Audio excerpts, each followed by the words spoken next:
Chapter 440. There were 4 brothels by the lake in Jiaqing's Bottle Alley, and the number of them could be counted with one hand. However, no matter how one looked at it, they seemed to be incompatible with each other. Nevertheless, they had already reached the realm where experts could kill without leaving a trace.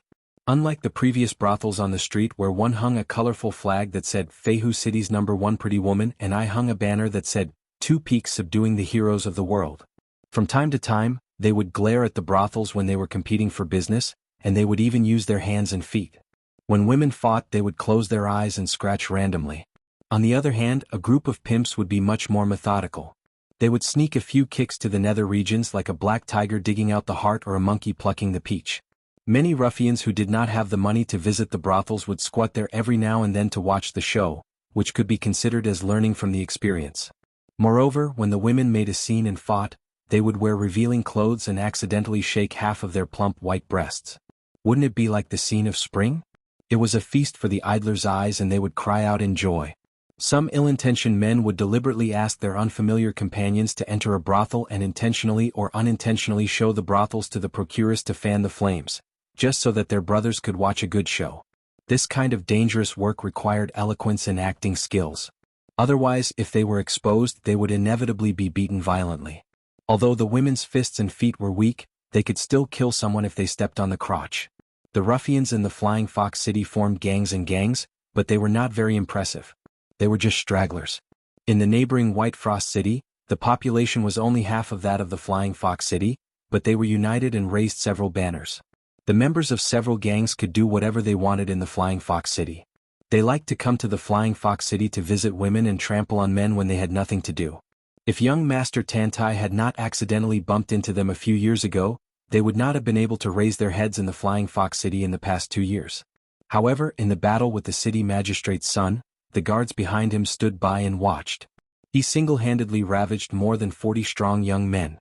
Later he was tied up and thrown out of the White Frost City, which made the people in the city applaud and applaud.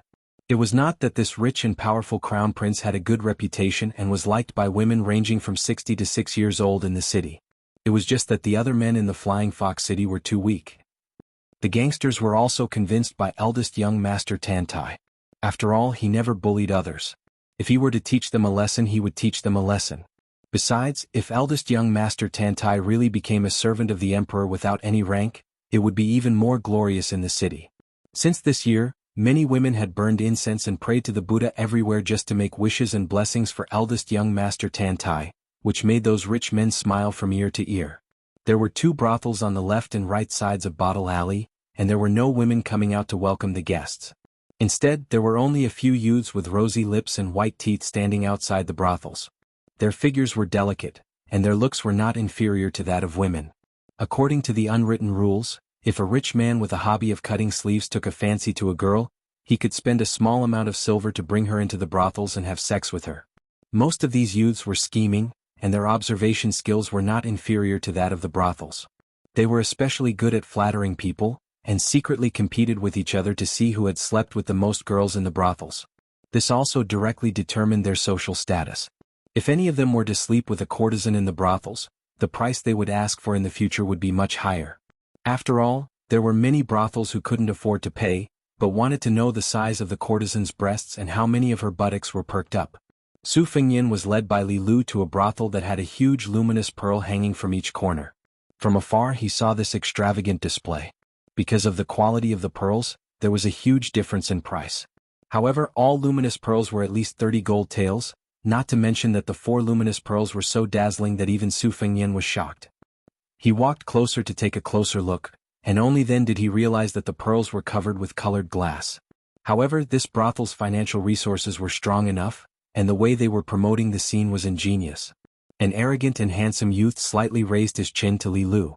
He knew that manager's sons would be recorded in the accounts, and a bonus would be sent to him at the end of the month. As for the specific amount, it would depend on Su Fengyan's expenses in the brothel. However, with 5 taels of silver as a base, it was not a small amount of money for an inn that worked hard for an entire year to earn less than 180 taels of silver. Su Fengyan gave a small piece of silver to Li Lu. The latter hesitated for a moment, and with great difficulty suppressed his greed. He shook his head and waved his hand. He was afraid that his soul would be hooked by the silver, and when the manager found out he would be beaten up, so he quickly turned around and ran away. Su Fengyin did not stop him. He took out a few pieces of silver and threw them to the youth, who had already sized him up from head to toe. This silver was not given out blindly. This was the first time he visited, so if he gave too much, he would be treated like a fat sheep and slaughtered to death.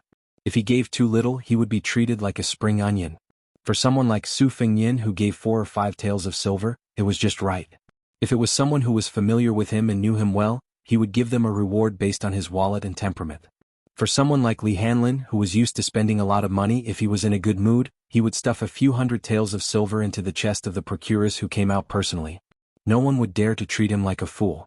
If he was in a bad mood, he would be merciful even if he did not slap the procuress's face.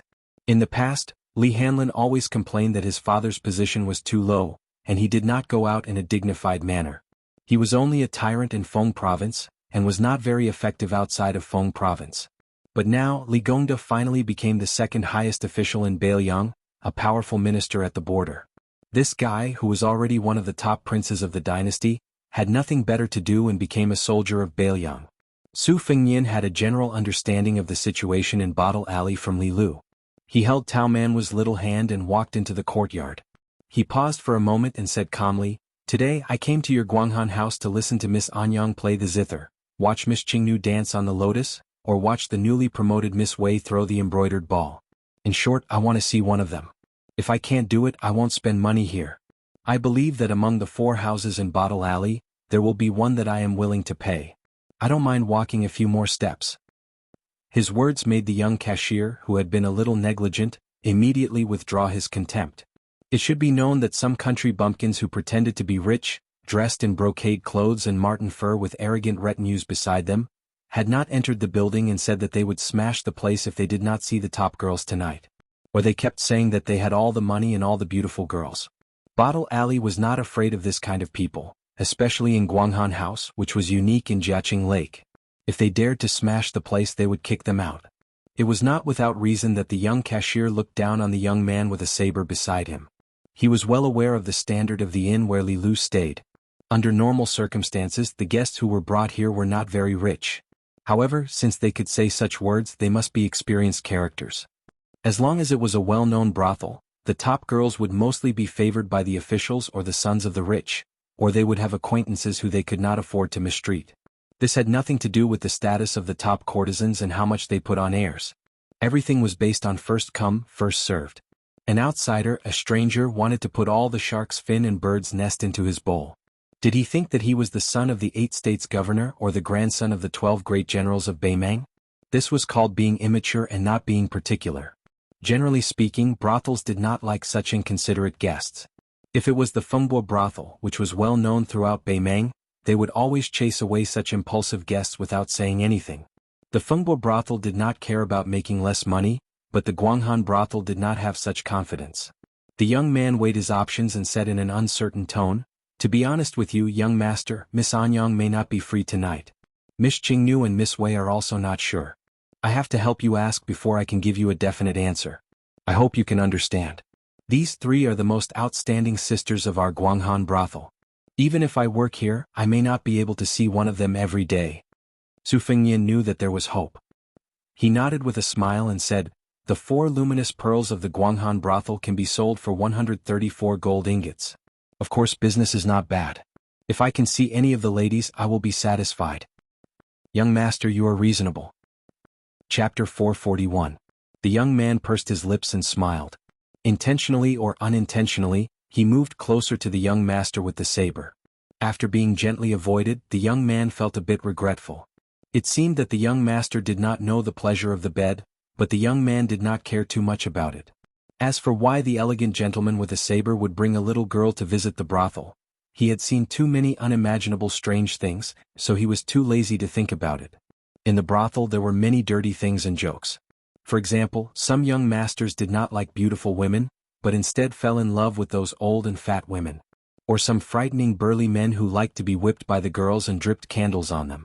There were even rich merchants who brought along their wives who dressed up as men to play with 1 dragon and 2 phoenixes.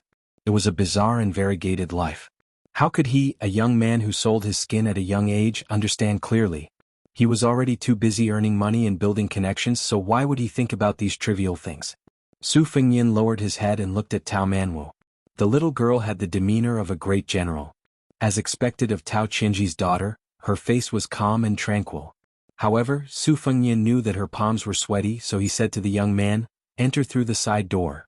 The young man knew that some people would be reserved when visiting a brothel. He wanted to explain that the Guanghan brothel was elegant and quiet. Even if you walked in from the front door, you would not see many faces. However, seeing the firm eyes of the young master with the saber, he did not insist on such details. In addition to the four-story main building, there were two separate courtyards, which were occupied by the top courtesans of the brothel. Su Fengyin went up to the second floor and looked through the window. There was a courtyard behind the building that was brightly lit. Many nobles and scholars in brocade robes were sitting on the ground. The sound of the zither lingered in the air. A plump woman with an icicle face was playing the zither leisurely. She was wearing a small-sleeved long skirt and beautiful gold embroidery. Sitting next to her was a rough warrior with a marten tail. He sat cross-legged and wore a pair of black leather boots. It was obvious that he was arrogant. He was dressed like the scholars of the Liang dynasty and enjoyed the music with his eyes closed.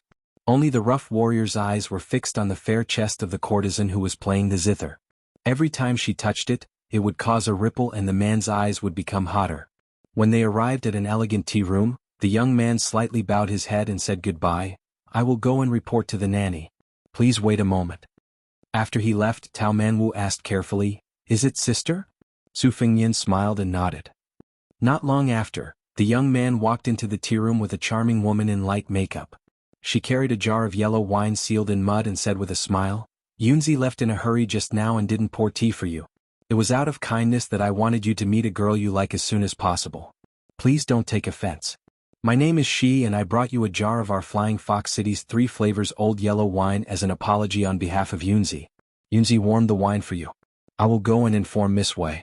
If Chao is free, I will come and invite you again." The young man had just taken the yellow wine when the sound of hurried footsteps came from the door. The young man who was called Yunzi was flustered, but the woman who called herself Shi was much calmer. She looked at the door and saw a group of people rushing into the tea room aggressively. There were 2 strong trainers who worked as hired thugs for the brothel and a beautiful young man who was more beautiful than Yunzi. The leader of the group was a woman wearing a pair of soft-soled brocade hooked boots that were popular in the Old West Shoe Palace. Her long sleeves trailed on the ground. The handsome young man bowed and bent his knees as he trotted over. Looking at her aura and attire, although the woman She had some status in the brothel, she was far inferior to the woman who was wearing heavy makeup. Sure enough, the woman who had practiced fiery golden eyes only glanced at the young master with the saber and completely lost her scruples. She stretched out her index finger and pointed at Shi. She sneered and said, "You Shi, do you know the rules of the Guanghan Tower? How dare you privately take in a guest? Miss Anyang's courtyard has no seats. You dare to skip Miss Qing's courtyard and directly send her to Wei Qingwan's embroidered ball pavilion? She, who gave you the courage?" She was worried and worried. She forced a smile and said, "Sister Cui, I just saw that Miss Qing's courtyard was crowded, so I didn't want to disturb you." The woman let out a long and sinister, "Oh." She stared at Shi for a while and smiled, "It doesn't matter, it doesn't matter. I've been friends with Shi for so many years and I know that she's always reliable. It must be this damned Yunzi who acted on her own initiative. Men drag her out and beat her with 20 sticks. According to the rules, don't miss 1 stick, but also don't miss 1 stick. If she is beaten to death, the Guanghan Tower will lose hundreds of taels of silver. I can't afford this sin." The young man's hand trembled and a jar of yellow wine fell to the ground. It was about to hit the foot of the young master with the saber. Su Fengyin stretched out his arm and caught it. He put it on the table and didn't say anything. It was obvious that the second most popular girl of the Guanghan Tower, Miss Qing Nu, who had a good reputation, and the rising star Miss Qing with the surname Wei. The 2 of them had a conflict.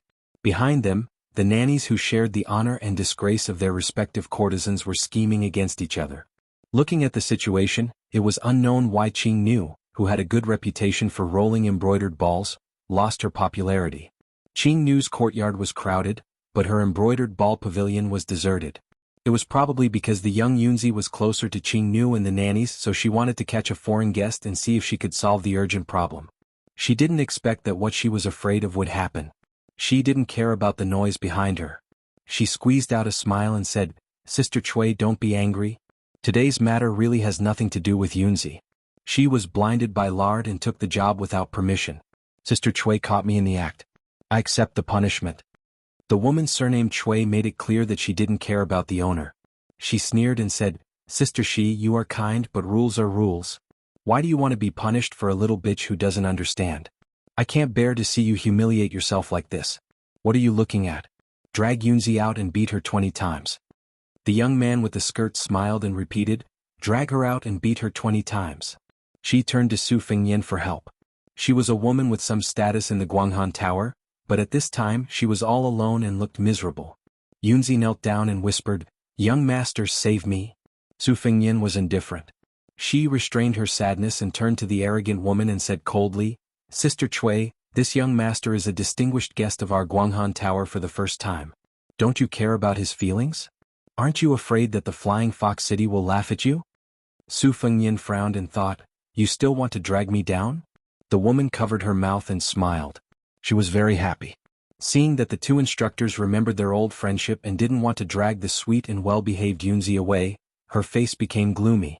Cut the weeds and dig up the roots. This was what the officials and military men said, but she was very clear about it. When dealing with some enemies, if she did not push them to the brink of death, they would really rise again when the spring breeze blew.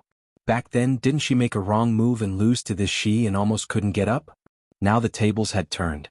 Shi's life was miserable and she wanted to make a comeback with the help of the little bitch surnamed Wei? No way. The woman pushed Shi away and grabbed Yunzi's hair and pulled. The young man who didn't dare to resist fell to the ground. She stepped on him fiercely and smiled again. She didn't look ferocious at all. She had the charm of a big family's first wife teaching a servant. She bit her lips and covered her arm with one hand. The weather was cold like spring and the heart was cold like autumn. The woman had stepped enough and looked at the young master with the saber. She smiled and said, Dear guest, do you dare to tell anyone about what you saw today? Su Fengyan couldn't help but laugh. Tao Manwu was a little nervous when facing Yunzi and Shi, but he was still calm. After seeing the woman, he subconsciously hid behind Su Fengyan. Su Fengyan took out 200 taels of silver and said calmly, I came to Guanghan House to get familiar with Miss Wei so that I can visit often in the future. In fact, I have a selfish intention to get close to Sister Shi. I'm not interested in Anyang or Qing Nu. To be honest, Sister Shi is more interesting. Women at this age are better at serving people, aren't they? As for you, a woman in your 50s, get lost and go home to your grandson. I'm too full for dinner and don't want to waste food. She was stunned and her eyes turned red. That was a huge honor given to him. It was more warm than thousands of words of love and 1,000 taels of silver. From the 12th of last month to yesterday, it was exactly 1 month. I've already updated 206,000 words. It's a miracle that hasn't happened in a few years. I hope everyone can continue to understand the occasional dull plot in the snow. In fact, this kind of transitional content is quite interesting if you look at it carefully. To put it bluntly, it's like the imperial court in Jianghu. They can't just be two lofts in the sky that look majestic and glorious. They have to be grounded. Chapter 442. For people who care about face, a slap in the face is more vengeful than a slap in the face. It also depends on the depth of the person's shrewdness and ability. Nanny Chui, who is only second to a few people in the Guanghan house, has experienced ups and downs. She is a mature woman, but she is anxious to make Shi lose face. Now, after being scolded harshly by this foreign guest, she stretched out her hand to smooth her chest and looked at him carefully. She figured out some of the things that she missed because of her carelessness. In a brothel, there are all kinds of crooks and dragons mixed together. Aside from those who wear official robes according to their official status, some of the people who don't act according to common sense are actually more difficult to deal with. Officials protect each other. If one doesn't take care of them well, they can ask for a backer to make up for it. However, the latter is hard to say. How arrogant is Feng Fenglu? 7 or 8 years ago they angered a fierce god. As a result, 4 courtesans and 6 beauties suddenly died in one night. This murder case shook the Dragon Waste state and it was hard to find the reason. Later, when the Beimeng martial arts evaluation was released, it was known that it was done by Zhong Liang, who is ranked 7th among the top 10 devils. Zhong Liang himself is scary enough. His uncle, Zhong Shintong, is one of the 12 great generals of Beimeng. The Zhong family is one of the top noble families in the Southern Imperial Court. Feng Fenglu's guests are all over the dynasty, but they still have to suffer in silence. It is said that after the incident, they even sent a few young beauties to the Zhong family with both hands. Unfortunately, her back is facing the two martial arts instructors in the Feng Feng Lu. They heard the words of the young man with the saber and saw that Sister Cui, who has always been bad-tempered, became silent. They thought that they had fallen into a dead end. After looking at each other, they wanted to show off their power. Soldiers are trained for 1,000 days to be used in a single day. Since the Guanghan house has a strong backing, they rarely have the chance to fight. As a group of guard instructors who are paid a lot of money every month, they can only spar with each other. It is inevitable that they feel uncomfortable. They want to help Sister Cui gain face for themselves. Anyway, as long as they don't have a direct conflict with Sister Shi, they won't make things difficult for Sister Shi, who usually takes care of their brothers. Although this kind of care is just giving her a smile or stopping to chat, it is an honor for them and they can talk with their brothers. As for Sister Cui, she would only smile at him when she needed his help. She would also reward him with some wine money after the event. However, which of the two was more important? The brothers who came out to make a living and were able to enter Guanghan House all had some ability. They all knew what was important and what was important. Su Fengyin stretched out his palm and swiped the jug of 3-mix yellow wine on the table. The wine jug slid out of the table and drew a pleasing arc in the air. It just so happened that it bypassed the two instructors, circled around them, and then slid back to the table. It was exactly the same as its original position. This was a technique similar to drawing a circle around the ground, which included Cui Mama, Shi Jiejie Yunzi, as well as him and Tao Manwu. The two instructors looked at each other in dismay. They knew what was good for them. They could tell that when the wine jug passed by them, it suddenly accelerated. Even if they wanted to punch it with all their strength, they would not be able to catch it. This was not a small trick that anyone could play. Cui Mama was needed for a while, but her face was as usual. She left after a few teasing words. She did not dare to take advantage of the east wind to beat a drowning dog. It could be seen that she was really in danger in Guanghan House now. Shi Jiejie was born as a courtesan. Out of gratitude, she admitted that she was old, so she gave up her position and stayed in Guanghan House to be a nanny who was more noble than a procuress. She was responsible for training the girls with potential in the Guanghan House. Sister Cui was born as a maid and was not favored. She finally became a prostitute, but she was beaten back to her original position because she committed a crime. For the first 10 or 20 years, she had been holding back her resentment. It was not easy for her to climb to the position of chief nanny. Shi Jiejie, who had a smooth life, of course regarded her as a thorn in her side. She helped Yunzi up and said softly, "Does it hurt?" Yunzi, who had escaped a disaster, knew that the future would be difficult, but at the moment she was more happy than worried. She smiled and said, "Aunt, it's okay. Yunzi will be scolded and beaten for the rest of my life. I won't die." She patted his clothes and said helplessly, "If Sister Cui can't get along with you and can't take it anymore, you can come and tell me. At worst, I can tell the master to let you do a job in the embroidered ball pavilion. It's just that there will be fewer ways to earn money." Yunzi hesitated for a moment before she forced a smile and said, "Aunt's words are enough. I believe that Nanny Cui is a busy person who doesn't come and go. She won't fuss over minor matters like me." She sighed and said, "Go. I will deal with it here." When the young man left the tea room with a heavy heart, she looked at the young master with a saber and said faintly, "Young master is clever." She thanks young master on behalf of Yunzi. Seeing that elegant young master pretending to be ignorant, she did not say anything. Today's disaster, if the guest in front of her relied on his background and ability to act a little earlier, she and Yunzi would not have a way out. Sister Cui had taught Yunzi a lesson and then provoked the guest verbally. This was unreasonable. She was humiliated verbally by the young man with a saber and then slapped the wine jar as a warning.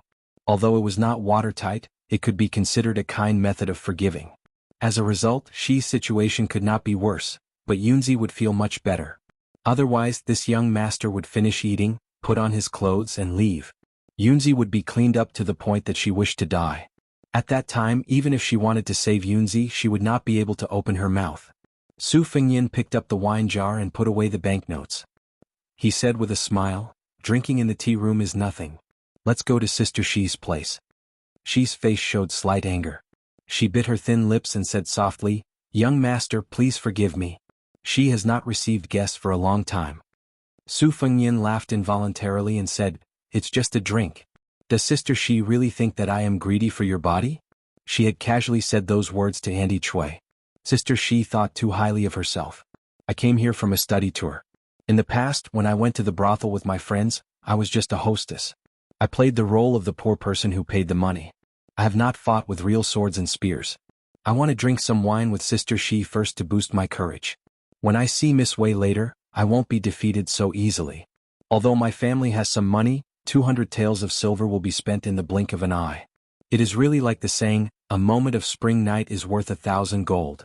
A moment of spring night is worth 200 taels of silver. It is too unfair. Sister Shi, is this the truth? The corners of Shi's mouth curled up. She was really amused. It turned out that there was such a new saying for a moment of spring night. Not to mention other things, this young master with a saber was definitely straightforward.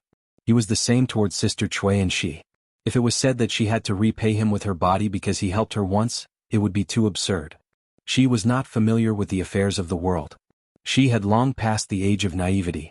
In the brothel, it was rare to have the qualifications to ask a girl who was not free to do anything. Even the top courtesan of Guanghan House, Miss Anyang, could not do it. There were one or two in Fengfeng House. The brothel was famous for hiding filth. Which man did not buy meat with gold and silver? It was just that this meat was more expensive than the meat on the butcher's chopping board. A woman's flowery words could not be trusted, but a man's pledge of eternal love could be trusted? She looked deeply into the pair of clear red phoenix eyes. She did not detect the slightest bit of malice. She gritted her teeth and agreed to drink.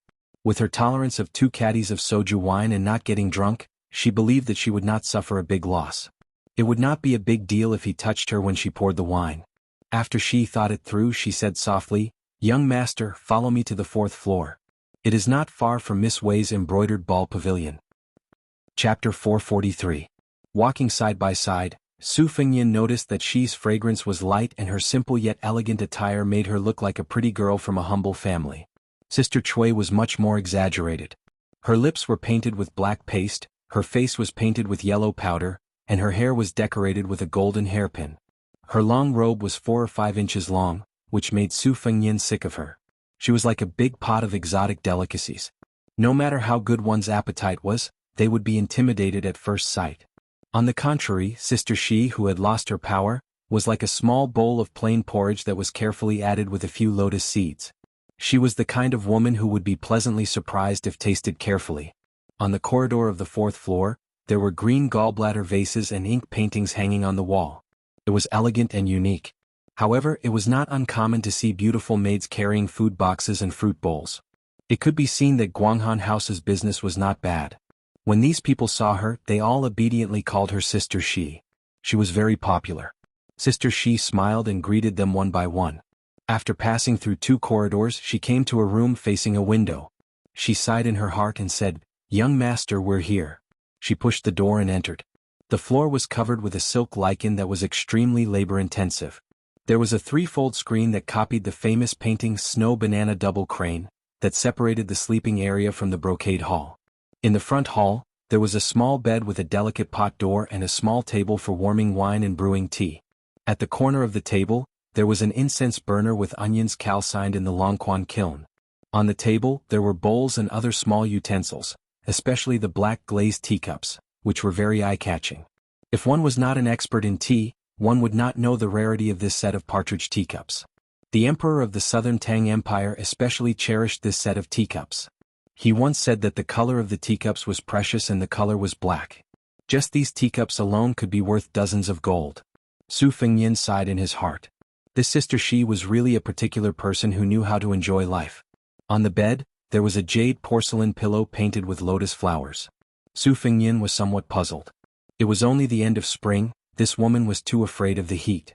Seeing the young master with the saber staring at the pillow, Shi's face was red and almost dripping with water. She did not dare to look at him directly.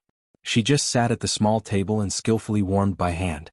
Before the wine by side, she fondly played with a black glazed tebi by hand and asked, "Young master's accent, are you from Gusai State? Do you recognize this black glazed lamp?" Su Fengyin touched the simple teacup with his fingers and nodded. "My family happens to be in the porcelain business, so I know some famous items in the market. I'm just a small family, so I can't do any big business. I've only heard of the black glazed teacups in the top 10 tea sets, but I've really profited from this trip." Fortunately, he was tactful earlier. Otherwise, if he wanted to take out 200 taels and say something rude to Sister Shi, he would really be asking for humiliation. "However, I only brought less than 1,000 taels of silver with me this time. There are still a few states that I haven't left. I don't have the courage to go to the embroidered ball pavilion anymore. Sister Shi, what do you think we should do? She laughed and said, then Gongzi should drink more wine, drink until you have the courage of a bear's heart and leopard's guts, and then go to the embroidered ball pavilion. She, let me warn you first. You have entered the house, you have drunk the wine, you absolutely cannot not go to the embroidered ball pavilion. Seeing Gongzi Qindao's aggrieved face, Shi's smile widened. She winked and said, Guanghan Building is not a place to cheat people. If you just want to watch Miss Wei throw the embroidered ball, you can take 100 or 200 taels of silver. Su Fengyin said angrily, Sister Shi, you say it so lightly. If I only go to the Guanghan Building to look at the embroidered ball and then leave, how can I have the face to ask you for wine in the future? She handed over a cup of wine and said angrily, it's not difficult for Gongzi to come to the Guanghan Building to ask for wine, but you can only enter the house once. Su Fengyin obediently took the wine and did not make any despicable movements. He took a sip and saw Tao Man was sitting on the embroidered stool, so he raised the cup to her mouth. The little girl was like a newborn calf that was not afraid of tigers. She took a sip and smacked her lips, enjoying the taste. Su Fengyin found it interesting and simply gave her the whole cup of wine, only telling her to drink it slowly. After that, he left Tao Manwu to the side and allowed her to drink a cup of wine to entertain herself while he chatted with Shi. Both of them could hold their liquor well and were evenly matched. It was probably because Shi had become addicted to talking about porcelain with him. Seeing that this young master with a saber was full of good stuff, she was also a porcelain addict. In addition, the little girl had drunk a cup of wine and was feeling drowsy, so she fell asleep on the small couch behind her. She couldn't bear to wake her up, so she warmed up another pot of wine. The topic was no longer limited to porcelain. The two of them were very smart not to bring up sensitive topics such as one's background. It was unwise for them to talk about such things when they weren't close. Su Fengyin probably knew that the heroic-looking girl in front of him used to be the most popular courtesan in Guanghan House. She was also very popular and was a wonderful person who could compete with the top courtesan of Feng Lu. However, no matter how beautiful a woman was, she could not withstand the knife of time and men's love for the new and dislike for the old. She was disheartened and tired of flattery, but she did not have the fortune to meet a good man that she liked. There was once an official who wanted to take her as a concubine, but she did not want to live under someone else's roof and be troubled by the first wife for the rest of her life. Therefore she became a nanny who taught Qingling. The decorations in her room that were worth more than 200 gold were all the money she earned in her early years. She had no relatives or friends and she did not bring them with her when she was born. Therefore, she simply exchanged the gold and silver for her favorite treasures in order to be pleasing to the eyes. Guanghan House was very preferential to women who had been a prostitute but were slowly getting older. The drunk Tao Manwu woke up in a daze. She seemed to have choked on something hard and was not sleeping well. She picked up the object and looked at it, her eyes blank. It was a small ruyi made of jade. This ruyi was the same ruyi used to make lonely women feel happy. Su Fengyin knew this, so he said calmly, "Peaches are used to knock on the back. Put it away and go back to sleep." The little girl replied with an "oh," and put the jade ruyi back to the bed. She then fell asleep. She pretended to be calm. Her eyes were blurred and her cheeks were pink. She tilted her head slightly and took a sip of wine. Su Fengyin chuckled and said, "Sister Shi, why are you shy? It's normal for a man to be full of vigor. It also shows that Sister Shi is clean and honest." Shi's charming eyes were like silk. She said hatefully, "You're still talking about it?" Su Fengyin held back his laughter and considerately changed the topic. He asked, "When I went to the city I talked to shopkeeper's son about the 4 freaks of the Flying Fox City. I know that there's a strange man who sells swords, paints and sleeps in brothels. Sister Shi, do you know him?" She hesitated and said self-mockingly, "I know him. I even asked him to draw a portrait. Of course I remember this swordsman. But he painted no less than 100 pictures in those years. I'm afraid he doesn't remember me." Su Fengyin frowned and said, "How can such an interesting person disappear just like that?" She took the wine cup to cool her hot cheeks. She sighed and said, "I heard some news about him.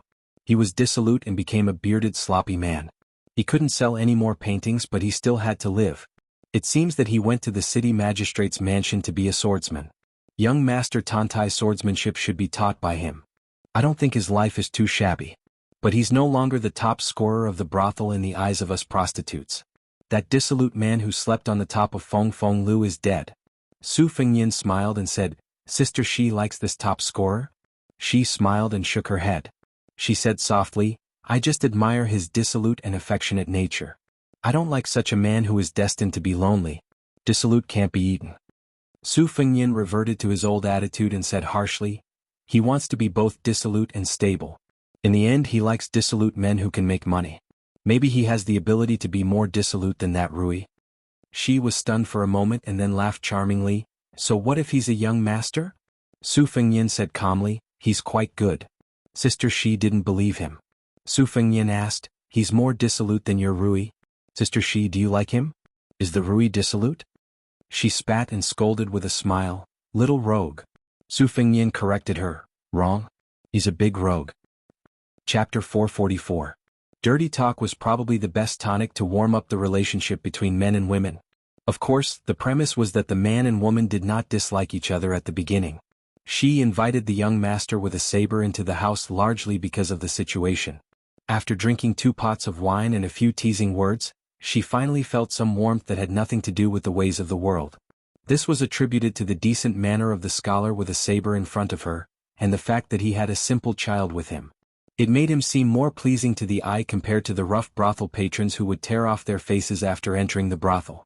In the brothel, even the refined scholars would look at the women after they took off their clothes.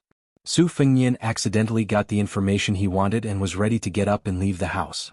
After going to the embroidered ball pavilion, he could leave the Guanghan building. Whether he could follow the vine to find the top scholar who sold the sword, and whether he was related to the man Su Shao wanted him to find, would depend on fate. Shi's ability to observe people's expressions was perfect. Seeing that he did not have the intention to pester her, she was relieved but also a little disappointed. After all, she was old and no longer had the beauty that could make men crazy. She stood up with Su Fengnian and saw that the little girl on the bed was sleeping coquettishly. She was happy from the bottom of her heart and smiled, "Young master, if it's not presumptuous, I will give the little girl a porcelain pillow. The little girl's name is Shi, and her name is similar to mine. It can be considered fate." Su Fengnian was surprised. Sister Shi is really willing to give it to her? She threw a coquettish glance and said coquettishly, "If young master wants a black glazed cup, Shi will not be willing to give it to her. I will give her a porcelain pillow that is not worth much. Consider it as forming a good relationship with the little girl. I am willing to give it to her." Su Fengnian sighed, "Sister Shi is so considerate. It is disrespectful to accept it. If there is a chance in the future, I will definitely return the gift." Shi waved his hand and smiled, "Don't. I don't have any ulterior motives for giving the little girl a porcelain pillow. If you return the gift, you will be at a disadvantage." Su Fengnian didn't insist. He thought that if he could safely return to Beiliang, there was a set of black glazed lamps in the prince's mansion that the late emperor of southern Tang had held tightly to before his death. It could be said to be an immortal item. If there was a chance, he wouldn't mind giving it to this good-natured brothel girl. In any case, leaving it in the prince's mansion would be a waste of natural resources. Top-quality tea sets were similar to some priceless tea pets. If they were placed on a shelf and not touched by people or soaked in tea for a long time, they would lose their spiritual energy. It was the same principle as how people raised jade. However, there was no harm in not talking about this kind of unsettled matter at the moment. He walked over and pinched Tao Manwu's little nose. She was as sleepy as other girls her age and had a bad temper when she woke up. When her nose was pinched, she would randomly punch and kick. Su Fengnian had a hard time teasing her awake. When Tao Manwu saw that it was Su Fengnian and not her parents, the little girl suddenly lowered her head and burst into tears. Su Fengnian didn't console her and said softly, "Taozi, wake up. Sister Shi saw that you are cute and gave you a porcelain pillow. Quickly thank her." Tao Manwu wiped her cheeks with her sleeve and looked up with a smile. "Thank you, Aunt Shi." Shi's heart softened and she said softly, "Good girl." Su Fengnian took out a few banknotes and put them on the table. He held the little girl who was hugging the porcelain pillow and said apologetically with a smile, "I won't disturb Miss Wei today. Here is the deposit. I will come back tomorrow. Our Taozi has a bad temper when she wakes up. If I don't let her sleep well, she won't be happy for the next few days." She didn't have time to be rude and said softly, "Why don't you go to Miss Wei's embroidered ball pavilion and let the little girl sleep here?" She added flatly, "If you don't find it dirty." Su Fengnian shook his head. He noticed that his sleeves were being pulled. Seeing the reluctance in the eyes of the little girl in his arms, Su Fengnian frowned. The two girls, one big and one small, became nervous. Of course, Su Fengnian didn't want Tao Manwu to stay together with Joy, who had cultivated into a spirit. If there was any mistake, Su Fengyan would kill him without hesitation. However, how would they know about the inside story that was filled with thick blood qi? As they wished. How many people and how many things were as they wished? Su Fengyan, whose hearing wasn't inferior to that of a top crypt master, slightly trembled. As expected, unpleasant things came knocking on his door. Su Fengyan forcibly suppressed the killing intent in his heart. He didn't know why, but after the death battle with the demon Xialing at the Duckhead Green Inn, he didn't draw his saber and gained enough energy. The saber will in the scabbard skyrocketed, but the killing intent in his heart also rose. However, Li Chungang had already retired from Jianghu and wasn't by his side. Otherwise he would definitely ask whether this was good or bad. Su Fengyan was really worried that when the time came, he wouldn't be able to raise the dragon-slaying saber will and become a demon who killed people like flies. Su Fengyan silently recited the chant of the Great Yellow Court and calmed his mind. He looked at the door and heard a hurried knock. Su Fengyan was surprised. Other than Wei Manxiu, who she regarded as her daughter, no one else would come and Xiuer's knock wouldn't be so stiff. Su Fengyan took a deep breath and went to open the door. She saw Sister Cui with a playful smile. Su Fengyan also had a thunder pool that she couldn't touch, and this room was it. Just as she was about to speak with a cold face, she saw a tall woman dressed as a man standing behind Su Fengyan. Su Fengyan suddenly stopped and swallowed her words. She respectfully bowed and said, "Su Fengyan greets the third miss." The woman, who didn't have the appearance of a charming and graceful woman, was quite heroic. She wore a jade belt brocade robe like a rich man and had a long saber hanging on her waist. She said unhappily, "It's the third young master." Su Fengyan's mouth was bitter. She lowered her head and said, "Su Fengyan greets the third young master." The backer behind Guanghan Tower had come. To be precise, it was the backer's sister. People couldn't imagine that Guanghan Tower was opened by the second young master of the Flying Fox City. This semi-public secret was only known by the upper class of the city. The dragon had 9 sons, and the lord of the city had 2 sons and 1 daughter. The eldest son, Tantai Changping, was brave and heroic. He was also good at writing beautiful poems. He was destined to be the most popular scholar in Beimang in the future. Once he became the bell chaser, he would be the most popular person in the royal court around the emperor. He would be like a bright moon jumping out of the tide and enter the vision of the top nobles in Beimang. The whole Flying Fox City was waiting to see him. But the second young master of the city, Tantai Chang'an, was a complete debauchee. He wasn't proficient in literature or martial arts, but he ate, drank, whored, gambled, trained eagles, led dogs and fought crickets. He was proficient in everything. Just in the breeding and trading of crickets, he had spent no less than 3,000 to 4,000 taels of silver. Because the second young master of the city loved to fight crickets, every year starting from the 7th month, it was unknown how many idle hoodlums would scour the city for crickets. They hated that they couldn't dig 3 feet into the ground to catch a fighting cricket worth several dozen taels of gold. It was no wonder that people joked that Flying Fox City had a 5th freak. The young daughter of the city overseer, Tantai Kongho, did not like women in makeup but loved weapons. She frequently fought in the bustling streets. Practically all of the city's hoodlums, big and small, had suffered. They already recognized her appearance, and when they saw her they would take a detour, not giving her the opportunity to beat people up. The one standing in front of she was Tantai Kongho. Looking over Shi's shoulder, she saw Su Fengyan and said in a strange tone, "Shi, I heard that you brought an extraordinary guest into the embroidered ball pavilion and even showed off your skills in front of Mama Cui." This young master went to the embroidered ball pavilion to take a look, but there was no sign of him. "I didn't expect that he really was here." Shi, I previously heard second brother say that you were the most authentic in the Guanghan Tower. Why do I feel that this is not the case? First, you secretly took the job and now you're eating it yourself? Didn't you cut the silk in accordance with the brothel's rules and no longer receive guests? You made an exception for such an unremarkable young man? Have you gone crazy thinking about men? I heard Mama Cui say that these past few years, you've mostly used Sir Yurui to pass the spring. How about you let this young master gain some experience? This influential woman's imposing manner was overbearing, without the slightest bit of misgivings. Every sentence pierced the heart and bone, each word piercing the spine. She forced a smile and said, "I only drank 2 pots of wine with this young master and did my best to entertain guests." She did not receive any guests. If there truly is a day when she makes a comeback, she will certainly first inform the third young master before daring to act. Mama Cui clicked her tongue and said, "Little sister Shi is truly an honest person. She deserves to be called a loyal woman who will dedicate her life to the Guanghan Tower. Tantai Kongho angrily rebuked, "Shut your mouth. You don't have the right to add insult to injury. She is not a good thing. You're the same as her. If she's lacking, how much better can you be?" Mama Chui stammered, keeping quiet out of fear. Su Fengyin, who was watching from the sidelines, laughed in his heart. Don't look at this little girl's poisonous mouth. She actually knew how to be impartial. She wasn't the kind of stubborn young girl who would listen to the wind and listen to the rain. Mama Chui's move of fanning the flames was a profit, but the profit was limited. Chapter 445. Tantai Kongho pointed a finger at Su Fengyin. "You are a guest. Even if you break the rules, it is Guanghan House's fault. This young master will not bicker with you, but I heard you have some skill. I just happen to have a servant at my side who knows a bit. If you can withstand 10 moves, then for the next 3 days and 3 nights, aside from Anyang, Qingnu and Wei Manxiu, those 3 red cards, you can play with any woman in the house as you please regardless of day or night. You can play with as many as you can. If you can sleep with 100 women, then that is your skill. Guanghan House will admit defeat. How about it? As long as 10 moves, this young master is famous in Flying Fox City for keeping my word. Do you dare?" Su Fengyin smiled and said, "I don't dare.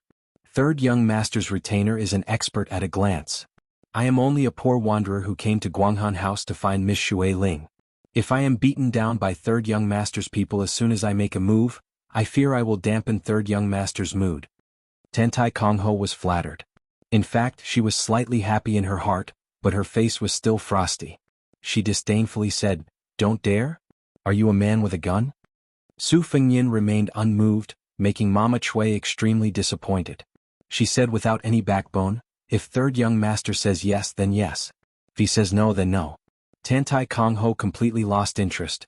She was overflowing with interest to teach a lesson to a big green-skinned hoodlum with dozens of underlings, but bullying unarmed and defenseless commoners or those embroidered pillows was truly meaningless. Not to mention her 2 elder brothers would also be unhappy. Sighing, she turned and left, muttering, "Your father and mother gave birth to you, this son, in vain. Without a gun, other than barely carrying on the family line, what can you accomplish?" The robust retainer's expression suddenly changed. He stood in front of the third young miss to protect her, shouting, "Careful!" Tantai Kongho was bewildered. She looked at the personal retainer who seemed to be facing a great enemy. She knew this guy's background. He was a genuine expert that the city overseer manor had hired for 3,000 taels. His father was reportedly an external martial arts grandmaster not far from first rank. In Dragon Waste Province's central region, his family had a long history of learning. He had established his own school, and he had long enjoyed a great reputation. Like father, like son. This retainer also had strength close to second rank. The retainer stared fixedly at the young man who did not draw his saber. He was also at a loss as he clearly felt a great murderous intent just now. When he was young, his father was at the peak of martial arts and was full of pride. He happened to ask a Vajra realm immortal who was passing by the Dragon Waste state for guidance. In the end, he was defeated in 3 moves and the onlookers all felt suffocated. He still remembered that after the immortal's 2 moves of humility, the third move was a majestic murderous intent. It was as if the river was flowing in reverse and he was swaying unsteadily like a lone boat. However, this young swordsman in front of him clearly had a calm demeanor and did not have the slightest bit of dignity. Where did the strong killing intent come from? Tantai Kongho, who liked to reason with people, frowned and said, "My father always said that every time there is a major event, there must be calm. This is still nothing, yet you can't keep your cool?" The retainer with his keen 5 senses revealed a bitter smile. After he confirmed that there was no abnormality, his taut muscles gradually relaxed. The 2 loops of clothing around his arms visibly bulged and returned to being ironed. He said in a low voice, "This little one worried too much." Su Fengyin, who was holding Tao Manwu, stood at the doorway. He stood shoulder to shoulder with she and said with a smile, "I thought about it and still felt that I should be bold enough to attempt to exchange blows with the expert at the third young master's side. After all, the reward that the third young master gave was too enticing." Tantai Kongho glared at the retainer and angrily said, "Look at you. You're being looked down upon." The retainer's heart immediately rose to his throat. If the young swordsman had blindly retreated from beginning to end, then it would have been fine. He could have treated it as a misconception. However, this fellow had played a trick of retreating first and then advancing. If he truly targeted the third young miss, He truly did not have absolute certainty that he could protect his master. It did not matter if he was defeated. At most, it would damage the prestige of his father's sect. However, if he allowed the third young miss to receive the slightest injury, with the city overseer's mansion, city overseer's protectiveness and the two young masters pampering, he would no longer be able to mingle around in Flying Fox City.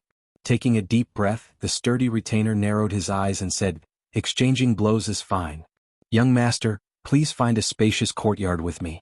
It will also be convenient for you and me to exchange blows to our heart's content. We won't have to be afraid of bumping into things inside the building and injuring unrelated people. How about it?" Su Fengyin nodded and said, "Okay." She lightly stepped on his foot, her eyes full of anxiety. Su Fengyin hugged Tao Manwu with one hand. His other hand stealthily extended and lightly patted Shi's buttocks. Shi's figure was somewhat thin.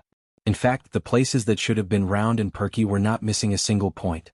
Her body trembled and her pair of beautiful limpid eyes widened. Fortunately, everyone, including Tantai Kongho, was attracted by his face. They did not notice this big pervert who had the guts to take advantage of her. If this was seen by the lawless Tantai Kongho, they reckoned that she would certainly sigh in admiration. This was the real deal, having a calm demeanor whenever something big happened. Su Fengyin handed Tao Manwu over to Shi, who was painstakingly hiding her shame and indignation. He softly said, "Let Taozi stay with you for now. It's not good to let a child see fighting and killing." Shi silently took the little girl. However, it was not tender feelings but rather a murderous look. Su Fengyin did not pay attention to her. He made a shushing gesture towards Tao Manwu. The little girl was worthy of being called telepathic. She nodded. Mama Chui could not suppress the ecstasy in her heart. This young man did not know when to advance or retreat. Did he really want to sleep with 100 girls in Guanghan House? But the retainers at the third young master's side had frightening skills. Several dozen ruffians simply could not get close to them. You, a young man with a physique only slightly better than a weak scholar, wanted to withstand 10 moves. If you were lucky enough to survive, you would have to lie in bed for several months. Even if the girls took off their clothes and swayed in front of you, would you be able to get up from your crotch? While she was secretly delighted and thinking, she suddenly raised her head and saw the young master behind the third young master and his retainers turn his head and smile at her. She did not know why, but she was frightened. Su Fengyin absent-mindedly followed behind. He walked down Guanghan House and walked towards the lake in the rear courtyard. He did not care about the constant addition of personal guards and retainers along the way. When dealing with a third-rank retainer, he only cared about the propriety. He was more concerned about the entanglement behind the governor of Flying Fox City. The north and south of Beimang were gradually intertwined in the confrontation. Apart from the complicated genealogy of the Yelu and Murong royal families, the ones who really stood at the top of this dynasty were only the 8 provincial governors and 12 generals of the border governors, as well as the dozen or so officials of the southern dynasty who had the right to speak in the court. These 30 or so people each represented a tangled and complicated power. They were either connected by marriage, fought to the death, cooperated with each other, or did not have any contact with each other. It was very difficult to sort them out. As far as the officials of the southern dynasty were concerned, they were generally supported by 2 skeletons. One was the aristocratic group known as the noble clan of Longguan. They were stubborn, conservative, and self-righteous. They were not inferior to the aristocratic families of the old Spring and Autumn period. After the Spring and Autumn period war, the aristocratic families of Longguan in the north of Beimang became even more arrogant. They considered themselves to be the orthodox aristocratic family. The Zhong family, which produced the great demon Zhong Liang, was one of them. One of them was the military power led by 3 generals. The other was Huang Songpu, who was of the same rank as the provincial governor in Gusai State. He was a remnant of the Spring and Autumn period. Originally, the scholars in the south of Beimang dynasty, no matter if they were native scholars or remnant of the Spring and Autumn period, were all civil officials. Only those in the north could become generals and ministers. It was the amazing Huang Songpu who took the lead.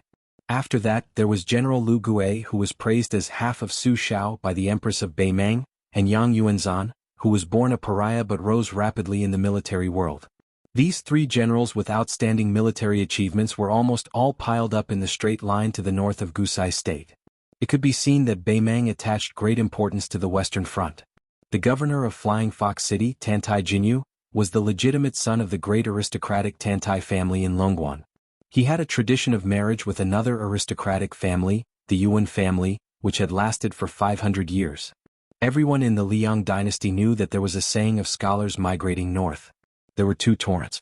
One flowed into the group of scholars in Jiangnan, and the other flowed into the furnace of the old aristocratic families in the north. What they didn't know was that there was an even larger group of scholars that were fleeing north. They were like carps crossing the river into the Beimeng dynasty. Other than those who couldn't acclimatize and died young, most of them started to integrate into the Beimeng dynasty. This was especially true for the officials of the southern dynasty, who started to stand out. The three generals, Huang, Lu and Yang, were among the outstanding ones. There were also many remnant of the spring and autumn period scholars who relied on their true abilities to occupy important positions in the officials of the southern dynasty. These people lost their country and families and left their homes. As long as they were alive, there wasn't a day that they didn't want to go south. What was the first obstacle to going south? It was Bailiang and Su Xiao, who was even more famous than the 300,000 Bailiang cavalry. To the north of northern Liang, a powerful and restless dynasty stared at the Liang dynasty with a ferocious aura like a tiger. In the future, Su Xiao might be this young man walking by the Jiaqing Lake. Chapter 446. In the area of Jiaqing Lake's Bottle Alley, every willow tree on the lakeside had a large red lantern hanging from it. Visiting the lake at night was as bright as day, convenient for a few brothel patrons who were fond of wild mandarin ducks playing in the water. It could be seen that Bottle Alley solicited business. However, the man who lingered in Bottle Alley tonight apparently did not have this kind of abnormal hobby. Jiaqing Lake was tranquil and peaceful. Tantai Kongho led him to a waterside pavilion with a horizontal board with the words, "Connecting Water and Sky."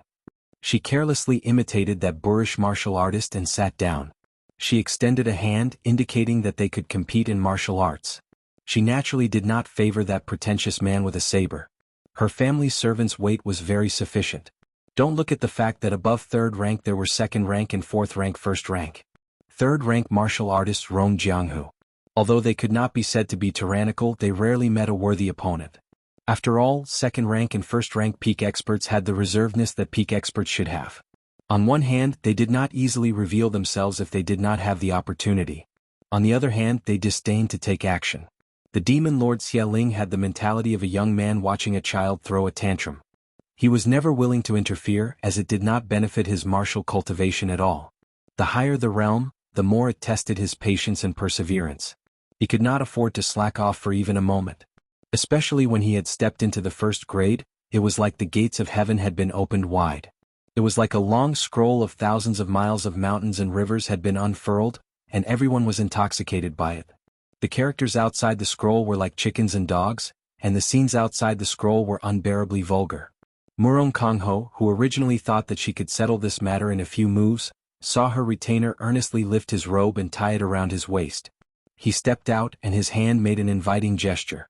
She subconsciously leaned forward, her heart somewhat astonished. Could it be that she had truly caught a big fish?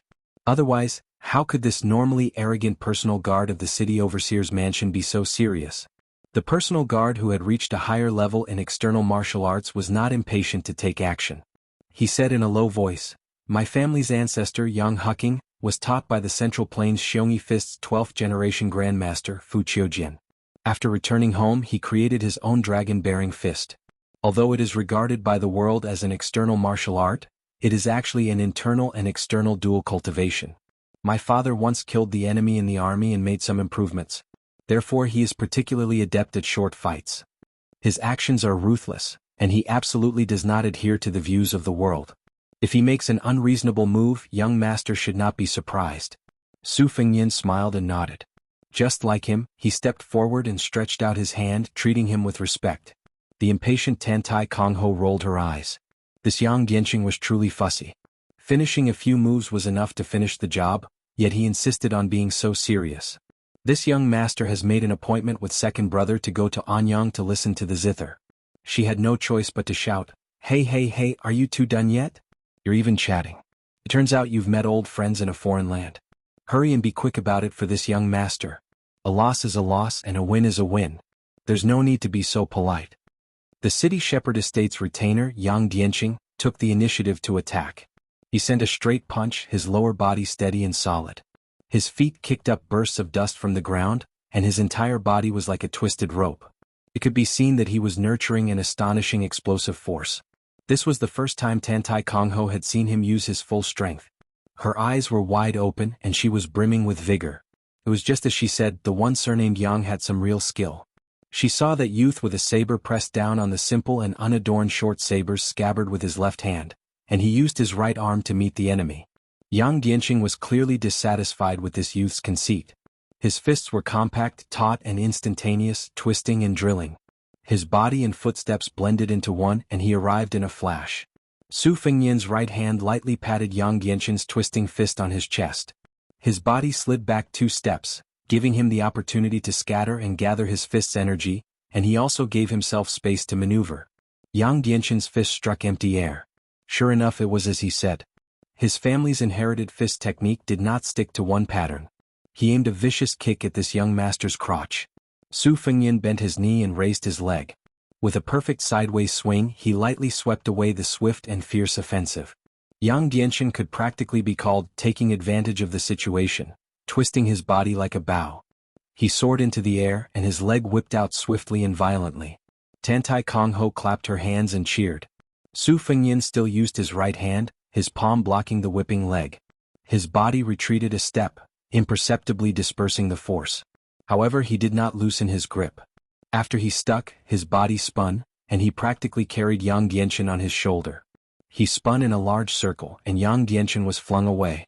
Yang Dianqing floated to the ground, his feet rooted to the ground. There was no sign of defeat. Tantai Kongho, who wished for the whole world to be in chaos, called out, "Good." In her opinion, this battle of martial arts could not be said to have a clear victory or defeat. It was merely that the saber-wielding young man's strange technique, using defense as an attack. Fortunately, he had not been defeated 1,000 li away. She admired Yang Dianqing's carefree and unrestrained fast and fierce attacks. Watching it was a feast for the eyes. Yang Dianqing was self-aware. After several moves, let alone that his offensive was like a tide, in fact each time he attacked according to this young man's intentions. If the opponent truly wanted to be ruthless, whether or not he could last 10 moves would depend on luck. Just as he was about to grit his teeth and use the killing move of the dragon manifestation fist, a mellow voice that was no different from the sounds of nature entered his ears. "Don't fight, don't fight. Under the moonlight the two of you are both experts. Heroes should appreciate each other. Fighting with your lives on the line will only spoil the scenery. Kongho, if you continue to cause trouble, second brother will not accompany you to listen to the zither." Su Fengnian and Yang Dianqing looked at each other and smiled knowingly. They both withdrew their hands and the latter cupped his fist in gratitude. With Yang Dianqing's status as the city overseer's mansion's guest, it could be considered giving this saber-wielding young man enough face. Su Fengnian was all too clear about the many customs of these martial artists. For Yang Dianqing, who had both a backer and a family background, to be able to reach this step was not easy at all. He also meticulously cupped his fist in return. "That's it?" Tantai Kongho, who finally had something to watch, was clearly very dissatisfied. Her eyes widened, and she indignantly looked at the white-robed hedonistic young man carrying the birdcage. She shouted, "Second brother, what's wrong with you?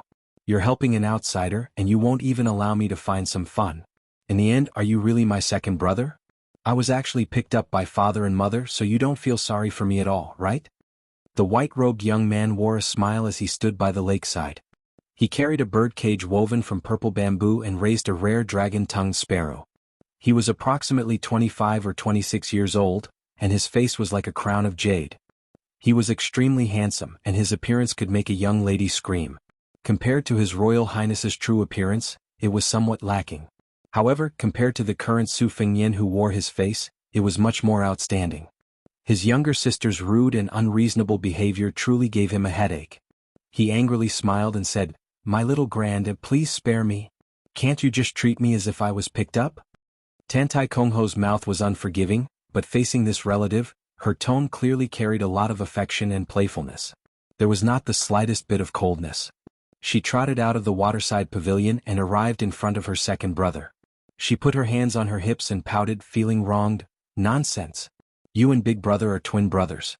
If you were picked up, wouldn't father and mother only have me as their biological daughter?"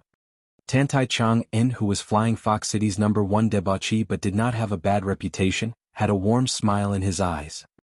He stroked his younger sister's head and said with a wry smile, "You, if these words were heard by your big brother, see if he doesn't ruthlessly sort you out." It's only because I dote on you more than that bookworm that I won't get angry with you.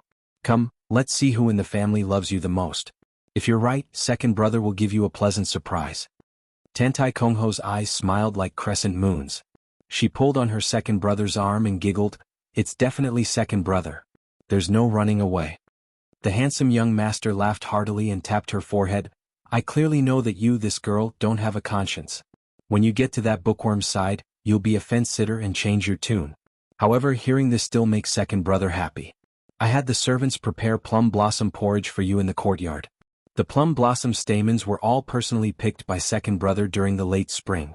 There were several times when I fell down from the tree, but I didn't dare tell you. Tantai Kongho hugged her second brother and excitedly said, "I knew second brother would treat me well. In the future I won't marry, I'll be your wife." Tantai Chong, and flicked his finger at his blabbermouth younger sister and pretended to be angry. Not marrying is fine, but to be second brother's wife, what a scandal. Letting his younger sister help hold the bird cage, he did not forget to warn her, whose eyes were quietly turning, that if she dared to secretly release the dragon's tongue sparrow, she would not be able to drink the plum blossom porridge. Seeing her dispirited face, Tantai Chong, and smiled and looked towards Su Fengyan. After bowing with clasped hands, he sincerely apologized. "Tantai Chong, and apologizes to this young master on behalf of my mischievous younger sister. Her temperament is actually very good, but she's a bit mischievous. She won't grow up. Young master should not take it to heart. I heard that young master wants to see Wei Manxiu. If you don't mind Chong and superfluous recommendation, I'll go with young master to the embroidered ball pavilion." Su Fengyan smiled and shook his head. "Tantai young master cannot muster so many people. Tomorrow I will come to Guanghan building again. I won't trouble you." Tantai Kongho curled her lips and said, "You really don't know what's good for you." Seeing Tantai Chong and turn his head and stare, she stuck out her tongue and stretched out her finger to tease the dragon's tongue sparrow that was more vivid than a high-grade parrot. As soon as she said that the third young master's martial arts were matchless, the sparrow followed suit.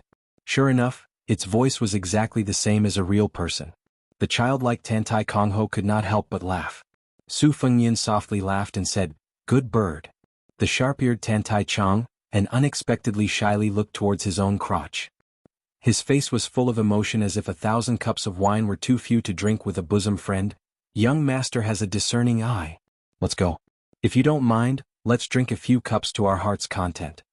Not allowing Su Fengyan to refuse, Tantai Chong, and quickly stepped forward, pulled his arm and walked towards Miss Anyang's small courtyard.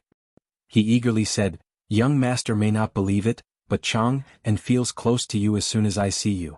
Seeing Su Fengyan's strange expression, Tantai Chong, and laughed and said, "Rest assured, I don't have a homosexual fetish.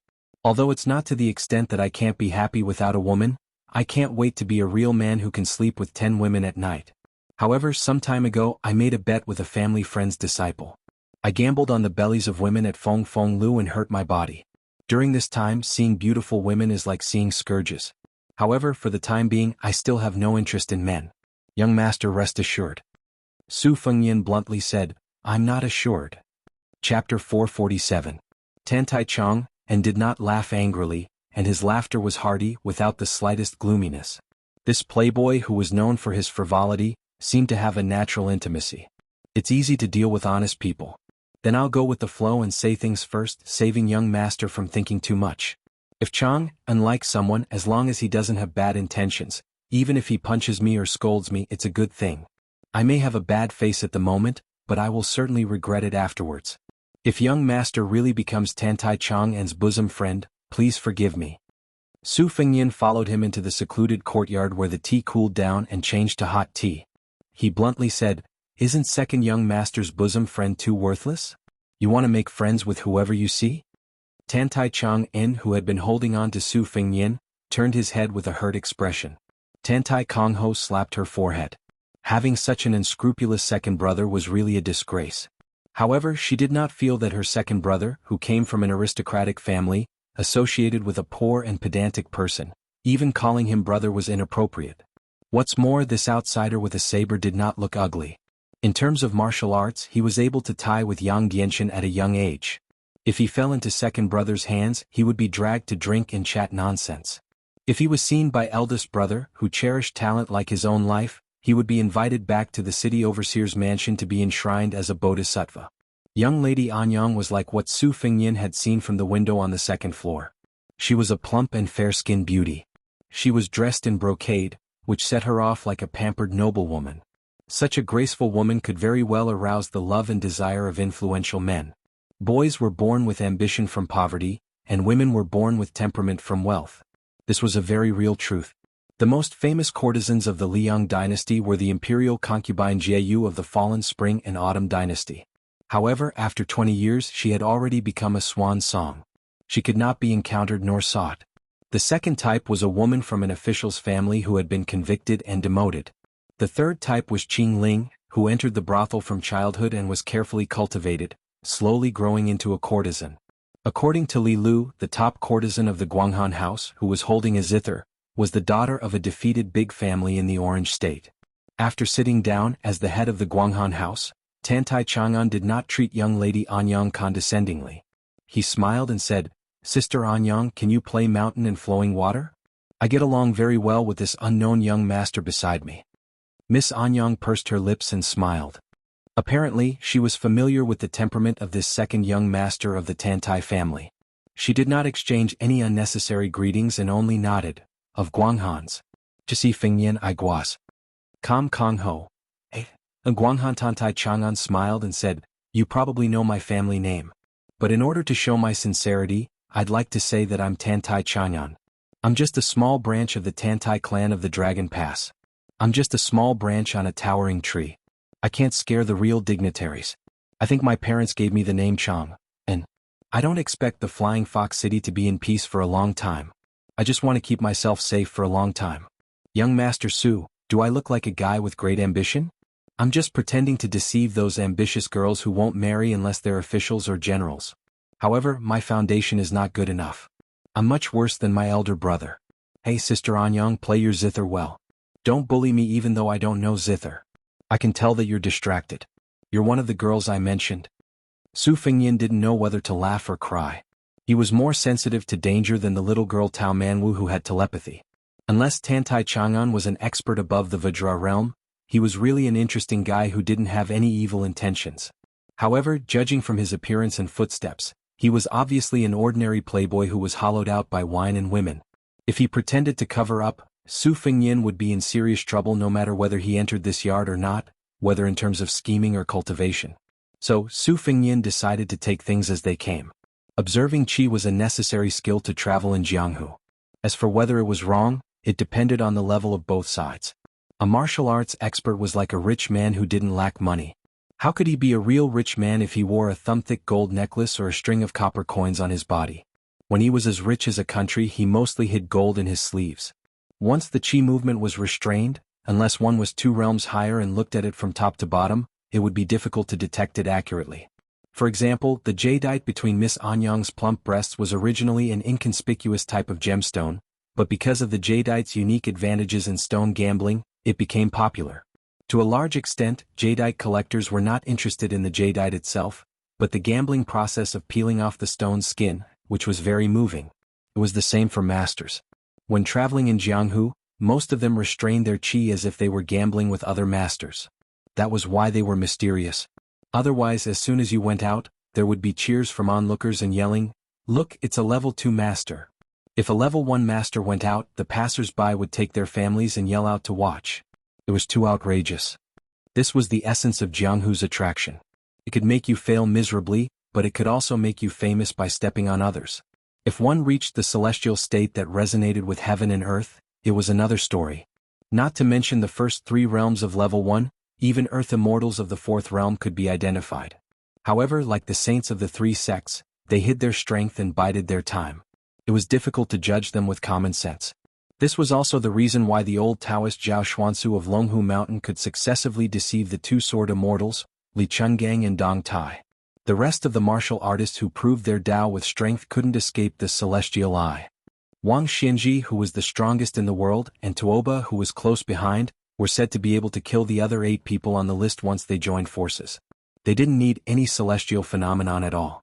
Any martial artist could feel the terrifying aura emitted by these 2 gods. No matter who they faced, they could crush them. Even if they were earth immortals, they would be killed by pure strength. Tantai Chong, and really spared no effort to play wholeheartedly. Listening to the zither, he glanced at his sister who was happily drinking the plum blossom porridge cooked by him. He took a sip of wine and squinted, saying, "You must be joking. My ambition is to be a teacher in a rural private school. I serve the disobedient boys with a feather duster, but I'm more lenient with the girls. I don't have a bad idea, but I just think about how they will look when they grow up. They will be slender and elegant, get married, help their husbands and raise their children. I don't know why I feel happy when I think about it." Su Fengnian said calmly, "How many times have I told my friends about this ambition?" Tantai Chang'an said innocently, "It's up to you to believe it or not. I really only told you about it." Su Fengnian couldn't help but cast a sidelong glance. "Tantai Chang'an, when you were picking plum blossoms, you fell and damaged your brain?" Tantai Kongho, who was drinking porridge but listening to the conversation, spat out a mouthful of porridge. She gave a thumbs up and said with a smile, "Su Chi, well said." Tantai Chang'an rolled his eyes and said, "Great aunt who just scolded me for helping outsiders. Should I scold you back a few times? In a war of words, who has your second brother lost to?" Tantai Kongho made a face. Looking at that youth with the saber, he was much more pleasing to the eye. At least her second brother had innumerable friends. But those who dared to say that her second brother's brain was damaged could be counted on one's fingers. Besides, she hadn't known this wanderer for long. This straightforward courage and insight was to the liking of her city lord mansion's third young master. It was no different from this bowl of plum blossom porridge. Wasn't this the so-called no discord, no concord? She leisurely ate the plum blossom porridge, her mood very good. Tantai Chang'an asked, "Su Chi, what is your ambition? I see that your martial arts aren't bad. Do you want to be like Hong Jingyan, a martial artist revered by tens of thousands of people? Or do you want to be like Luo Yang, a devil with no misgivings? Or perhaps even more ambitious, to be like our Beimang's god of war, the only one in 100 years who can be called an indomitable dynasty?" Su Fengnian thought for a moment and said calmly, "I don't have that much ambition. I'm just thinking that there will be a day when my old man really dies of old age so I can leave with some peace of mind." Murong Kongho seemed to recall her own words on the fourth floor. She didn't care whether this Su Chi could hear her or not. She softly whispered, "I'm sorry, Su Chi. I only spoke casually in Guanghan building." Tantai Chang'an was silent for the first time. After a long time, he raised his cup and softly said, "Very good. Your ambition is a bit bigger than mine. I don't like those fellows who keep on talking about helping the people. There are too many of these people in Flying Fox City. Many of my friends are the same. They always look high and far away, but they don't care about their feet. They don't travel far when their parents are healthy. They don't understand." Seeing Su Fengnian's gaze cast over, Tantai Chang'an awkwardly smiled and said, "As long as you understand what I mean, it's fine. I didn't say that you were wrong. I'm ignorant and incompetent. With great difficulty I remember some principles, so I blindly opened my mouth." Su Fengnian smiled. Chapter 448. Tantai Chang, and laughed heartily as if he had seen a ghost. Su Chi, you stingy brother are finally willing to give me a smile. Come on, let's drink a cup of wine. Let's have a toast." Su Fengnian raised his glass and drank it up. Because he recalled many past events, he certainly liked the childhood when his mother was still alive. He was carefree and played with two sisters who loved him dearly. Even if his mother urged him to study and learn to read more strictly, he was also carefree. He was not afraid even if the sky fell down. His mother had a sword and his father had 300,000 cavalries. He was a child who didn't need to bear anything. What was there to be afraid of? His Highness the Crown Prince did not hate Li Hanlin, who shared the same rotten taste as him, Yin Qiji, who was more like a girl, and Kong Wuchi, who spared no effort to take the lead in getting into trouble. When he thought of something that didn't go his way, he would vent his anger on Su Xiao, pick up a broom and chase him down. Not to mention in the mansion of the vassal of the dynasty, it was probably an unimaginable absurd scene in any aristocratic family. However, Su Xiao was not angry every time. At first, Su Fengnian did not understand. He just felt that Su Xiao had let his mother down, so he had to be beaten up. If he dared to be angry, he would run to the mausoleum and complain to his mother. When he grew up, it was not that he really wanted to compete with Su Xiao in a dead end. He must have been holding back his resentment before he casually picked up a stool and a broom to chase him away. It was just that it had become natural. Many times his hands were itchy and convenient. The father and son really did not care about how the world looked at them. Su Fengnian said slowly, "Tantai Chang'an, if you didn't lie, your ambition is actually quite good." Tantai Chang'an nodded hard and said, I know you will understand me. Don't say more. Let's have another drink. Su Fengyan rolled his eyes and said, leave my ass. In order to see Miss Wei and save some money, I drank a whole pot of yellow wine at Sister Shi's place. If I leave again I'll really have to lie here. Tantai Chang'an drank a cup of wine alone happily and said, you're awesome. Su Chi, you and I have the same taste in women. But no matter how I please her, Sister Shi never lets me into her room, let alone drink in her room. You know, since I was 15 years old and saw Sister Shi, who was still a top courtesan at that time, I was shocked by her beauty. Such a sister is so considerate. If this mature peony with full charm was picked by someone else, I would be angry with him. If it were you, I would also bear it. He was a good brother. Half of the reason why I bought Guanghan Tower was because of Sister Shi. As for the other half, you know it too. On one hand, I'm earning money for my own expenses. On the other hand, I'm helping my family build some connections. In any case, I'm not doing anything wrong. This is the only thing I've done in my life that makes my father feel comfortable. Even though Su Fengyan had seen a lot of playboys' strange faces, he was also speechless. If this guy sat with Li Hanlin, he would really sign a card and swear brotherhood with him. Tantai Chang'an was like a woman who had never seen a man who liked to think too highly of himself. He didn't care whether Su Fengyan accompanied him or not and just drank one cup after another. But they were all good liquor. Soon his face turned red. His body was weak and there was a sign of tongue-tied. Su Fengyan stood up and said, it's late. I'll leave first. I'll come back tomorrow. Su Fengyan apologized to Miss Anyang with a smile. Su Chi is really shy of money. He doesn't dare to enter Miss Anyang's yard for fear that he will be beaten out. Guanghan Tower's courtesan smiled reservedly and said, no matter.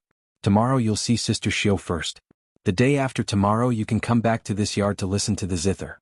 Since you're second young master's confidant, if you still dare to accept young master Su's money, Anyang's rice bowl won't be guaranteed. Tantai Chang'an staggered and sat back in his seat. He cupped his fist and said, Su Chi, I won't see you out. I'm afraid you'll be suspicious and I'll investigate your background. At that time we won't be brothers anymore. It'll be a great injustice. Su Fengyan walked out of the yard and went to the 4th floor to pick up Tao Manwu from Shi. The small yard was so quiet that the sound of a pin dropping could be heard. Tantai Chang'an was still drinking, but he raised his cup a lot slower. Miss Anyang propped up her cheek and stared at this extremely interesting young master. She looked at him for many years and seemed to have seen through him, but she always felt that she still didn't see through him. She only felt that looking at him quietly like this, she wouldn't be tired of it for the rest of her life. Tantai Kongho wanted to sneakily drink a cup of wine, but she was patted on the back of her hand. She retracted her hand and snorted, stingy. Tantai Chang'an's handsome face flushed red and he vaguely said, girls, why drink wine? If there's a time when second brother isn't here, you get drunk with someone and get bullied. At that time, second brother will be angered to death by you. The city overseer's estate's third young master smiled sweetly. Then he put away his smile and asked in a low voice, second brother, you really won't investigate this Su Chi's background? The drunken Tantai Chang'an shook his head and said, won't investigate. Tantai Kongho frowned and said, why? This guy is only 20 years old. He's only a few years older than me, yet he can fight Yang Genshin to a draw. Isn't it strange? Tantai Chang'an smiled from the bottom of his heart and said, you see, second brother, I'm called Tantai Chang'an. I've been safe and sound for so many years. Su Chi, strange. What's wrong with that? Tantai Kongho kicked second brother and angrily said, preposterous. Seeing second brother ignore her, she curiously asked, second brother, do you really want to be a teacher? I didn't hear you say it before. You're just fooling that Su Chi, right? Tantai Chang'an leaned on the table with one hand holding a cup. He looked at the moon and sparse stars above his head and muttered, half a sentence is too much when we're not on the same wavelength, 1,000 cups are too little when drinking with a bosom friend. Drunk. He unexpectedly fell asleep just like this. When Su Fengyan saw Shi Jiejier again, she really didn't have a good expression. She was definitely brooding over that slap. Su Fengyan was also happy to play dumb. He carried Tao Manwu and walked downstairs. He slowly left the bottle alley in the dead of night. When he walked out of the building, he waved his hand toward a window on the 4th floor. She dodged in panic. She was full of shame and hatefully cursed, rogue. She subconsciously rubbed her buttocks and bit her lips. Her charming eyes were hazy. At this moment, her seductive manner was practically unparalleled in the city. Su Fengyan walked out of the bottle alley. The little girl hugged her beloved porcelain pillow. The corners of her mouth couldn't help but curl up. Hugging the pillow was much more comfortable than carrying the heavy luggage. Su Fengyin narrowed his eyes. His heart was not as relaxed as he appeared to be. Other than the face that Xu Xiu had painstakingly made for him and the puppet of the fake crown prince in the Wudong garden, this trip to the north meant that the entire Bailiang Palace's brain was meticulously operating. They had done too many things in secret. For example, the travel permit that Su Fengyin had on him now meant that he came from a very real family in Gisezu. He was the son of a concubine from a family that was in the porcelain business. His Royal Highness had also taken root because of this. The pitiful owner was certain that he had died somewhere unknown. He might not have the opportunity to be buried in his ancestral grave and erect a tombstone in his lifetime. One step after another.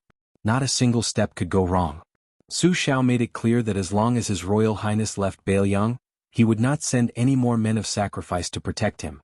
Li Yishan and the other people involved had no objections. This was because they all knew that if more men of sacrifice followed him, there would be clues to be found.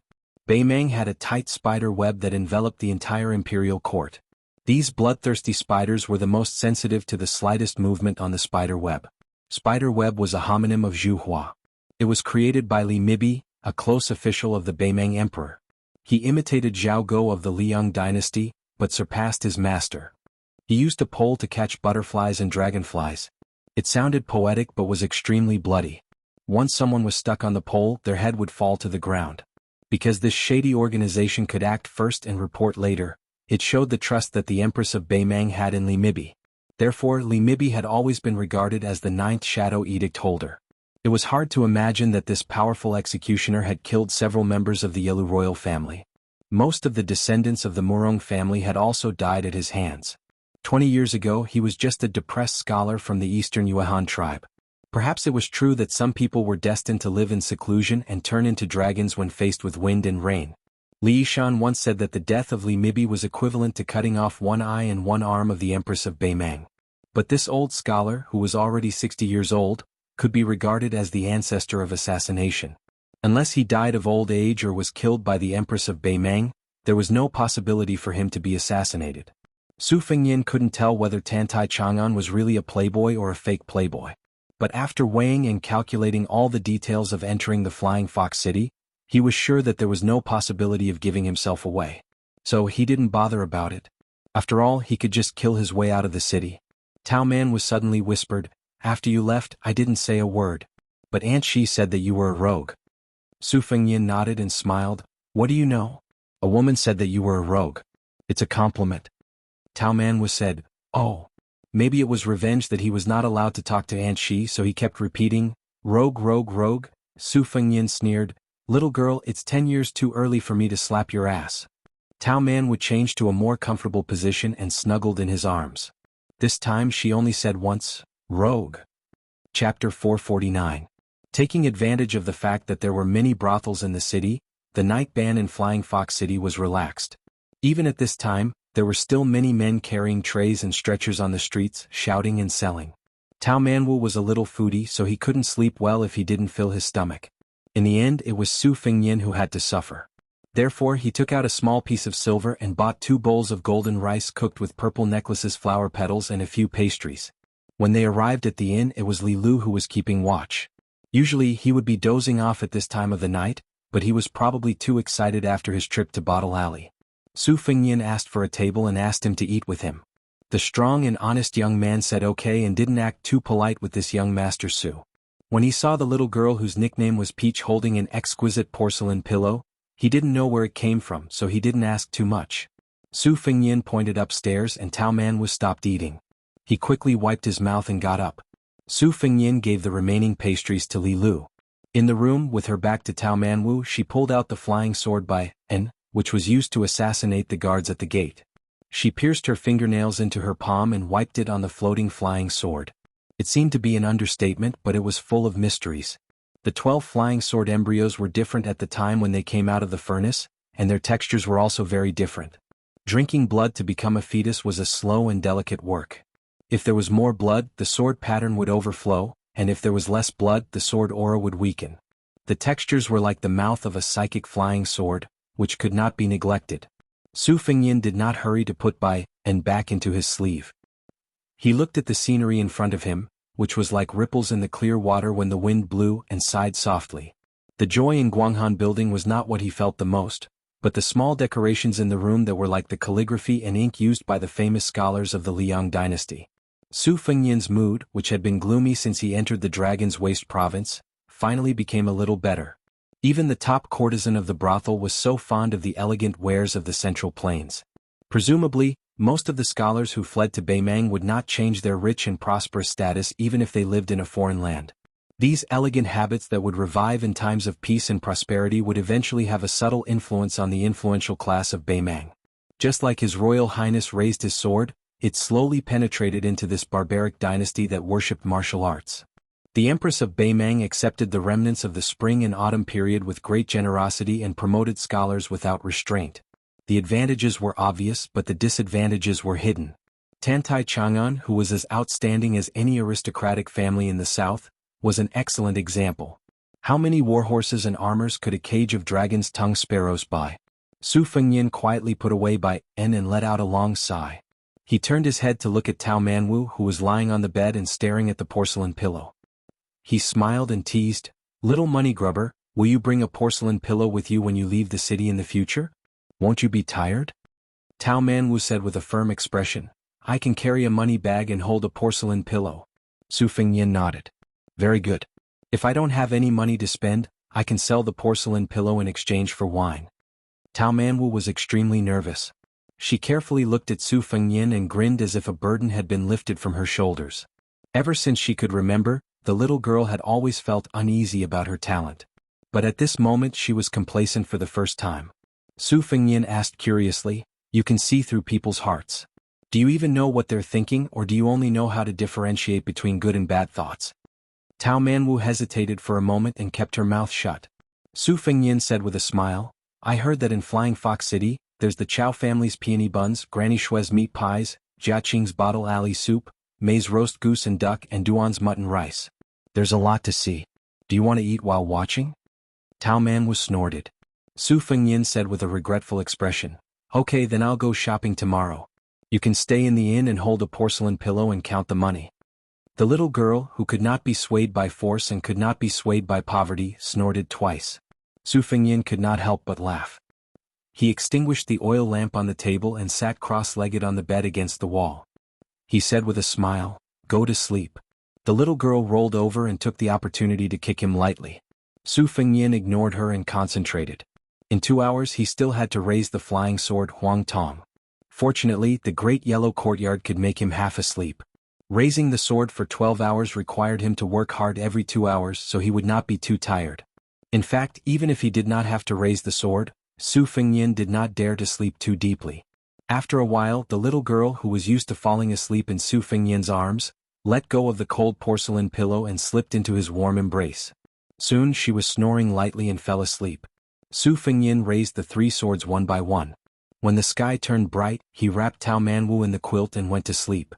He picked up the spring thunder saber on the bedside and walked to the window to stretch himself. He had a premonition that a storm was coming. It was neither good nor bad, so he did not have to worry about it. After killing Xie Ling to his heart's content, not to mention the benefits brought by the Enlightenment, his mentality and temperament had completely changed. Outside the window it was drizzling. The pitter-patter of the spring rain was soft and the gentle breeze moistened everything. Tao Manwu slowly woke up and stared at the figure in a daze. This world was naturally different from ordinary people in her eyes. In the little girl's eyes, everyone was shrouded in a layer of brilliance. Most of the people in the marketplace were gray and white. Occasionally, there would be people with varying degrees of green and purple halos. Her father was like a green mountain. Uncle Dong was surrounded by purple air. The dying people were as black as ink. When bad people were full of murderous intent, they would be scarlet and dazzling. A kind-hearted woman like Aunt Shi was warm and yellow inside and outside. Everything in the world was exceptionally splendid in Tao Manwu's eyes. The older she grew, the clearer it became. The young man in front of her was dark purple and mixed with gold. It was the first time she had seen such a scene in her life. Chapter 450. Tao Manwu didn't know that if someone noticed her, she would be regarded as the reincarnation of the living Buddha of Buddhism and the celestial being of Taoism. Unfortunately, Xie Ling didn't know why he didn't know. If he paid attention to her heart of colorful glass instead of his royal highness, she might be able to return to the peak of the finger mystery state. As for whether she would be counterattacked by fate after that, she believed that Xie Ling, the devil, would not care about it because he was obsessed with killing Luo Yang. Su Fengnian didn't interrupt the little girl's examination behind him. He waited for her to withdraw her gaze before he turned around and said with a smile, "After breakfast, I'll take you to the temple fair." Tao Manwu looked puzzled. She didn't understand why he was so merciful. In her opinion, this bad guy who didn't show his true face was shrewd and unscrupulous. He made her suffer a lot. Why did he change his mind after one night? Su Fengnian chuckled and said, "I've already thought about it. When the time comes, I'll leave Flying Fox City alone. I won't take you, a burden, out of the city. Don't worry, it won't affect your food and clothes. It'll definitely be more comfortable than following me. Since we're still together, I'll pretend to be a good person for a few days so that you won't hate me. I heard that people like you can see through people's hearts. Whenever you can't forget someone, God will definitely echo. I still want to live well. It's not good to be on tenterhooks all day long." The little girl bit her lips and stared at him. She was sure that he wasn't lying and really intended to leave her in Flying Fox City. The little girl, who should have been glad to escape from danger, didn't know how to hide her feelings. She looked gloomy. Su Fengnian didn't add fuel to the fire. He led her downstairs. After eating the stomach-warming breakfast, they walked to Suguan Alley in the west of the city. Along the way, the little girl's face was cold. She didn't look good to Su Fengnian, who had a new cold and ruthless impression. However, the joys and sorrows of a child's experience were like a jug of new wine, with the taste floating above it. It was not like the taste of an adult's old wine, which had settled at the bottom of the wine jug. If one did not drink it all, the spoon would not be clean. Su Fengnian used a stick of sugar-coated haws and a small lacquer box with a spider spinning web to make Tao Manwu happy. The box was named Chi Chiao. It was also an exquisite toy from the Central Plains to Beimang. He stored the small spider in the box and observed how dense the web was in the next few days. It was a small item that most women in the spring and autumn period would buy during the Qixi festival. He put a small piece of paper in the box and wrote the name of the man he liked on it. The spider silk was a red rope from the moon god, which was a good sign. If the web was dense and luxuriant, the woman would naturally be happy to see it. Su Fengnian's strides were big. After 2 trips, he was used to all kinds of performances and sales at temple fairs. He disliked the little girl who was walking slowly with her eyes wide open, so he simply let her ride on his neck. Tao Manwu was sulking with this guy, so he didn't care about his ladylike manners and rode on his neck. He put his little head on his big head and didn't even give him a stick of sugar-coated haws to eat. He wanted him to die of hunger. For a while, they watched the simple shadow puppet show, which was about the border war between Liang Mang and Liang Mang. It was reasonable for the generals of Beimang, including Huang Songpu, to be sculpted to have a dignified appearance. However, the king of Beiliang, Su Shao, and the little man Chen Zhibao were sculpted to be ferocious and ugly, which was very pleasing to the people of Flying Fox City. Su Fengnian laughed it off and didn't wrongly accuse Su Shao. However, Chen Zhibao, who was a handsome soldier in white in his prime, was sculpted to be such an unsightly and ugly character, which was unfair to the people of Flying Fox City. The puppeteer played the role of the storyteller. Since the paper characters were the most powerful military officials on the border between the 2 dynasties, they were inseparable from the raging flames of war. This was slightly different from the storytellers in wine shops and tea houses who talked about the events before the war. When it came to deliberately exaggerating the intense war, the audience was unable to take their eyes off it. They held their breath in rapt attention, completely immersed in the play. Su Fengnian had just walked away when he saw Tantai Chong and his younger sister, Tantai Kongho, walking with several retainers in the midst of the bustling stream of people. Tantai Kongho's hand was also carrying an ingenious spider box. However, it was a red sandalwood box. The amount of silver it consumed was far from being comparable to the wooden box in Tao Manwu's hand. The spiders in the box were even more different. Presumably, the spiders of the city overseer's 3rd son would, as a matter of course, be even more ingenious. After the 2 sides looked at each other, Tantai Chong's smile was brilliant. He took the lead and walked over. Turning his head to his younger sister, he proudly said, "How is it?" "I guessed right. Su Qi will definitely come to the temple fair." Tantai Kongho glared at Su Qi and helplessly said, "Isn't it just losing a tael of silver to you in a bet? What are you so proud of?" Tantai Chong laughed heartily and said, "Second brother won someone else's 100 taels of gold and won't necessarily be happy. Maybe it's them who are secretly happy. However, earning a copper coin from you is worth being happy. Su Fengyin was even more helpless than Tantai Kongho. This Flying Fox City's #1 debauchee's second young master was truly a divine strategist. He did not know why, but Su Fengyin truly believed that Tantai Chong, and was here to wait for the hare and not to have someone spy on him. On one hand, with Su Fengyin's current mysterious five senses, he could easily detect special gazes in the surroundings. Moreover, he did not have any ill feelings towards this unscrupulous child who had the ambition to be a countryside teacher. This could not be called a hero sympathizing with each other, it could be considered a debauchee sympathizing with each other. Especially after Tao Manwu did not have any abnormalities, Su Fengyin was even more relieved. Tantai Chong, and had a straightforward temperament. Seeing Tao Manwu's cute appearance, he reached out to pinch his cheeks. After being dodged, he did not mind and made fun of his younger sister. This younger sister of mine keeps on saying that she wants to marry me as a wife, but in fact, she secretly admires a handsome young master from Huyen's family. Didn't she just buy a strange item? Later, she will certainly secretly write down that handsome young master's name like a thief. If I don't see Brother Su Chi today, I won't expose her thoughts. She will climb the wall in the middle of the night to steal that slip of paper and throw it away. I'll let her cry to death in front of a cobweb the next day. The red-faced Tantai Kongho fiercely stomped on Tantai Chang'an's foot. The latter felt a burst of pain and sucked in a cold breath. He could only dare to be angry but did not dare to speak to this spoiled younger sister. After strolling around together for an hour, Tantai Chang'an was pulled away by the impatient Tantai Kongho. The second young master and Su Fengyin had an appointment to drink at Guanghan House in the evening and was forcibly dragged away by his younger sister. Looking at this pair of brother and sister who had a harmonious relationship, Su Fengyin stood in place and did not move his feet for a long time. Tao Manwu reached out her small hand and rubbed his brows. Chapter 451. Tao Manwu was riding on the neck of a certain bad guy with a clear conscience, looking into the distance and leisurely touring the temple fair. Suddenly he noticed that the guy with the fake mask had stopped. Following his line of sight, he saw a skinny young lady standing in front of him, timidly handing out a thin brochure. Su Fengyin was stunned for a moment and took the brochure from the skinny young lady.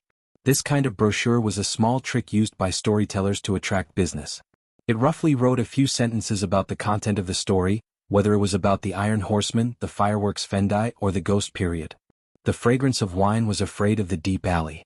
Other than the main character staying in the wine shop or tea house, the person setting up the stage on the street would invite customers to come in and listen to the story. The level of extravagance was linked to the level of fame.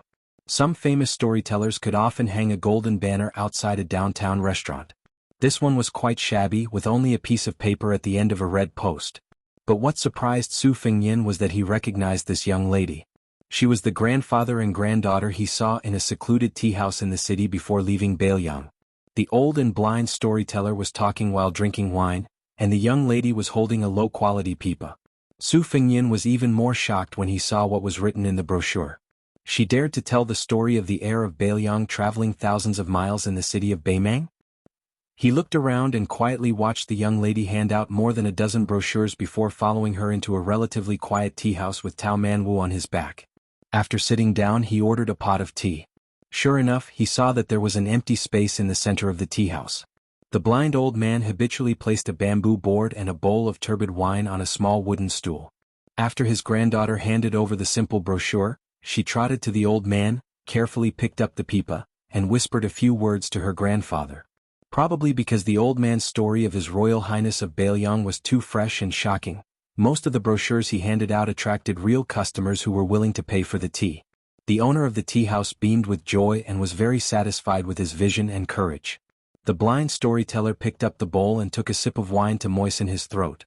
He didn't get to the main topic but said in a clear voice, "Today I won't talk about the smoke powder of a man and a woman entangling together, nor will I talk about the spiritual monsters outside the human world. I'll just talk about the heir of Bailiang traveling thousands of miles with two swords at his waist. It's enough to make the officials laugh a little."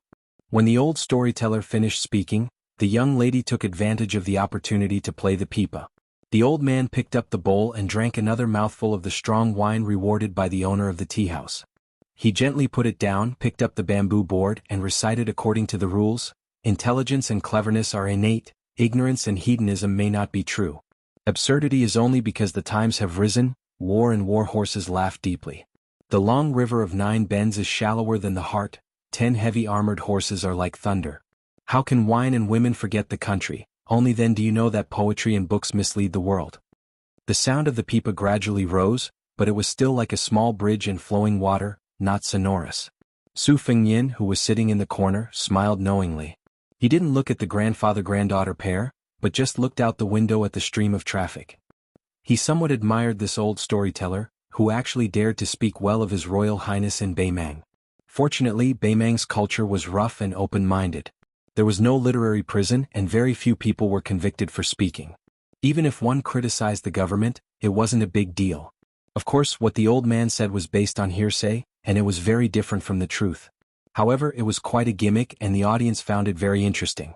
Especially when he talked about how His Highness the heir apparent had single-handedly faced off against Prince Jinggan Zhaoheng and 1,000 armored cavalry outside Xiangfan City. Some of the customers who didn't take it seriously at first became engrossed in the story.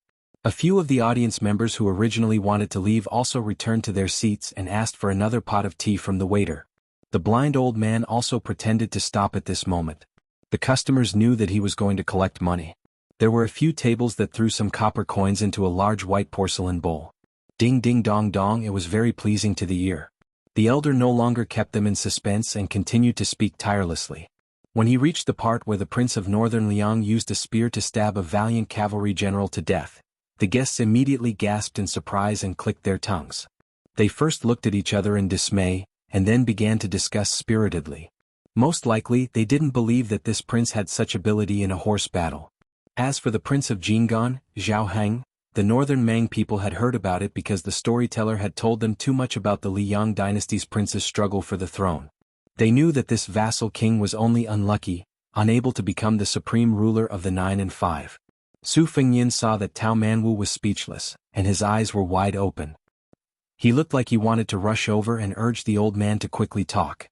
Su Fengyin pricked his finger under the table and dripped a drop of blood to nourish the sword. After keeping the sword in his sleeve, he poured himself a cup of tea and closed his eyes to concentrate. The blind old man was very clever. When the audience was a little impatient, he finally talked about the ancestral court of Taoism, Mount Longhu. He talked about the great General Su Zhao's deeds in Jianghu. The audience was immediately intrigued again. Su Fengyin couldn't help but laugh. There weren't many people who survived the battle on the snowy plains, and those who survived would never reveal the secrets of heaven. The old man was very mysterious. When he talked about the Mount Huiyu's Purple Thunder formation, he only said that it was the supreme divine ability of the sword god Li Chungang. Most of the audience scoffed. Looking at the situation, wasn't this old man wearing a sheepskin coat even more powerful than our Beimang's god of war, Tuoba? Then why wasn't this old god of sword among the top 10 martial arts judges? They only heard that there was a Dong Tai holding a peach branch. The old man heard the boos and countless boos, but he wasn't anxious. At this time the sound of the pipa became louder and louder. It was like a silver bottle breaking and splashing water, making people worry if the little girl's weak and delicate hands could hold on. In the magnificent atmosphere created by the pipa, the old man talked about the finale of the show, the arrival of the flying sword. He said that the old god of sword used the word sword to make thousands of swords from Mount Hui and Mount Longhu fly to the snowy plains and cover the sky. The audience was dumbfounded. Oh my, could it be that he was really one of the few immortals on earth? When the old man talked about how Mount Longhu's master Zhao asked the old god of sword to return to his residence, the old man paused and said word by word, "Do you know what happened next?" This time the tea guests were very happy to give the copper coins. Soon the big bowl was filled to the brim. Some impatient people ran to throw away the copper coins and sat back in their seats. They hurriedly said, "Old man, tell us." The blind storyteller drank a mouthful of wine and said with a smile, "Senior Li, who is in the Sword Celestial Realm, sent a message to the big Mount Longhu. His Royal Highness said that there was no need to return it." The whole tea house was dead silent. Then there was a roar of applause. Many tea guests who felt that their anger had been vented began to hit the table. Tao Manwu, who was beside Su Fengyin, chuckled. Su Fengyin took out a small piece of silver and shook his head. The little girl originally thought that the old man's storytelling was brilliant and varied. Seeing that this stingy man was unexpectedly generous, she finally smiled. She grabbed the silver and ran to the center of the tea house. She gently placed it into the bowl with her face flushed red. Then she ran back to Su Fengyin's side and snuggled up to him, not daring to look at others. Everyone only thought that this young man was most likely a rich son who had too much money and nowhere to spend it. They didn't think much of it. When the blind storyteller talked about the Eastern Sea's martial emperor city, he only said that His Highness the Crown Prince carried a bowl to the top of the city wall, but he didn't tell the whole story. The guests in the tea house were shocked to the core. They all thought that this hereditary crown prince of the northern Liang was really daring.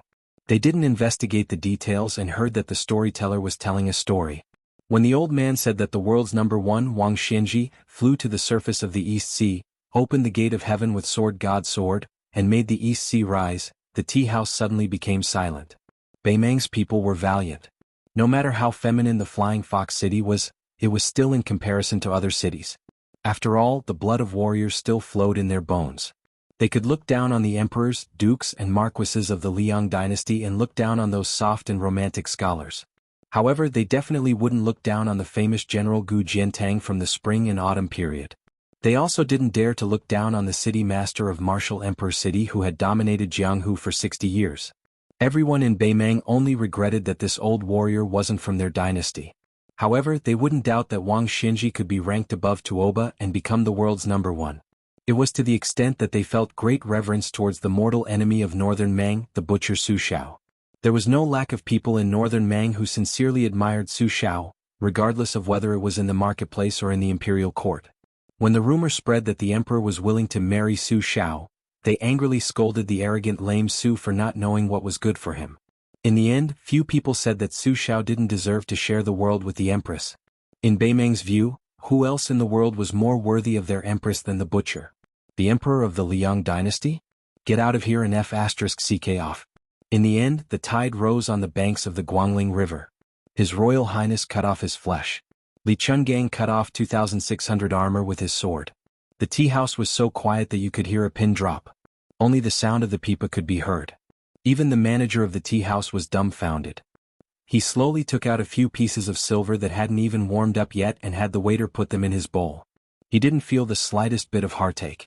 Luckily, he had invited this grandfather-grandson pair to tell stories today and earned a lot of extra money. He had made up his mind to let them continue to tell stories for a few more days. He was sure that business would be booming and money would flow in. After the story was finished, some of the wealthier customers added a bit more money to spare.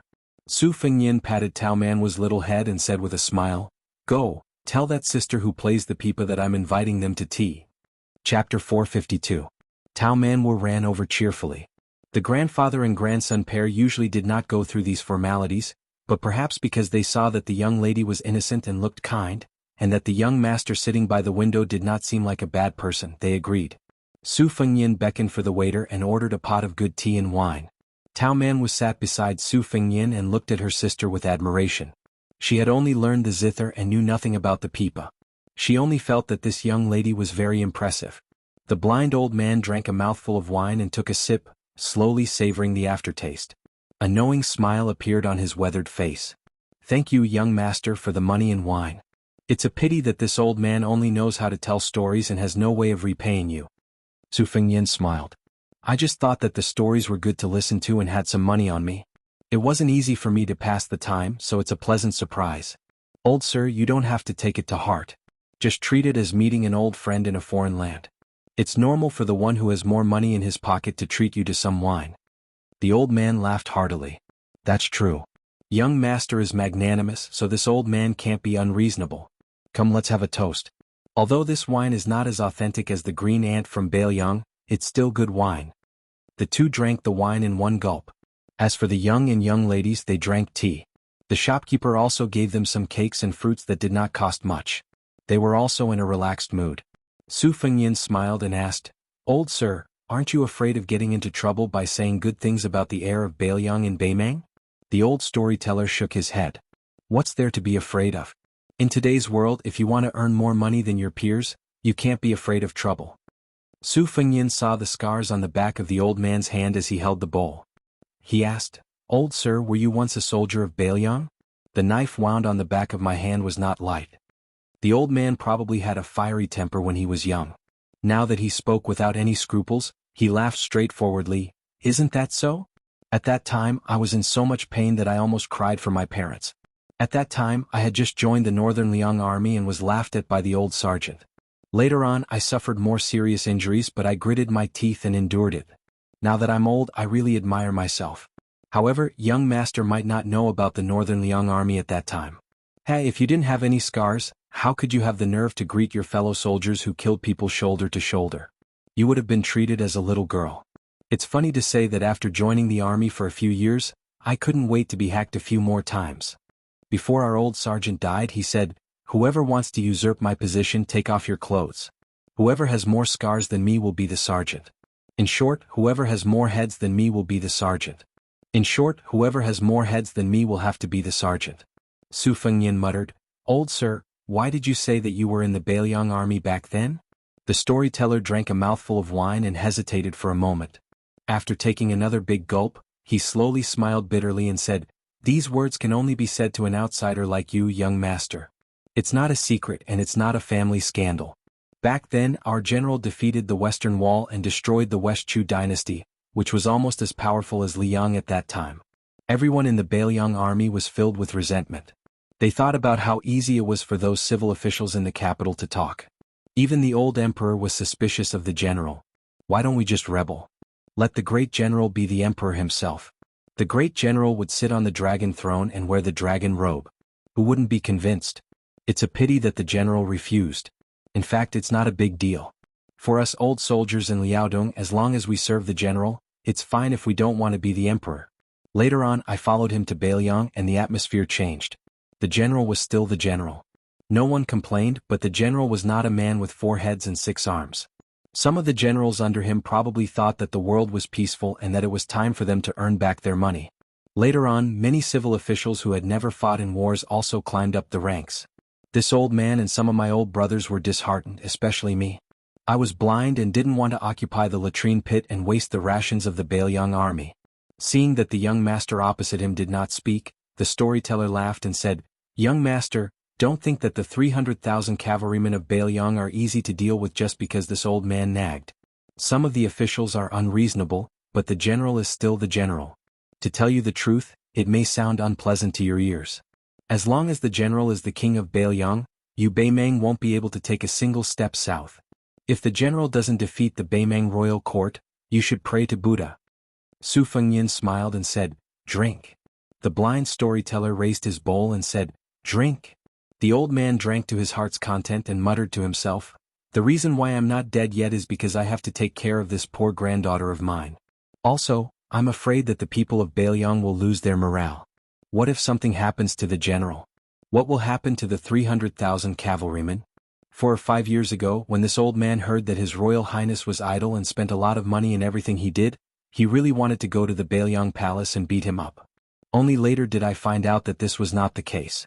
Thinking that since I don't have many years left to live, I'll visit as many towns as I can in Beimang and have a good talk with the Beimang people about our future king of Beiliang.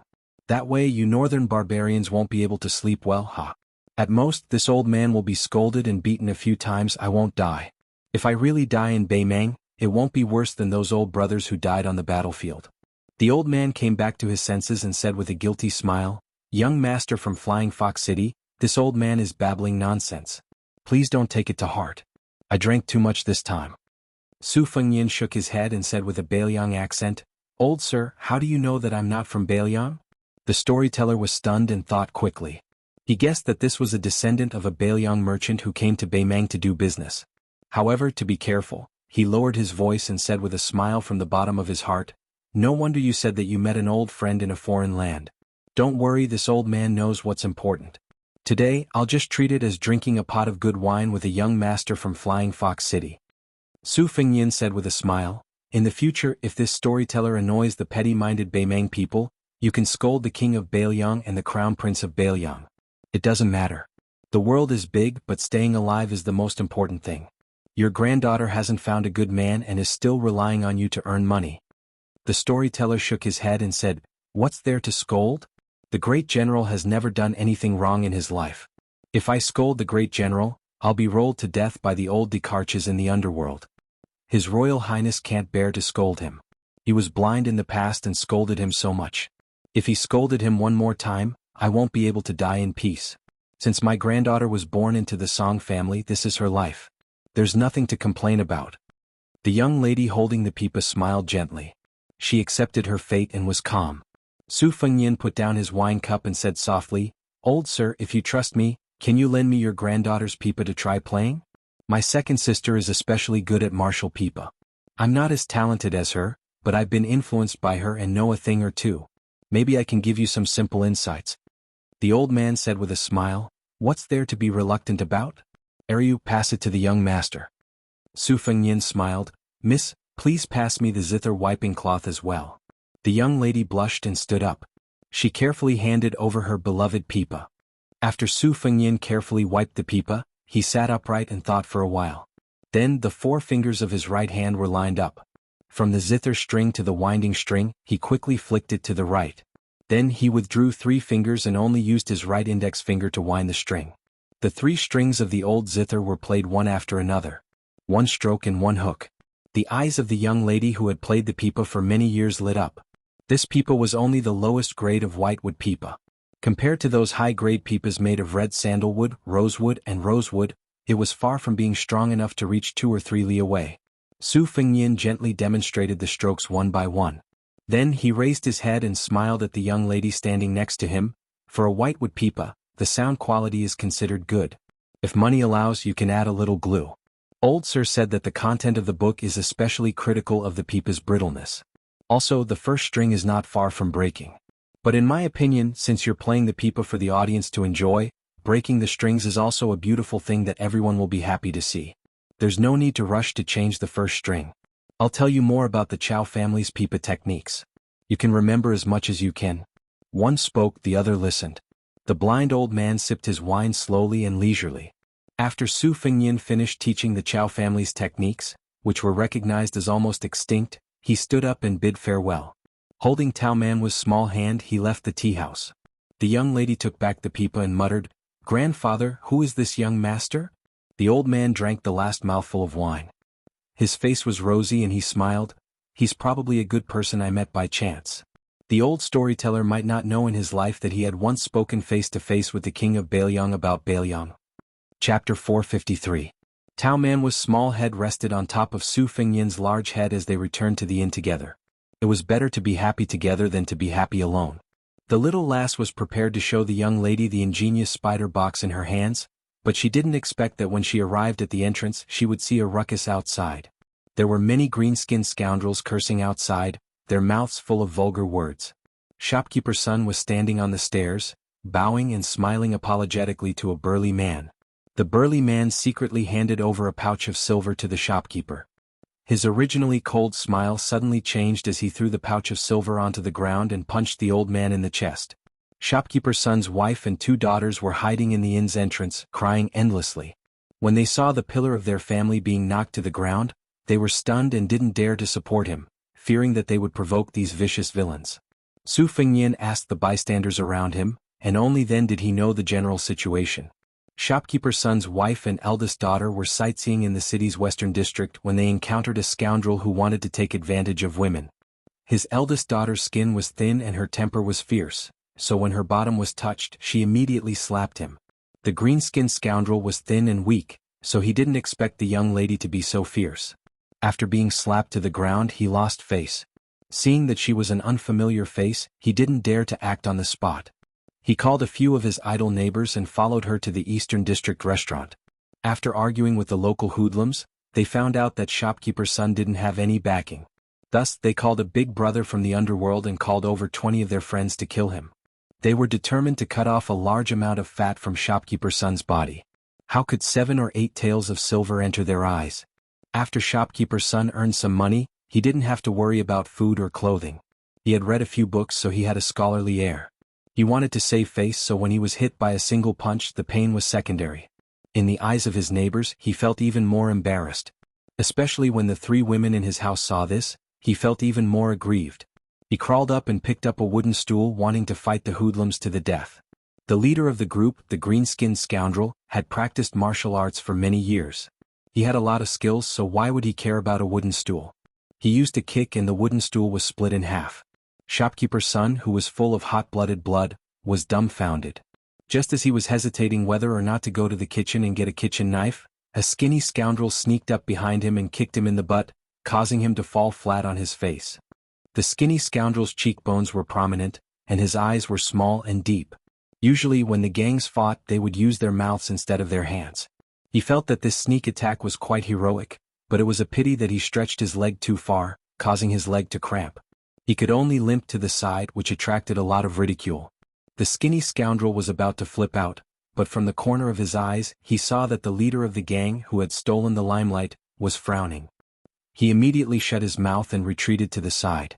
Su Fengyan put down Tao Manwu and walked to the green-skinned scoundrel while holding his hand. He very nimbly handed over a few 10 taels banknotes and said with a smile, "This leader, I don't know how Brother Sun was disrespectful. I hope that you can give me a chance to spend money to avoid disaster." He didn't have to give face to anyone, but he had to give face to money.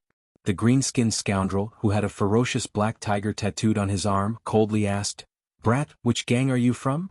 Su Fengyan smiled and said, "This lowly one cannot compare to First Master's domineering demeanor and is only doing odd jobs for the City Lord Mansion's second young master. I'm not considered anyone important. Second young master took a fancy to this restaurant's 5-sprout soup, and as a result, I developed a friendship with Manager Sunday. Thus, I came here to ask for this restaurant's signature vegetarian dish. First Master is magnanimous, so please forgive Manager Sunday. If this lowly one fails in this matter, even if second young master hears about it, the restaurant will not be in the right. Second young master has a lot of matters to attend to, so he absolutely won't care about such trivial matters. However, if this lowly one fails in this matter and does not leave a good impression on second young master, then this lowly one will be miserable and won't be able to obtain even half a copper coin's worth of profit. Therefore, these 30 to 40 taels of silver can be considered as a token of my respect to First Master. First Master is benevolent and does not cut off this lowly one's path to wealth. What do you think?" The leader's face was gloomy and uncertain. In the end, he smiled and put the banknotes into his pocket. He patted Su Fengyan's shoulder and said, "Since little brother has admitted his mistake, this matter isn't a big deal. I'll give you face and let it go. In the future, when you go to the western part of the city, find me for a drink. It's simple, just say the name of Flying Fox Town's Guanxi." The commotion died down, and the immortals who were watching from the sidelines also dispersed and entered the restaurant. Manager Sun, who was still in a state of shock, asked in a low voice, "Brother Su, are you really a noble of the City Lord's mansion?" Su Fengyan picked a clean table and sat down. He said with a smile, "How could I be related to the City Lord's mansion? It's just that there are some elders in my family who have some business dealings with the mansion's steward. I'm not familiar with the second young master of the Tantai family. This time, I went to the City Lord's mansion and shamelessly put myself under the guise of an assassin. I don't know if I'll be able to meet the second young master. Brother Sun, you know that my family is in the business of porcelain, but the second young master is an expert in this field. If I'm lucky enough to be recognized by him, I might be able to drag the second young master to the restaurant for a meal." Manager Sun's mind calmed down. He rubbed his hands and said with relief, "I don't dare to accept the second young master's money. It's already a great honor to be able to come to the restaurant. Brother Su, today's matter is all thanks to your righteous help. I'll go get the money to pay you back. Also, no matter how long you stay in the inn, as long as it costs money, I'll take care of it. If you don't agree, I'll be angry with you." Su Fengyan hesitated for a moment, then said with a smile, "Brother Sun, don't haggle over the 30 or 40 taels of silver with me. I'm the descendant of a merchant who went to Guanghan House. If you're stubborn, you won't recognize me as your brother. In the future, as long as I go to Flying Fox City, I'll definitely come to your place to eat and drink. I won't be careless about this. I'm not joking with you, so don't feel bad." The anger in Manager Sun's chest was swept away and he laughed heartily. After sitting down, he waved to his wife and daughter who were standing in the distance and said, "Come, say hello to Brother Su." Chapter 454. Even the little girl who despised Su Fengyan for being too old, along with her mother and elder sister, respectfully bowed to him. The three girls were like raindrops on a pear blossom. Having survived a calamity, they were grateful to Su Fengyan. Not to mention, it seemed that this handsome young master with a saber had some connections with the City Lord Manor. This made them feel that Manager's son had such a young master who called him brother, and that they shared his glory with him. The eldest daughter was originally embarrassed that her father had been beaten to the ground in 2 or 3 moves. She wished she could dig a hole and hide in it. But now she only felt that her father was brave and had the ability to recognize people. She didn't have the slightest bit of complaint. As a businesswoman, Manager Sun's wife was even more worldly and clever. She personally returned with a pot of good wine and poured wine for her husband and Su Fengnian. She wanted to strike while the iron was hot and tie this noble young master to the restaurant. In the future, if there were any conflicts with those green-skinned men, he wouldn't have to charge and break through enemy lines, but at least he wouldn't have to watch from the sidelines. Manager Sun's youngest daughter was still in a daze. When her elder sister pinched her arm, she raised her head and saw her mother give her a meaningful glance. She mouthed the words Tantai's eldest young master. The little girl immediately became spirited. She didn't care about anything else and anxiously asked, "Brother Su, if you go to the City Lord Manor, will you be able to see Tantai's eldest young master? If you see him, you must remember to mention me. My name is Sun Xiaochun." The little girl's arm was pinched again. She immediately came to her senses and said with a smile, "There's also my elder sister. She's called Sun Jiqiu." Manager Sun and his wife looked at each other and smiled. They felt somewhat helpless towards their daughter who had gone mad. The two sisters' eyes were filled with hope and expectation. They didn't care about being reserved or shy. Su Fengnian couldn't help but laugh. He could only nod and say, "If there's a chance, I'll definitely put in a few good words for you too. But I can't guarantee that I'll be able to see that heroic young master." The elder sister, Sun Jiqiu, was older and knew more about the ways of the world. She smiled and nodded. The younger sister, Sun Xiaochun, had a serious expression. She said with a deadpan expression, "You must see him." Their mother pretended to slap the little girl, but her tone was gentle, "Don't be rude." Su Fengnian smiled and said, "Sister-in-law, it's fine, it's just a small matter." Afterwards, the three women went into the room to talk about some private matters. Shopkeeper Sun, on the other hand, had a complacent smile on his face as he chatted with a few of his old friends who had rushed over after hearing the news. Su Fengnian returned to his room at the inn. Tao Manwu put away the Qiqiao box, opened his bag and counted the silver pieces one by one. Su Fengnian laughed and scolded, "If there really was a thief, would he only steal a few pieces of silver? You stole them all long ago." The little girl, who was good at running a household, glared back at him and continued to count the money. With his back to Tao Manwu, Su Fengnian steered a flying sword from the silkworm armor 12 scabbard, and secretly nurtured it. After counting the silver pieces, not a single one was missing. Tao Manwu tied up his bag, kicked off his boots, and arranged the Qiqiao box in a porcelain pillow. He rested his head on the bed and looked left and right, his eyes full of joy. Su Fengnian hid the flying sword and looked at his palms, where the calluses were gradually peeling off after fusing with the big yellow courtyard. Ordinary people used their blood to nurture a sword. Not to mention 12, even 2 or 3 swords would be enough to make their hands unsightly. However, with the big yellow courtyard, growing the longevity lotus, there was no need to worry.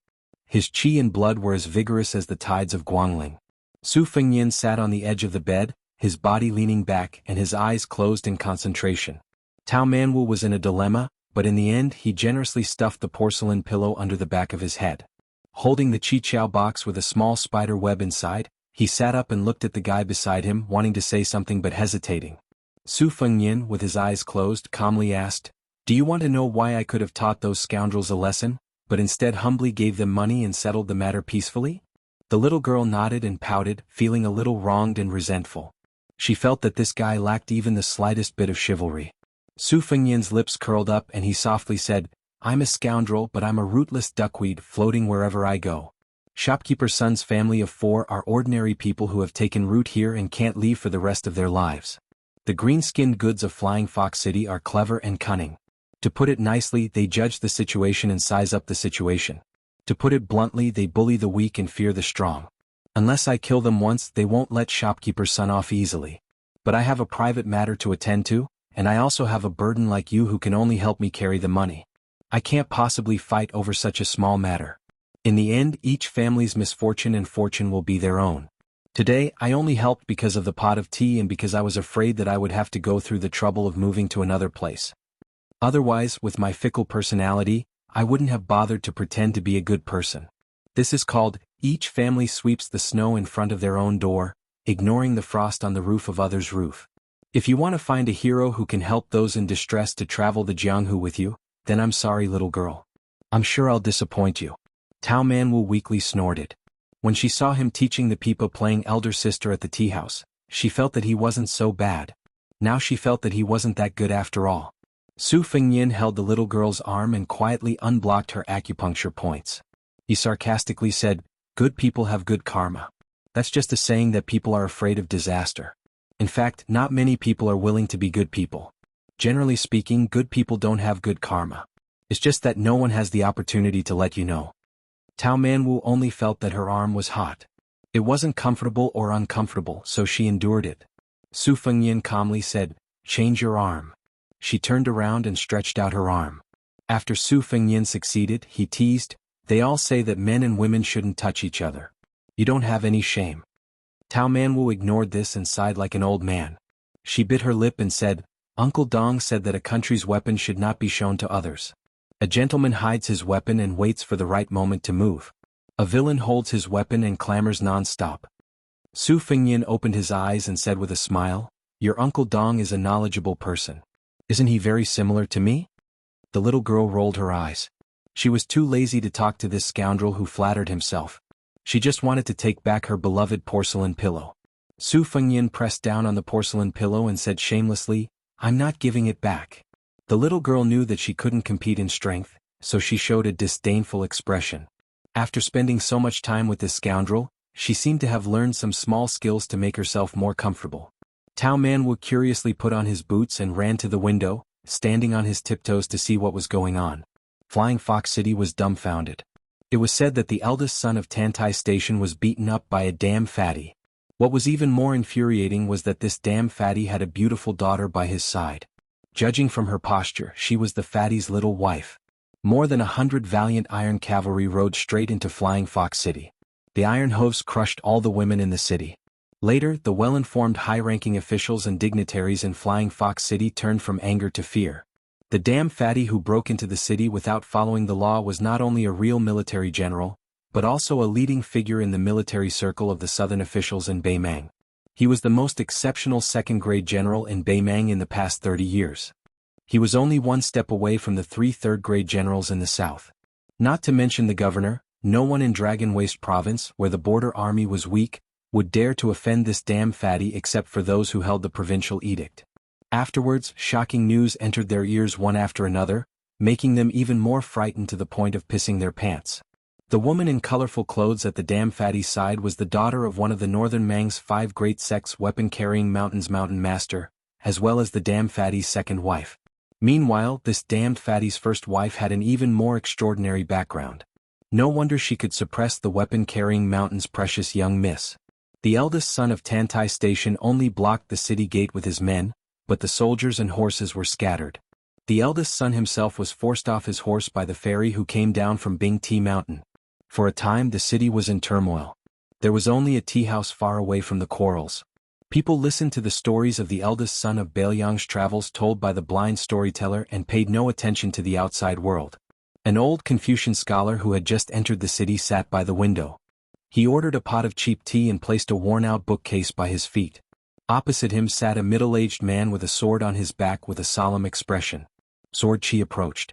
Chapter 455. Hundreds of cavalrymen charged into the city, clad in heavy armor. The fat general in the lead weighed at least 100 kilograms, but he didn't give off the feeling of being a burden at all. His body was strong, his skin was dark, and his mount was also a heavy black horse. The cavalrymen behind him galloped in a straight line. Beside the fat general, there was a delicate woman riding side by side. She had a lively temperament, and her colorful clothes fluttered in the wind, making her look like a fairy. The young woman wore a dark and serene green skirt with a soft and delicate yellow inner garment, which was exquisite and elegant. An ancient sword with a peacock green scabbard hung on her waist. Even when she galloped with the Beimang's #1 cavalryman, she didn't look like a vase at all, which made the fat general's personal cavalryman look even more majestic. The Beimang dynasty had a vast territory, but ever since the Liang dynasty unified the spring and autumn period, it had launched 6 grand wars with all its might, but only one of them involved the central line of the Dragon Waste state. The main battlefields were the eastern line of the 2 Liao provinces, and the western line of the Beimang Gusai province and the Liangzhou province, which was 100 steps away from Flying Fox City.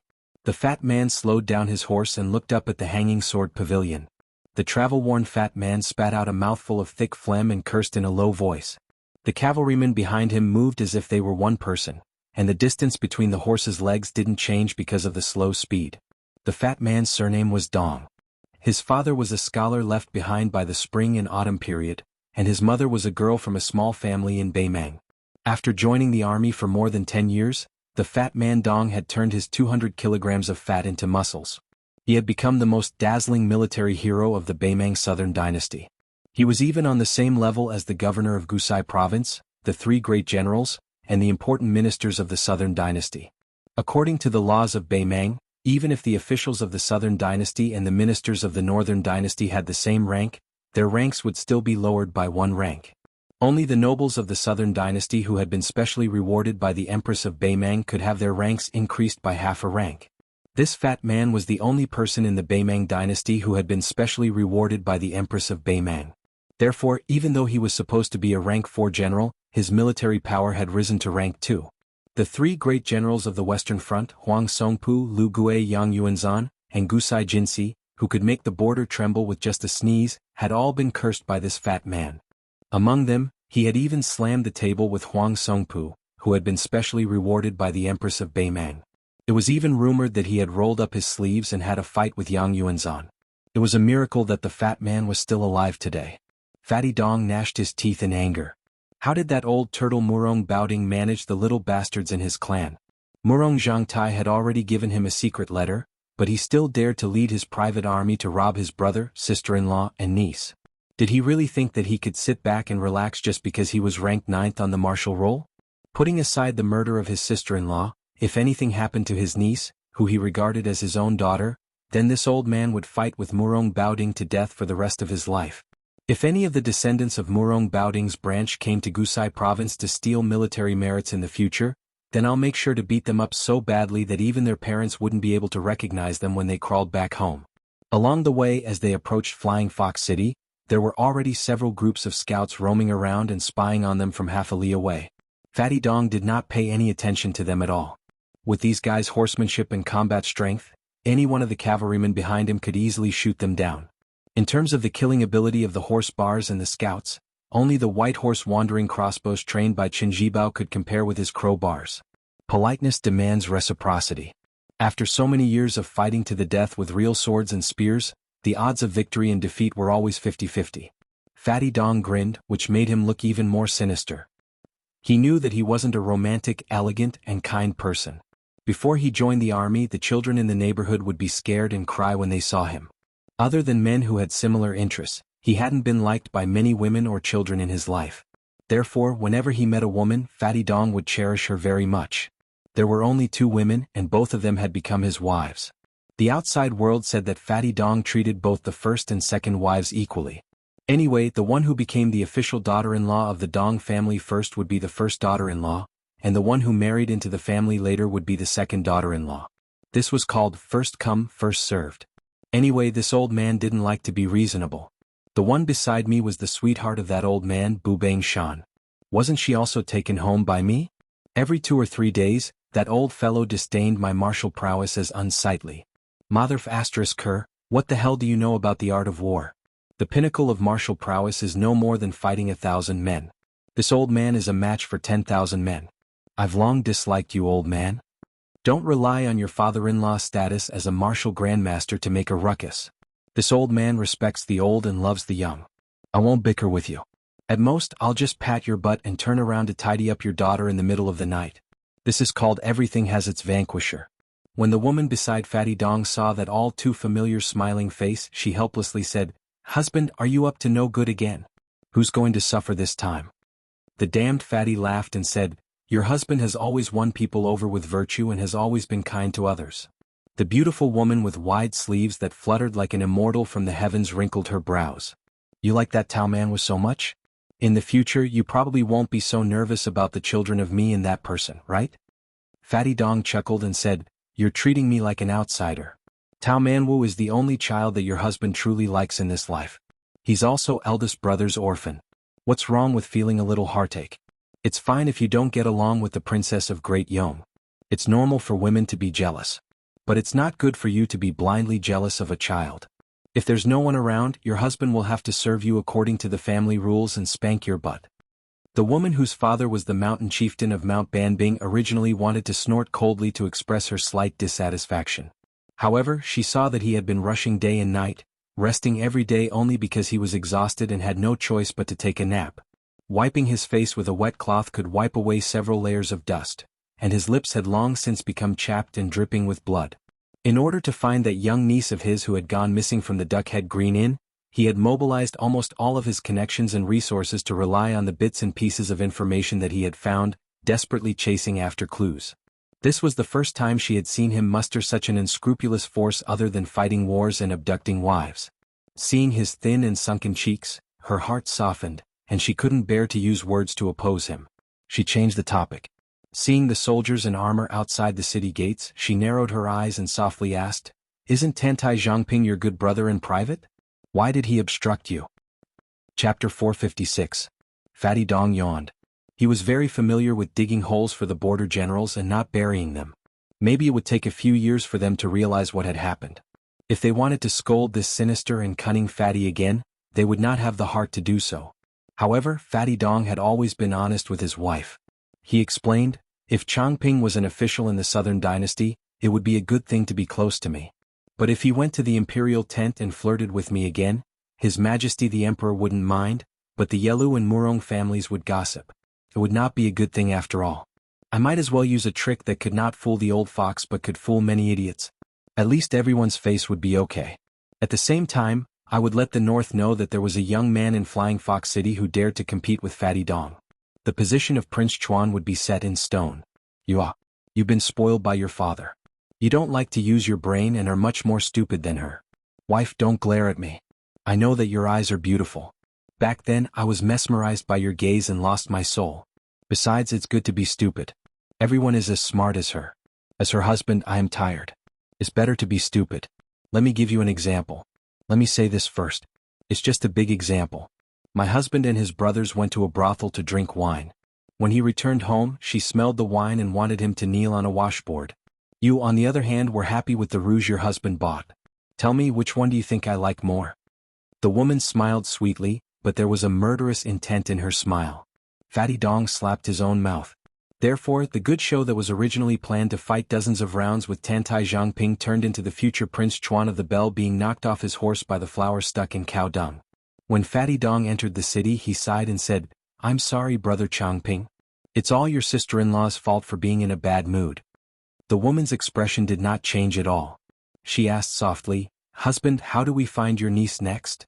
Fatty Dong went out of the city gate.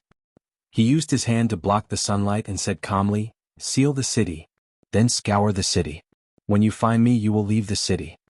The woman said worriedly, "Husband, aren't you afraid of attracting criticism?" Fatty Dong curled his lips and sneered, "If anyone is not convinced, then come and argue with me. I will slowly reason with them. If I can't win, then I will crush them with my cavalry." The two bodyguards behind him were closer. When they heard the general's words, they smiled knowingly. "That's right. Our General Dong didn't have any ink in his stomach, but he liked to pretend to be cultured and reasonable with others. Most of the time, when he couldn't argue with others, he would jump and curse. If he still couldn't vent his anger, he would get physical. The officials of the Southern Dynasty hated this shameless bastard. Especially during the Spring Festival, General Dong, whose calligraphy was distorted like an earthworm, still insisted on showing off his talent. He went through doors and shamelessly asked those Southern Dynasty mansions to hang the Spring Festival couplets he wrote. He knew nothing and made a fool of himself. Once, the supervisor and the observer of the Southern Dynasty played tricks. One said that the wind blew away the Spring Festival couplets, while the other said that the couplets were ruined by setting off firecrackers. In the end, the next day, Fatty Dong carried 2 Spring Festival couplets on his shoulders and went to hang them on the doors of 2 powerful military officials. He personally glued them with porridge and soup and said with a smile that this time the couplets wouldn't be blown away by the wind or blown away by the firecrackers. In the vast western capital, where there were as many influential officials as there were dogs, only General Huang Songpu dared to directly block this fatty outside the door. The gatekeeper pointed to a stone tablet at the door. It clearly stated that Dong Zhuo was not allowed to come within 50 steps of the mansion. In the northern Mang and southern dynasties, perhaps other than the border soldiers, only Great General Lu Gui was close to this repulsive fatty. In the end, Great General Lu Gui had the intention of betrothing his granddaughter to him 2 years ago, but the fatty used the fact that he had a fierce wife as an excuse. In the end, he married the mountain lord's only daughter a few days later. It was rumored that the old General Lu Gui was so furious that his hair stood on end, nearly donning his armor and mounting his horse to slaughter this black-bellied fatty. The woman said softly, "If you knew this would happen, why didn't you personally escort sister-in-law and niece to Luqing?" Fatty Dong said gloomily, "That sister-in-law doesn't seem like a woman who can stay a widow for Brother Tao. I've never been close to her, so why would I want to see her? Right after Brother Tao died, she wrote to me to ask for a list of official titles for her son. I have a strange temper. If you ask for it, I won't give it to you. If you don't ask for it, I don't mind helping you pave the way. Brother Tao only has one son. If she raises him, sooner or later he'll become a playboy who eats, drinks and plays. He's not promising at all. If it were up to me, he would have been thrown into my army. If he could survive and become a member of the Crow's Nest, he'd have your Uncle Dongzhu's wealth, and he'd have a bright future. But would that woman be willing to do that? Wouldn't she be worried to death and stab me in the back? That nephew's temperament doesn't follow Brother Tao's but his mother's. Therefore I only like young man Wu. I, Dongzhua, swore that I wouldn't visit old Corporal Wu until I became a first-class general or minister in Beimang. Fatty Dong snorted coldly, "As long as I find young man Wu, I'll make sure that my youngest daughter can live more freely than any princess or infanta. Whoever dares to bully her must be tired of living." The woman rubbed her black hair and said softly, "From the news, it's a young man with a saber who's traveling in Dragon Waste State who kidnapped young man Wu. When you meet him, how are you going to deal with him?"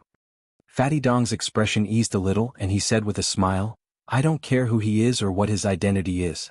As long as he doesn't let young man Wu down, as long as he dares to ask, I'll dare to pay him." The woman from Bubang Mountain said with a smile, "That's what I like about my husband." Fatty Dong laughed and said, "Wife, I like a lot of things about you."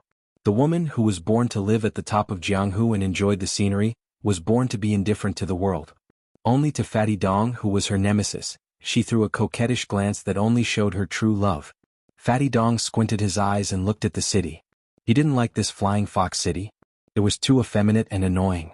When the cavalry entered the city, they didn't go straight to the mayor's mansion.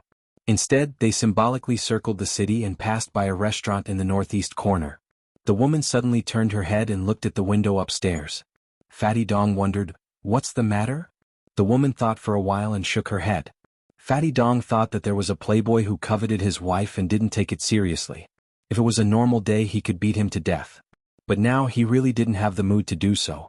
He only brought 100 cavalry, and he couldn't look for young man Wu all over the city like a headless fly. In the end, he still needed the help of the government. Dongzhu exhaled a long breath and said softly, "Young man Wu, wait for Uncle Dong for a while." *CK, that damn Winate system, it made me lose 2,000 words of my manuscript. This one should have been 6,000 words. The next chapter will be at 2 or 3 in the morning. Chapter 457. The blind storyteller had to tell the story of the heir of Bailiang's travels 3 times a day. 3 times was already the limit of the old man's physical strength. No matter how stubborn he was, he couldn't compete with the heavens. Maybe one day the heavens would be unhappy and take his life. Moreover, the storyteller could only move his lips and drink a few mouthfuls of wine to moisten his throat. His granddaughter, who played the pipa, had to suffer a lot. Her life was poor and she couldn't bear to spend money to use the peach rubber finger protector. After only one storytelling session, the little girl's 10 fingers were bruised and blue. Now that she was resting, she was afraid that her grandfather would be worried, so she only dared to secretly rub the corners of her clothes to ease the pain in her fingers. The shopkeeper of the tea house saw the second group of customers enter the tea house in high spirits. They sat behind the counter and happily sipped tea from the spout. Doing a small business related to eating was all about the flow of people. If the old customers didn't leave, the new customers wouldn't come. The shopkeeper subconsciously glanced at the customers at the table by the window and no longer paid attention to them. The old scholar seemed to have made up his mind to listen to another storytelling session. He tactfully asked for a pot of tea from the tea house's waiter. He didn't drink much, but most of the tea was smeared on the table by him. The man with the sword didn't look sideways. He was like a clay bodhisattva in a small temple. His chi cultivation was first class. The old scholar smiled and said, "Xiaopu, want to drink a cup?" The middle-aged man shook his head and respectfully said, "I don't dare." The old scholar seemed to have heard the biggest joke in the world. He pointed at the junior and said, "Even Li Mibi dared to openly assassinate him. Is there anything in the world that you, Sun Xiaopu, don't dare to do? The man with the sword didn't smile, nor did he know how to joke. He said seriously, "Then let's drink a cup." The old scholar shook his head and said, "I won't let you drink, you idiot." The old man rubbed his cheeks and said slowly, "I scolded Old Li for having evil intentions and wanting to bring disaster to Beimang for 100 years. He scolded me for being pedantic and unworthy of being the emperor's teacher. These are all disputes in the court under the emperor's eyes. They are all on the table and can barely be called disputes between gentlemen. Xiaopu, don't go to Li Mibi's side in the future. A saber only has a single edge and its foundation is biased. Therefore, it is a sharp weapon for killing people. A sword, however, has two peaks and is neither biased nor biased. A gentleman entering the world to save people is the correct path of the sword. In a dynasty, both sides complement each other. There is no lack of martial artists who wield sabers and swords who wield swords. You are the master of the sword mansion of the chess and sword music school after all. If you personally fight and kill, the school will lose its glory. You have to rely on the talented juniors to earn your reputation. You have to rely on the support of the few of you. Just as the storyteller said, Li Chungang is the number one in the way of the sword. In my opinion, this sword god's sheathed sword has thousands of sword wills in his heart even if he doesn't draw his sword. He is far more perfect than the two-sleeved green snake and the sword that opens the gate of heaven. Xiaopu, you should learn from him. The middle-aged man nodded. He was only convinced by one person in his life. The old man left Beimang alone and rushed to the south before the situation of the Central Plains was settled. After the unification of the spring and autumn period, he stayed in the foreign land where the smoke of war gradually dissipated for a full 20 years. The man with the sword was famous for his sword chi. Hong Jingyan, who was at the top of the martial arts ranking, was his closed-door disciple. The old scholar listened to the next two storytellers without missing a word, sometimes nodding and sometimes shaking his head. In any case, no one except for a rather dignified swordsman sitting at the same table would care about the life or death of an ordinary-looking, stinky scholar. During this period, two groups of ruffians from Flying Fox City came to make trouble. The first group was sent back by the tea-house manager with money. The second group was much more vicious. The old storyteller, who was fiercely protecting his granddaughter holding the pipa, was punched in the face. As a result, the crowd was outraged. The customers paid for their tea and waited to hear a few good stories. You ruffians can be unreasonable, but don't hit the old man's face.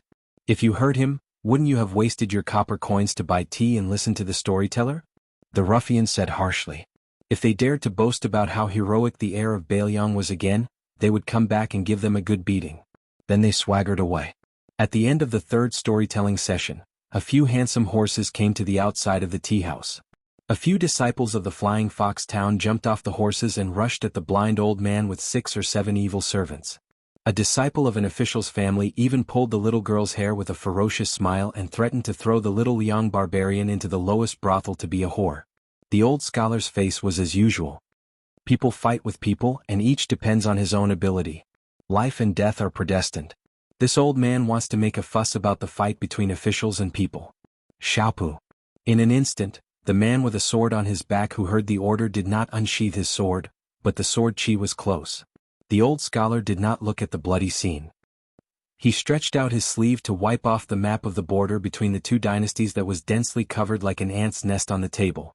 He whispered in a hoarse voice, "In the past 20 years, I have been a businessman who haggled over every penny, a farmer who lost his home, a night watchman, a henchman who buried himself in writing documents for the officials, a writer for the famous prostitutes in the brothel, an escort who traveled north and south, a writer for the famous scholars, a county magistrate in a small town, and so on. I have done all kinds of things. I have also traveled through the 9 kingdoms of the spring and autumn period. If I spend another 2 or 3 years traveling through the 8 provinces of Beimang, I can probably go to the imperial city and play a big chess game for His Majesty." The old scholar said flatly, Huang Sanjia, you use the 9 kingdoms of the Central Plains as a chessboard, and I use the 2 dynasties to divide black and white. You are about to lose 1 rank. The old scholar suddenly laughed and said, You already have 1 foot in the coffin, yet you are still so focused on winning. It's not good. In the inn, Su Fengyin saw Tao Manwu, who had just stood on tiptoe to look outside the window, suddenly shrink back as if she had seen a ghost in broad daylight. She trotted to the bedside, took off her boots and jumped to his side. She hugged the strange box with a complicated expression on her little face. Su Fengyin joked, What? You didn't really see your Uncle Dong, did you? That doesn't make sense. If it were me, I would have already shouted and jumped down the stairs. The little girl raised the box in her hand and tilted her head. She said timidly and seriously, "If the little spiders in the box spin a web tomorrow, you have to promise me one thing, okay?" Su Fengyan bluntly refused. "Do you think I am stupid? If you want me to meet your Uncle Dong who has outstanding military achievements, or if you want me to carry that money bag in the future, do you think I will agree?" The little girl was still holding the small wooden box, about to cry. Su Fengyan said angrily, "Go away, don't try to seduce me. There really isn't such a beautiful girl in the world." After hesitating for a moment, Su Fengyan said self-mockingly, "Even if there is, it is not a silly girl like you who is only 4, 5, 6, or 7 years old." Su Fengyan wanted to get out of bed to see what was going on, but he found that she was tugging on his sleeve. He looked down and saw that the little girl's eyes were wet, as if a flood was about to burst out of a dam. Su Fengyan had a keen sense of hearing. Naturally, he could tell that it was the movement of 100 elite cavalries crossing the street outside the building.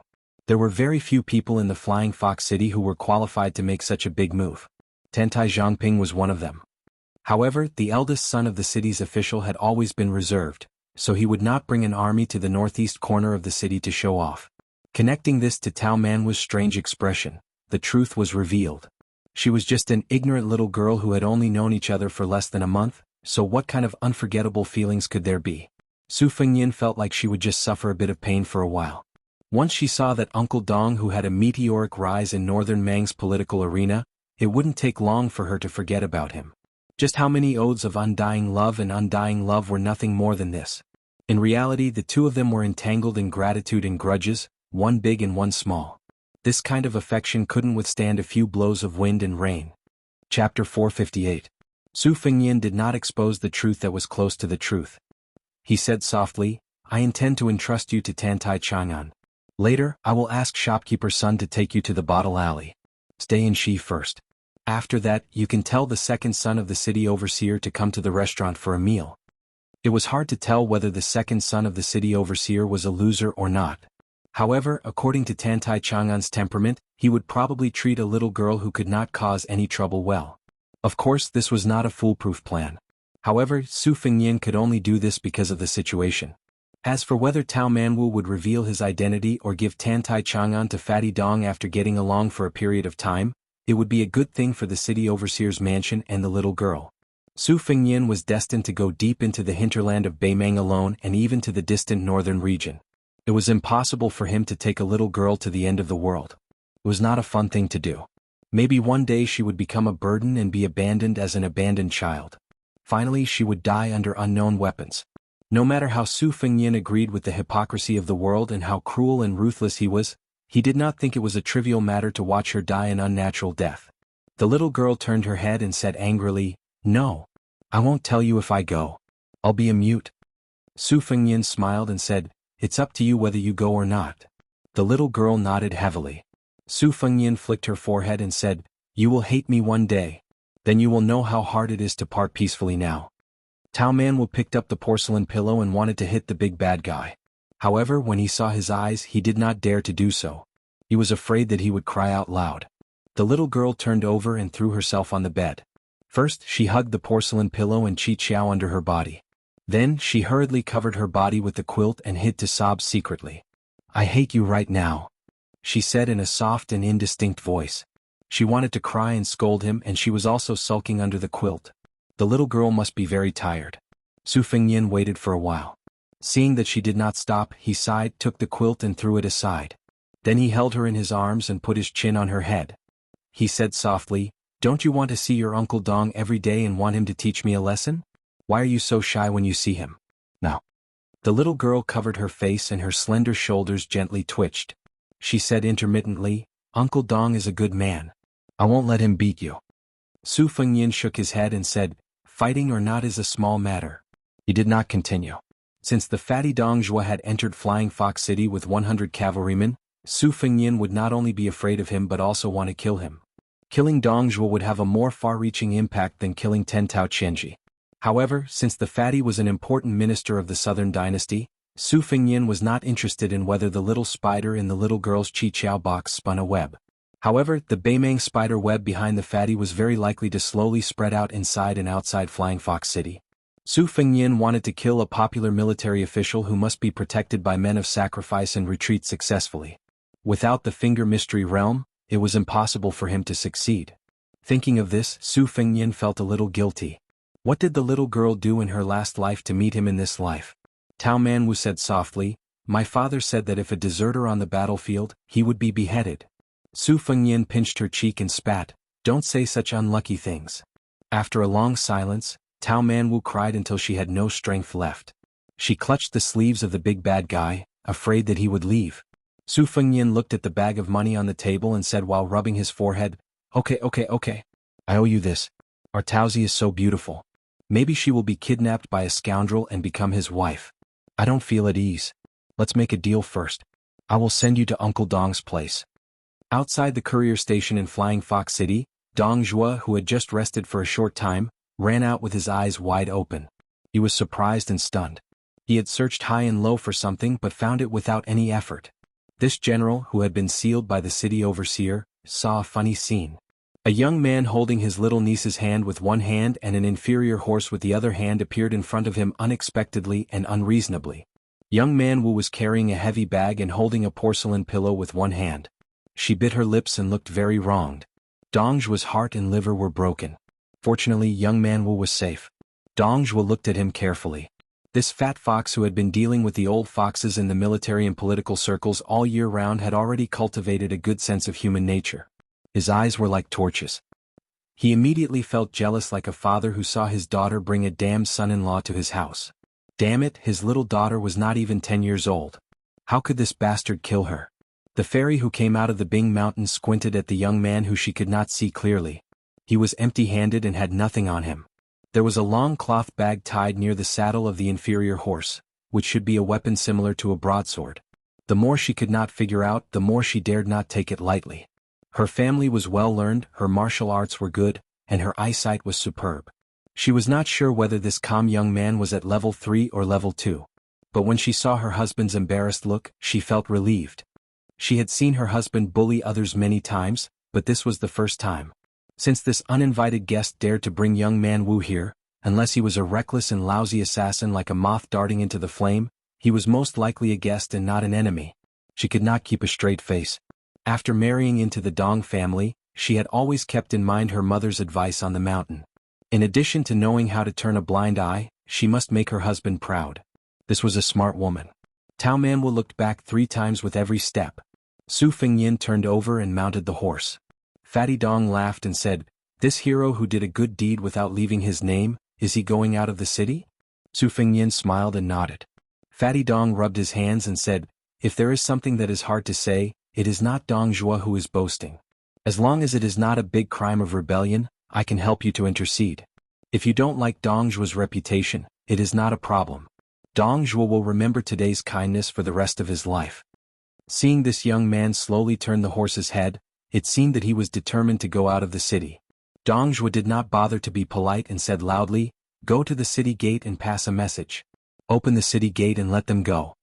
Watching the man and the horse go away, Fatty Dong ran to Tao Manwu with a funny posture. Because he was too tall and burly, he simply knelt down and hugged the little girl. His wife wanted to say something but stopped. Dong Zhuo picked up young Manwu and put him on his shoulder to sit. He turned around and said with a smile, "I know what you want to say. Such a person left as he pleased. Of course I am very vigilant. However, it is better to do less immoral things like repaying kindness with evil. I have done enough shameful things in my life. If I give birth to a son who doesn't have a penis, who can I complain to? You 2 wives will beat me up from 200 pounds to 100 pounds. Do you think it is easy for me to gain a pound of flesh?" The woman smiled gracefully.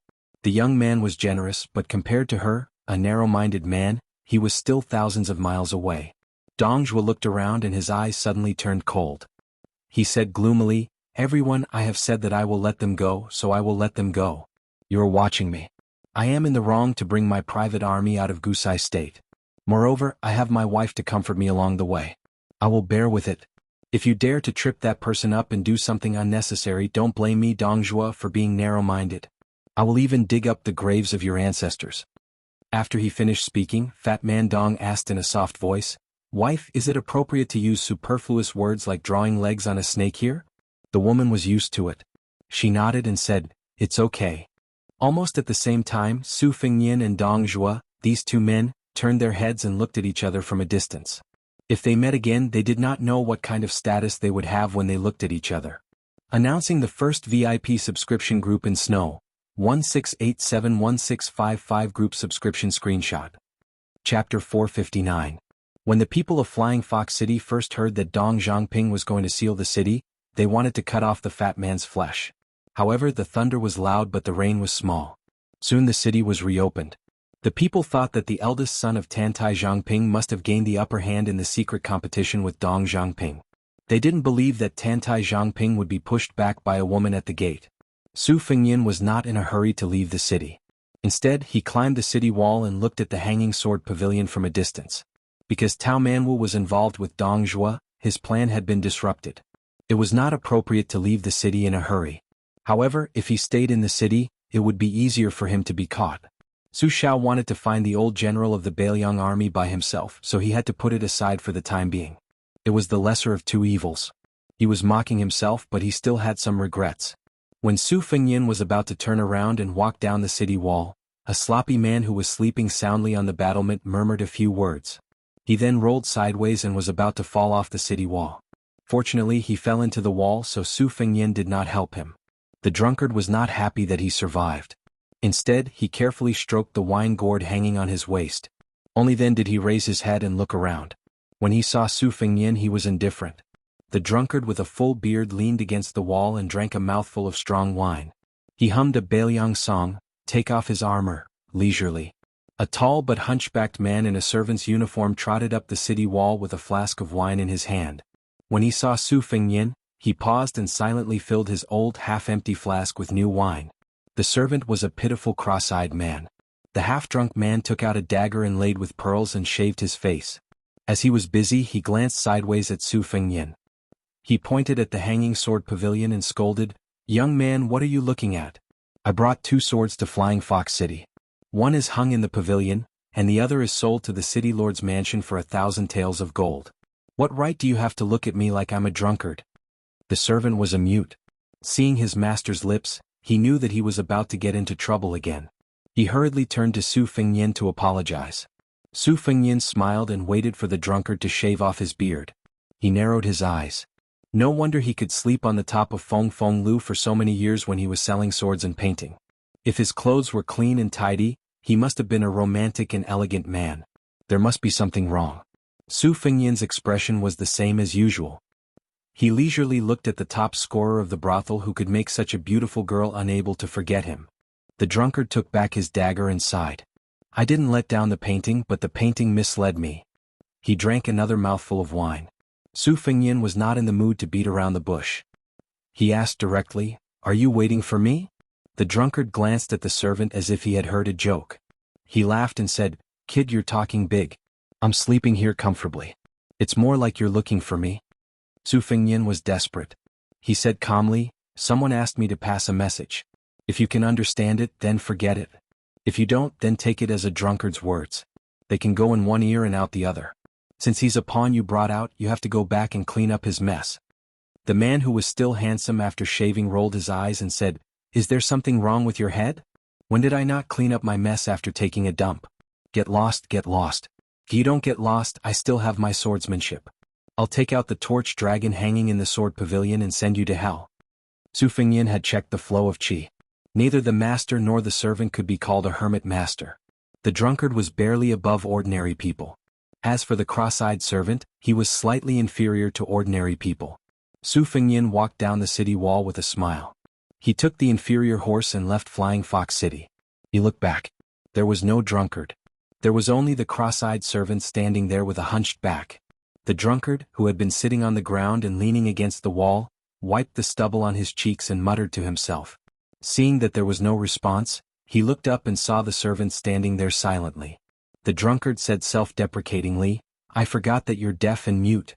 When I was chased by my enemies, I ran north and fled to the border. If you didn't have some money, I wouldn't be willing to call you master and servant." The drunkard asked lazily, "Why do you want me to sleep on the city wall today?"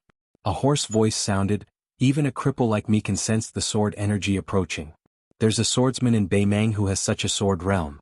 He must be someone like the headmaster of the chess and sword music school."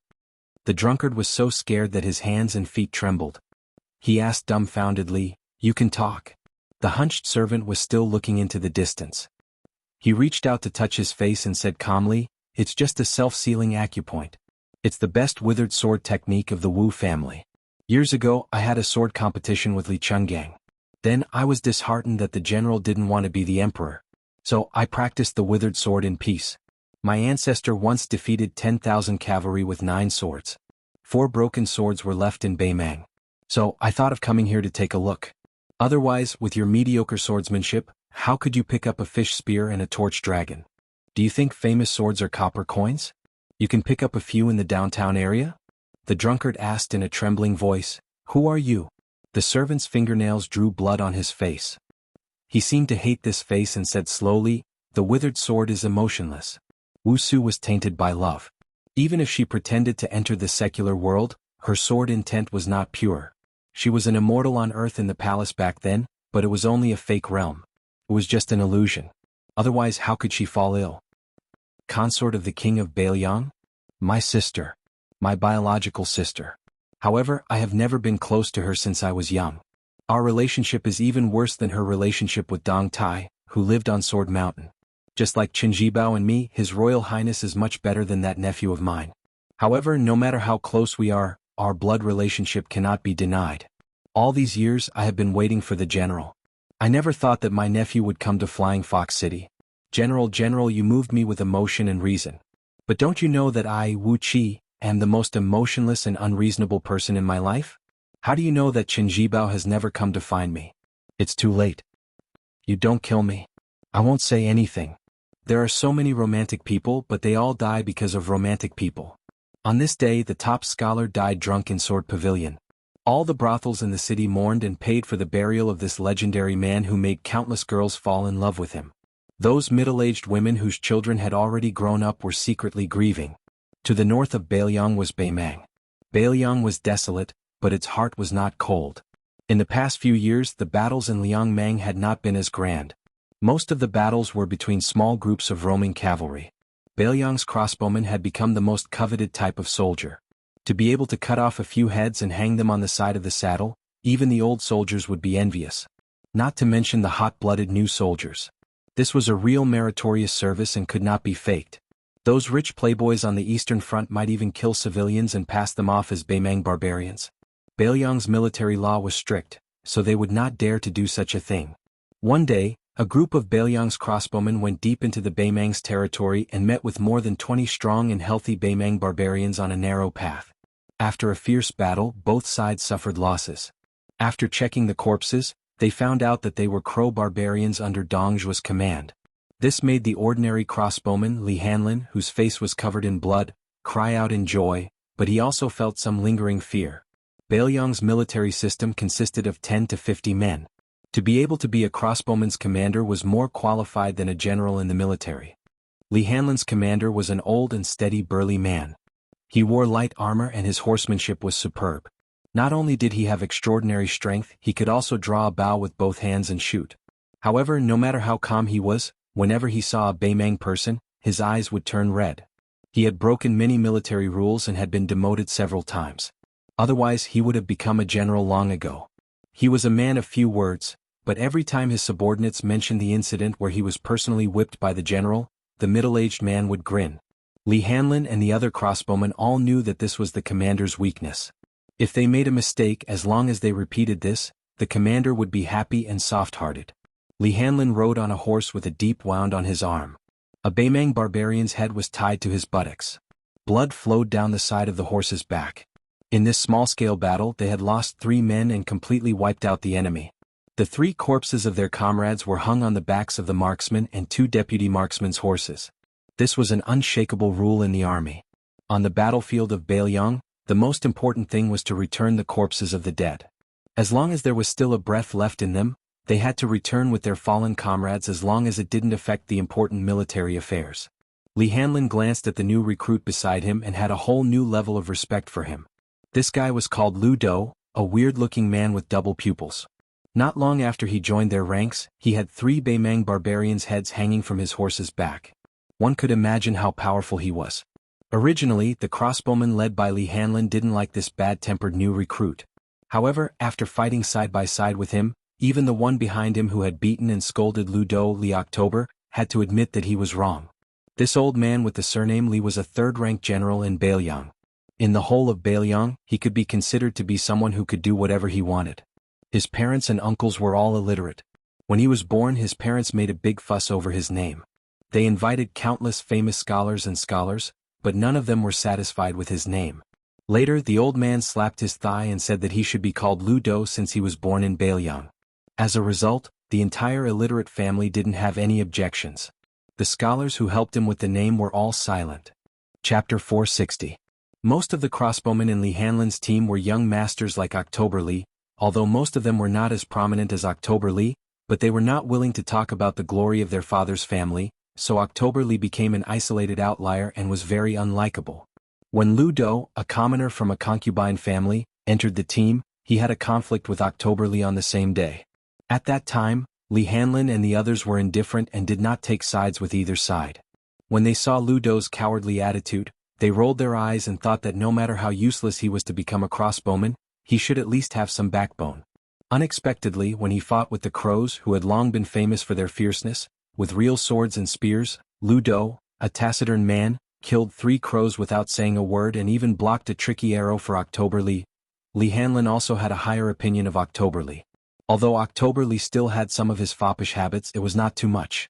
Compared to the descendants of the Northern Liang generals who did not even dare to enter the Northern Liang army, let alone become crossbowmen, October Li was really 1,000 times more promising. At this time, October Li was joking with the crossbowmen, saying that when he was young, he always fought with his brothers at home. His father had heard from somewhere that there was strength in numbers and wanted him to break chopsticks. However, he was so strong that he broke more than 10 chopsticks in one go. His father, who could not explain the reason, was so angry that he invited a real martial arts instructor instead of making him play with words. Li Hanlin thought that October Li was really lucky. At this time, October Li was joking with the crossbowmen, saying that he always fought with his brothers when he was young. Li Hanlin was amused when he heard Li October say that making him study was worse than being stabbed. He felt the same way and his mood became better. When Brother Feng said that he should join the army, it was indeed a good thing. However, this good brother of His Royal Highness probably did not expect that he would become a crossbowman. Li October rode up from behind and said with a smile, "Brother Hanlin, can I borrow the barbarian's head when we enter the city? It's just so I can show off." Li Hanlin laughed and scolded, "Go borrow it from Lu Do. That brat cut off 3 heads and I only have 1. What will you do if I lend it to you?" Li October said helplessly, "I just lowered my head and apologized to him. I don't have the face to borrow from him. Besides, both of our surnames are Li. We were a family 500 years ago." Li Hanlin yelled, "Lu Do, October Li wants to borrow a barbarian's head from you to show off. Do you want to lend it to me?" Lu Do said calmly, "Not a single one." October Li had a bitter expression on his face. Even the bid leaders and deputy bid leaders burst into laughter. The corners of Lu Do's mouth twitched as he said indifferently, "I'll lend you too." October Li turned his horse around and wanted to hug this cold-faced but warm-hearted guy.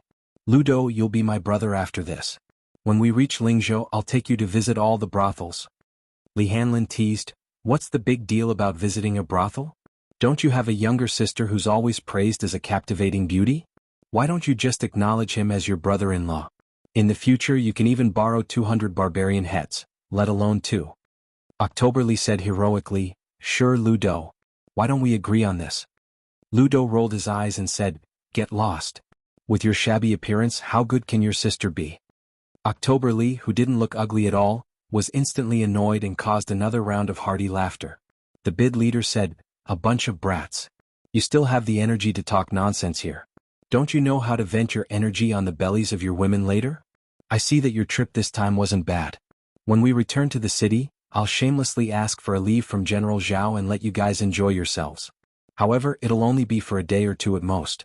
If anyone dares to come to the camp late by even a moment, I'll personally whip you."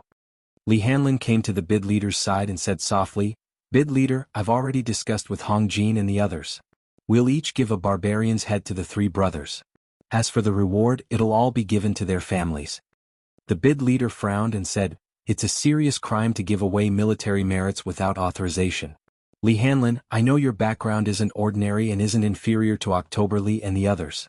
However, if the higher-ups find out about this, the military law will be like a mountain. A happy occasion will become a disaster. Do you really dare?" Li Hanlin said with a mischievous smile. Back then, Chief Biao dared to stab a northern Mang general to death with a single blade. Just how heroic was that? We are all pawns you brought out, so why wouldn't we dare? The bid leader cursed and said with a gratified smile, "You guys don't need to get involved. I've already discussed this with the 2 deputy bids. You guys have no part in this. You just need to focus on killing the enemy and accumulating military merits. Since you've entered our ranks, I and the 2 deputy bids have no reason to treat you unfairly." In the Bailiang army. A day's worth of comrades, a lifetime's worth of brothers. On Mount Wudong the morning bell rang. On the summit of the 81 peaks, in the square in front of the main peak's Taoist temple. When Marshal Grand Uncle Qing became the chief, he was the one who led the practice. However, the chief was no longer in this world. Someone else was in charge of the practice, but he was just as young. Li Yufu was only 1 generation younger than the Chief Hong, but he was even younger. The summit was filled with smoke. Hundreds of Wudong Taoists practiced together. Their robes fluttered in the wind and clouds surged. The 108 styles created by the young chief were simplified into 72 styles by Marshal Grand Uncle Li Yufu. Not only did they not lose the essence of Taoism, but they also became more complete. Even a Taoist child who just came up the mountain could do the same without any difficulty. After Wudong closed the mountain, only pilgrims were allowed to enter the mountain to burn incense. The Taoist temple on the mountain didn't care about the height of the peak. The Taoists on the mountain didn't care about their seniority. As long as they were willing, they could practice with Li Yufu twice a day. Those who arrived early could stand in the front row.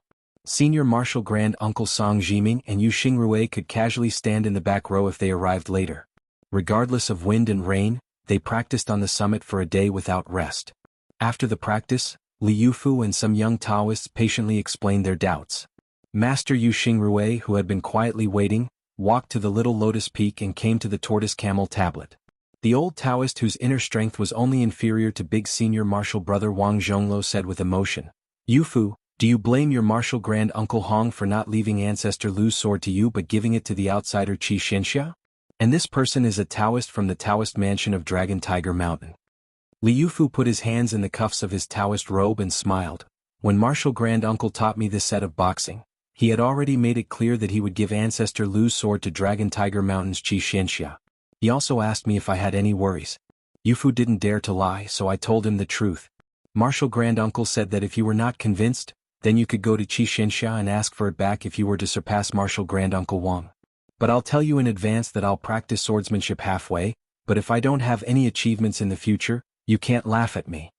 Yu Xingrui walked to the edge of the cliff and stepped on the soft soil. He smiled and said, "If you don't succeed in practicing swordsmanship, you can't let us laugh at you, can we?" Back then, except for the eldest senior brother who cultivated the Big Yellow Court and Wang Xiaoping who practiced the Silent Sword, the rest of us were useless. The only fun we had was to laugh at your martial granduncle. When we found out that he was reading the forbidden book, we laughed and scolded him. When he dozed off while riding the green ox, we scolded him with a few words of wisdom. Thinking of the red clothes he wore in his youth, we laughed and mocked him. Today it was not good to go down the mountain for fortune-telling. We old men couldn't help laughing again. In fact, as time went on, your martial granduncle and I felt that it was better not to go down the mountain. What's the point of going down the mountain after becoming the best in the world? But in the end, your martial granduncle still went down the mountain. Yu Xingrui sighed and said in a low voice, "Riding an ox and reading Taoist books, rowing a waterfall with peach trees, watching the clouds rise and fall among the peaks, let nature take its course. This should be your martial granduncle's way of heaven. But riding a crane down the mountain, cutting fate with a sword, and letting a woman ascend, how can he let nature take its course? If I was there at that time, I would have pulled his ear and scolded him. We old men are not regretting whether Wudong will prosper or not, we just feel sorry for him." Li Yufu murmured, "A white-haired person sending off a black-haired person." Yu Xingrui sighed heavily and said with a smile, "So you don't have to torment yourself anymore and don't have any burden. Regarding the matter of Sect Master's junior brother, don't look at how those martial uncles appear to be calm and collected these days. I reckon that they were all in a daze when they were eating. Fortunately, my junior brother Wang wasn't on the mountain. Otherwise, there's an 80 to 90% chance that he would have made a move to stop Shixiang's flying sword from opening the heavenly court. And your martial granduncle Song, he can't calm down to practice alchemy for a year. He is very worried. Liu Fu asked softly, is the sect leader the reincarnation of ancestor Lu and also the reincarnation of Qi Xuanzhen? Yu Xingrui smiled, it's probably true. Who cares? Yu Xingrui patted the shoulder of this disciple who personally came from Donghai to Wudong Mountain and said softly, you have the temperament of the sect leader. It's a blessing to be able to eat and sleep. Liu Fu scratched his head and said awkwardly, when His Royal Highness came up the mountain, sect leader could still suppress this young master. I'm afraid I could only be beaten. Yu Xingrui laughed and said, don't listen to the nonsense of those little Taoists. Your uncle master was also beaten and scolded by the crown prince. When the crown prince went up the mountain to practice his saber skills, your uncle master was bullied quite a bit. Luckily he was able to find joy in his suffering. The few of us were just gloating. Liu Fu was stunned. Yu Xingrui pointed to the scenery outside the peak and smiled sincerely. The sect leader's junior brother stepped into celestial phenomenon here, and also became an earth immortal here. It's just a matter of one step. Liu Fu came back to his senses and said softly, it seems like one step, but it's already thousands of steps. Chapter 461. Yu Xingrui nodded, that's right.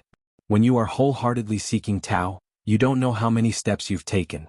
Only when you forget yourself can you have the opportunity to step into Tao. As for how to forget yourself, Master is inflexible and inflexible. He doesn't dare to mislead others, but at least he knows one thing. He works hard every day, but he doesn't forget to calculate how many steps he has taken. This is also where junior brother is wiser than us. I don't seek Tao, but Tao comes naturally. Liu Fu nodded, Tao can't be Tao. Wonderful beyond words. Yu Xingrui slowly left the top of Little Lotus Peak. He glanced back at his disciple who was talking to the green ox and smiled. Since junior brother was Lu Zhu, his last words were equivalent to Lu Zhu's own words. When Wudong thrives, Yu Fu thrives. Jing'an Palace. It was said that Princess Pei was focused on meditation and didn't show up for a long time. The already deserted palace became even more desolate. The sky was cloudy but not rainy. It was cold but not cold, as if a woman wanted to say something. The king of Jing and Zhao Heng, who spent half his life in the capital and half in Xiangfan, sat under the eaves of the temple, gently twirling a string of agarwood prayer beads wrapped around his hand. There was only one person sitting opposite to this great vassal king. It was Lu Su, the young and blind zither player who stabbed himself in the eyes to end his career. He came from a scholarly family and his father's generation were great scholars. However, because he wrote the history of West Chu with a straight pen, the younger generation took advantage of the loophole and was punished by the imperial court. For 10 years he played the zither for a famous prostitute in a brothel to make a living. For 10 years he made a living by gambling in Yongzi Alley. Somehow his luck changed. Not only did he enter Jing'an Palace, but he also became an important advisor of the father and son. Even today the young people who were brought into the imperial family from Yongzi Alley still felt like it was a lifetime ago. As the saying goes, a carp jumps over the dragon gate. Thousands of carps fight until their heads bleed, but how many can jump over the dragon gate? Lu Su, who was a criminal, was favored by the king of Jing, Zhao Heng. It was really unexpected. Zhao Heng closed his eyes and turned the prayer beads on his horse to calm his mind. He asked indifferently, Lu Su, do you know why I did not allow you to enter the capital with shower? The blind young man shook his head. I don't know. King of Jing'an opened his eyes and looked at the dusky sky. He laughed and said, these days I made you conceal your surname and identity and move you around to become a low-ranking government official. Have you ever complained? Lu Su shook his head and smiled. Lu Su is very content. Zhao Heng turned his head to look at the young scholar. You've come up with 2 strategies and 13 strategies. You're determined to pacify the world for the emperor. The first strategy is to establish the crown prince, the temple oracle, and the removal of the feudal vassals. Shang was trembling with fear and was forced by me to bring him to the capital to meet a stranger, incurring the wrath of the emperor. The second strategy is a total of 10 strategies. It only talks about the strategy of using troops to deal with Beimang. The first is to talk about the 2 surnames of Beimang and the 2 dynasties in the north and south. The second is to predict the intention of Beimang to divide their troops. The third is to talk about how to deal with the enemy's attack. The fourth is to prepare horses for the border. The 5th is to mobilize troops and generals. The 6th is to talk about Tu Liao, the 7th is to reconcile with Qin, the 8th is to give away fortune, the 9th is to reclaim Longyao Prefecture, and the 10th is to eliminate Beimang. The emperor was furious again. However, Shang sent a secret letter back to Xiangfan, saying that even Zhang Julu and Gu Jiantang attached great importance to it. Even the old West Chu's grand preceptor, who usually didn't like to praise others, said a few good words in the imperial court. Of these 3 people, Zhang Julu chose to give away fortune to promote righteousness, to pave the way for his own political reform. Gu Jiantang favored the 9th strategy of reclaiming Longyao Prefecture greatly. Meanwhile, Sun Shiji, who was in charge of the province under the sect, even more so accepted the 2 strategies and 13 strategies. Once he praised the 2 strategies, these fellows standing in the main hall all felt ashamed of their inferiority, calling my impostor Shang a great talent in managing the world and helping the people, not the least bit inferior to Grand Secretary Zhang. Zhang Julu was unexpectedly not the least bit angry. Xiao Yan's words were not only not inferior, it was already difficult for him to look up to him. Only then did he suppress the anger on His Majesty's face. In reality, this king understands clearly that of these 2 strategies and 13 strategies, apart from the matter of appointing a crown prince, which violated his reverse scale and made him truly angry, the other 12 strategies, especially the strategy of removing vassals, simply hit the bottom of his heart. Towards this elder brother, this king truly understands him too well. The blind man quietly said, Lu Su's original intention was to wait a few more years, when the dust of the 7th war between the 2 dynasties had settled, before handing over these 2 strategies and 13 strategies. King of Jing and Zhao Heng stopped turning the prayer beads. Lu Su lowered his head a bit. Zhao Heng laughed and said, You are worthy of being called an intelligent person. This king has killed countless idiots. In this lifetime, only you and a youngster were able to see that this king would press the prayer beads before killing people. But don't worry, I can't bear to kill you. If I did, half of the Jing'an palace would collapse. This time, my killing intent surged only because of my gloomy nature. I don't really want to kill you. This king can't wait until the 7th war is over. He is afraid that he will lose the bet. Lu Su, you are a smart person. Can you guess the meaning of this king's words? Lu Suan clenched his teeth, got up and knelt down. He said in a low voice, If our dynasty loses, the 13 strategies can still benefit Jing'an Palace. But if we win, they will become 2 pieces of useless paper. In this way, His Royal Highness will have no chance of being passed down from generation to generation. Zhao Heng laughed and said, Get up and talk. Lu Su got up and sat down again. Zhao Heng said softly, This king has always been unlucky in gambling. Back then, in that big gamble he lost the world. That's why he asked Xiao Ertsong to move to the capital. It's just a small gamble. People say that small bets are good for the mood. He thinks he can win. Lu Su suddenly broke out in a cold sweat. Zhao Heng continued to turn the prayer beads and said with a smile, You thought of it? That's right. If this king doesn't die or slowly dies of old age, this gamble, even if I, Zhao Heng, win, it will be useless. Xiao won't be able to become king of Jing'an. He will only be demoted by 1 rank and demoted to a duke. Lu Su knelt down again. Was it fun to indirectly kill a duke who had no illness and no disaster? How many lives did a mere aide like Lu Su have? Zhao Heng got up and said, Don't kneel. This king only wants 1 person to kneel in front of him. Who is that person? You and I both know it. Of course it won't be you. Prince Jinggan personally helped the blind young man from the estate up. He smiled amiably and said, Back then that person relied on the scholar Sun Ping, who could be considered a peerless scholar, to achieve what he has today. With you father and son, presumably we won't be too far behind. Let's go. You've seen the splendor of Jing'an Palace. This king will take you to see some filthy things. Lu Su was brought by the king of Jing and Zhao Heng to a secluded private house in the city. After getting out of the carriage, the king of Jing'an, who was the most proficient in both the pen and the sword, revealed an imperceptible bitter smile. Zhao Heng gently pushed the door open and entered. The small courtyard was filled with orchids. A woman was lazily leaning against the wooden railing under the eaves. She was graceful and refined. Zhao Heng said indifferently, When ordinary people see this woman in the courtyard, they will most likely mistake her for Pei Nanwei. When Lu Su heard this, he was stunned for a moment. After confirming that the woman in the courtyard was not the Princess Jing'an Pei Nanwei, he was shocked by Crown Prince Zhao Sun's rebellious behavior. For someone as rich as His Royal Highness, it was normal for him to keep a mistress in a golden house. Even if he had a crown prince consort and kept a beautiful woman, no one would see it as rebellious. However, when this woman looked too much like a crown prince consort, it was somewhat shocking. Lu Su immediately understood why the king of Jing and Zhao Heng would say that it was a filthy thing. He looked down and no longer looked at the beautiful woman who was in a daze. The woman finally woke up. When she saw Zhao Heng, who looked 70 to 80% similar to Zhao Heng, she immediately knelt down. Her delicate body trembled and she couldn't say a word. Zhao Heng slowly walked to her side and reached out to hold a string of wind chimes under the eaves. He didn't say anything. The woman's face was covered in tears. After trembling for a long time, she raised her head and bit her lip until it bled. She said, "I'm not afraid of death, but I beg the king of Jing and not to punish his royal highness." Zhao Heng released the wind chimes and gently flicked them. They jingled. He didn't lower his head to look at the woman who was crawling on the floor. He sneered softly, "Are you worthy of speaking to this king?" The woman lowered her head and tears streamed down her face.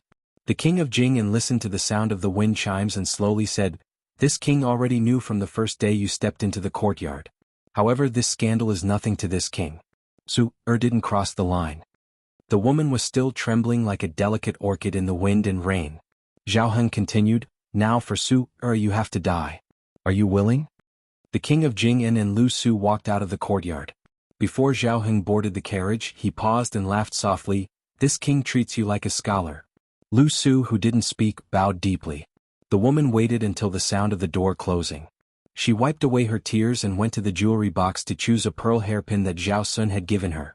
She came under the eaves and lay on the floor with him. She raised her head and looked at the wind chimes. Before the hairpin pierced her neck, she said softly, "Sun."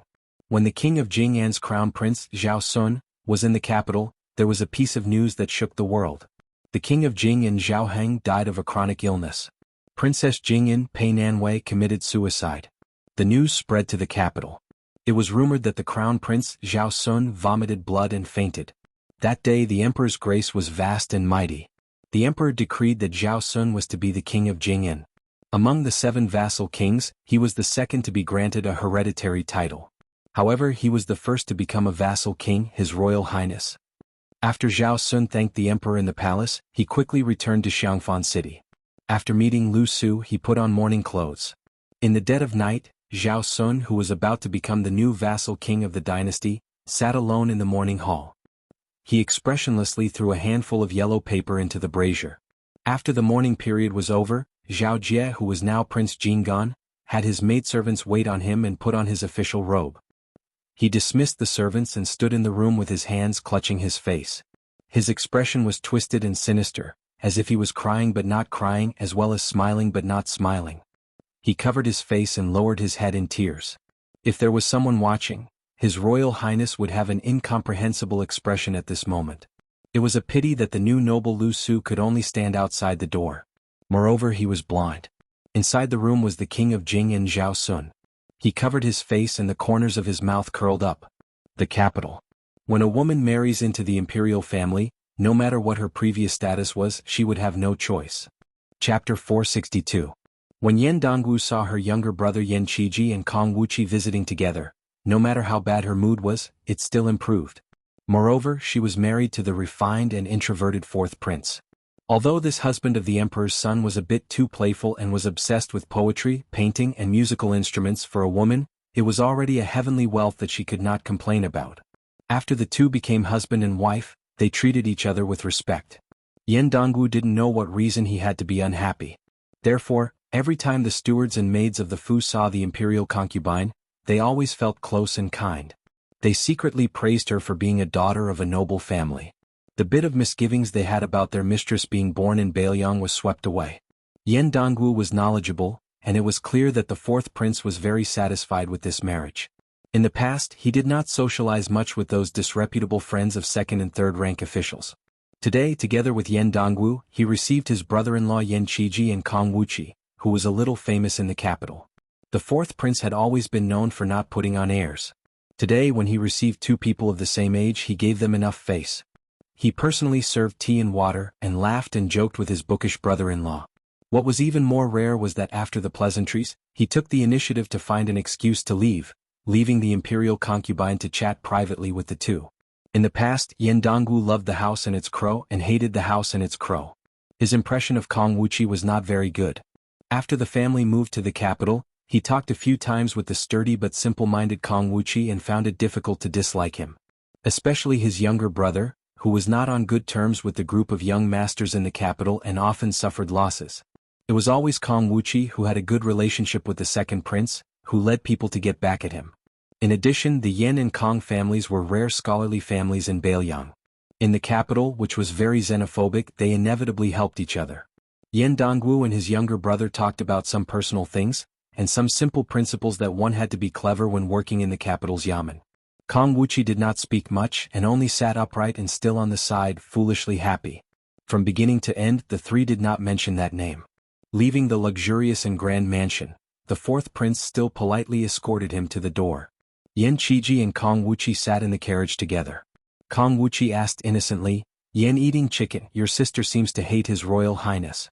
Look, she doesn't even want to talk about it." Yan Qiji's face darkened as he said softly, "None of this matters now." Kong Wuxi said straightforwardly, "Hey, I used to think that Brother Feng could become your brother-in-law. At that time I regretted that I didn't have an elder sister. I was so jealous of you." After a period of official cultivation, Yan Qiji, who had gradually lost his sharpness as a scholar, changed the topic and said with a bitter smile, "I heard that Hanlin went to the Beiyang army. This guy really likes to do stupid things." Kong Wuxi said unhappily, "How is this a stupid thing? If a man doesn't go to the battlefield to kill the enemy, how can he still be considered a man?" Yan Qiji glared at him. Kong Wuxi curled his lips and muttered, "You're not a man." Yan Qiji gave him a kick. Kong Wuxi, who was not afraid of pain, was too lazy to hit him. He looked out the window and sighed, "I really miss Brother Feng. No matter how much green ant wine I drink, it doesn't work. I just feel that it's boring. It's not the same taste as before." Yan Qiji said helplessly, "You're a man now?" Kong Wuxi hugged Yan Qiji's neck and played around. In the mansion, everyone knew that the prince's wife had raised an expensive parrot that was clumsy in speech. It hung on the window of the study. Yan Dongwu stood at the window and only dared to tell the parrot what was on his mind. The fourth prince saw this scene from a distance in the corridor. He leaned against the pillar with his hands behind his head and muttered to himself. The current dynasty followed the ancient rules of the previous dynasty. The high officials of the three provinces under the Minister of Governmental Affairs had to take turns on night duty in their respective headquarters. Other than the old Grand Preceptor of the Old West Chu, Sun Shiji, there was no exception. Today, Grand Secretary Zhang Julu received a report from a direct official in the main hall.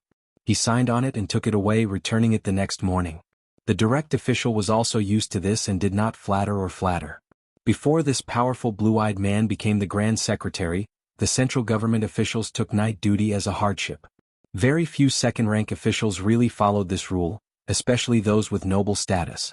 They rarely showed up, and the official in charge of the report did not dare to say much. However, after Zhang Julu took power, he expelled a few men from the imperial court on his first night duty. No one dared to slack off anymore.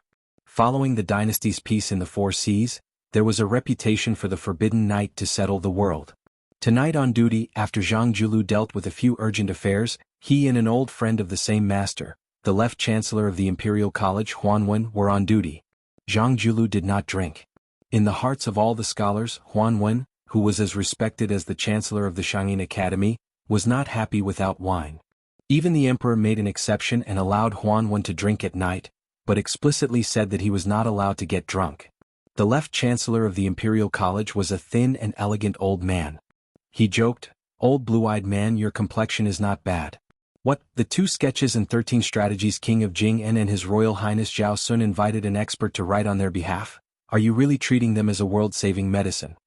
Grand Secretary Zhang narrowed his eyes and said, "Poison is like honey, good medicine is bitter."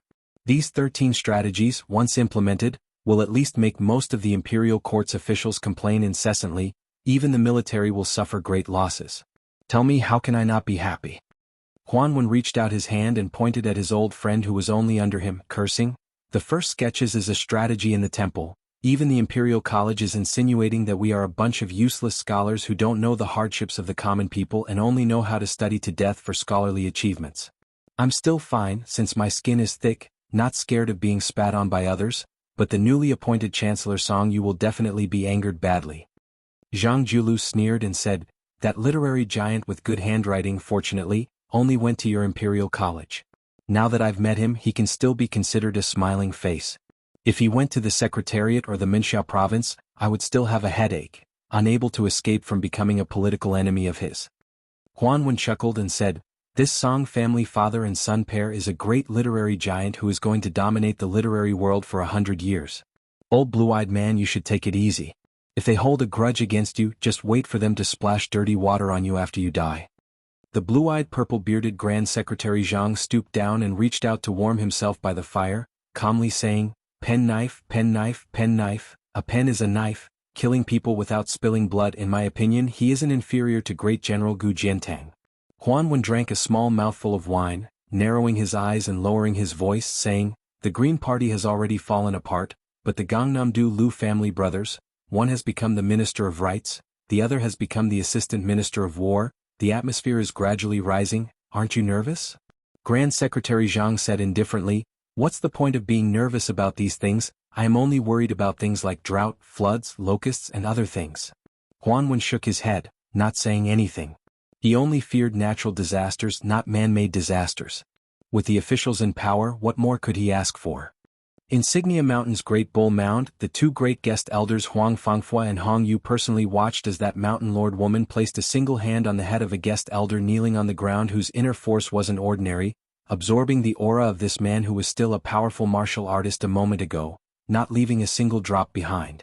When she released her hand, the guest elder's body and blood essence didn't change, but his life force was already extinguished.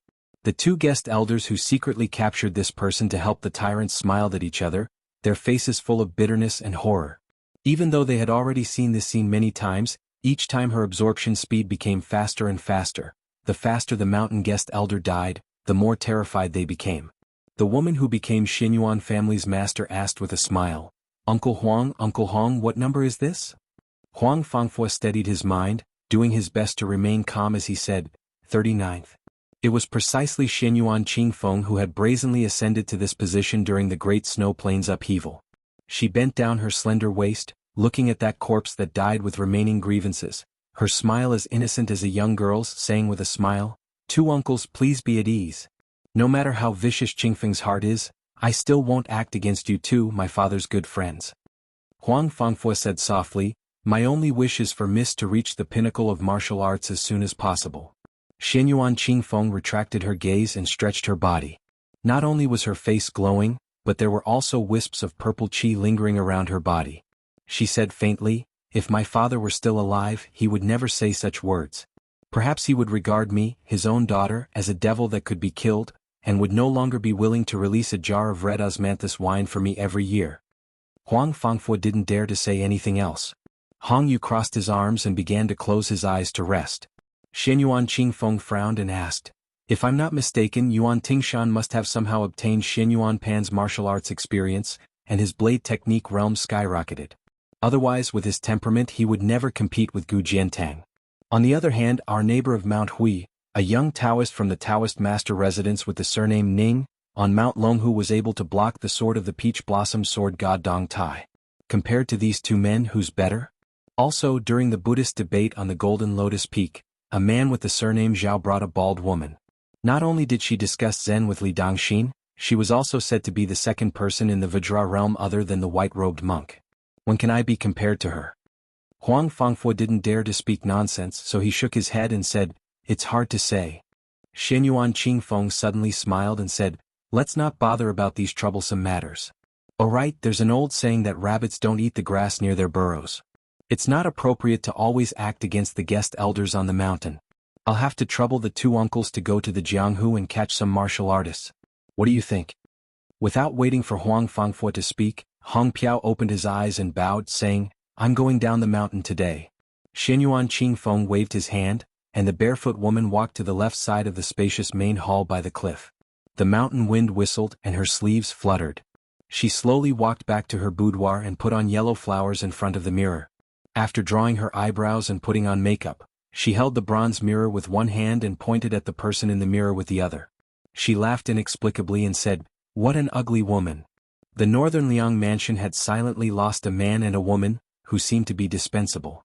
One of them was Murong Tonghuang, who wore the skin of a transcendent god and headed north. The other was Shu Xiu, who headed south. And Su Fengyin, who was alone, slowly headed north again after leaving Flying Fox City. Chapter 463. There were as many horse gangs at the border as locusts, but once they entered the hinterland of northern Mang, their numbers quickly decreased. Using wooden sword Wen Hua's words, His Highness the Crown Prince was very depressed at the moment. Only in the turmoil of war could people be forced into prostitution and become bandits. If the world was too peaceful, who would be willing to tie their heads to their belts and become bandits? This showed that northern Mang's territory was far from the so-called poverty of the people as described by scholars and celebrities. After seeing that Flying Fox City was as prosperous as the south, Su Fengyin became even more worried. Even if he was subtly influenced by the evil habits of the people left behind by the spring and autumn period, how many years would it take to soften a northern Mang that was as valiant as a strong man into a weak woman like the southern Tang? 30 years, 50 years, 100 years? How could Bailiang afford to wait? Su Fengyin rode his horse to the north, studying the swimming fish style on the 7th page of the knife manual. Because he could not understand the essence, he did not look at the 8th page. Other than the 12 sword cultivation methods, he occasionally rode his sword to kill snakes and scorpions. He repeatedly practiced the sword chi rolling dragon wall, which seemed to have the same effect as the rolling knife skill. Under the cool moonlight hundreds of miles away, he howled and cursed without any scruples. He cursed the old emperor Zhang Julu, Gu Jiantang, and countless emperors, generals and ministers, and also missed many people and many things. Unfortunately, there was no little girl Tao Manwu to help him relax his frowning brows. On this day the scorching sun was still scorching hot.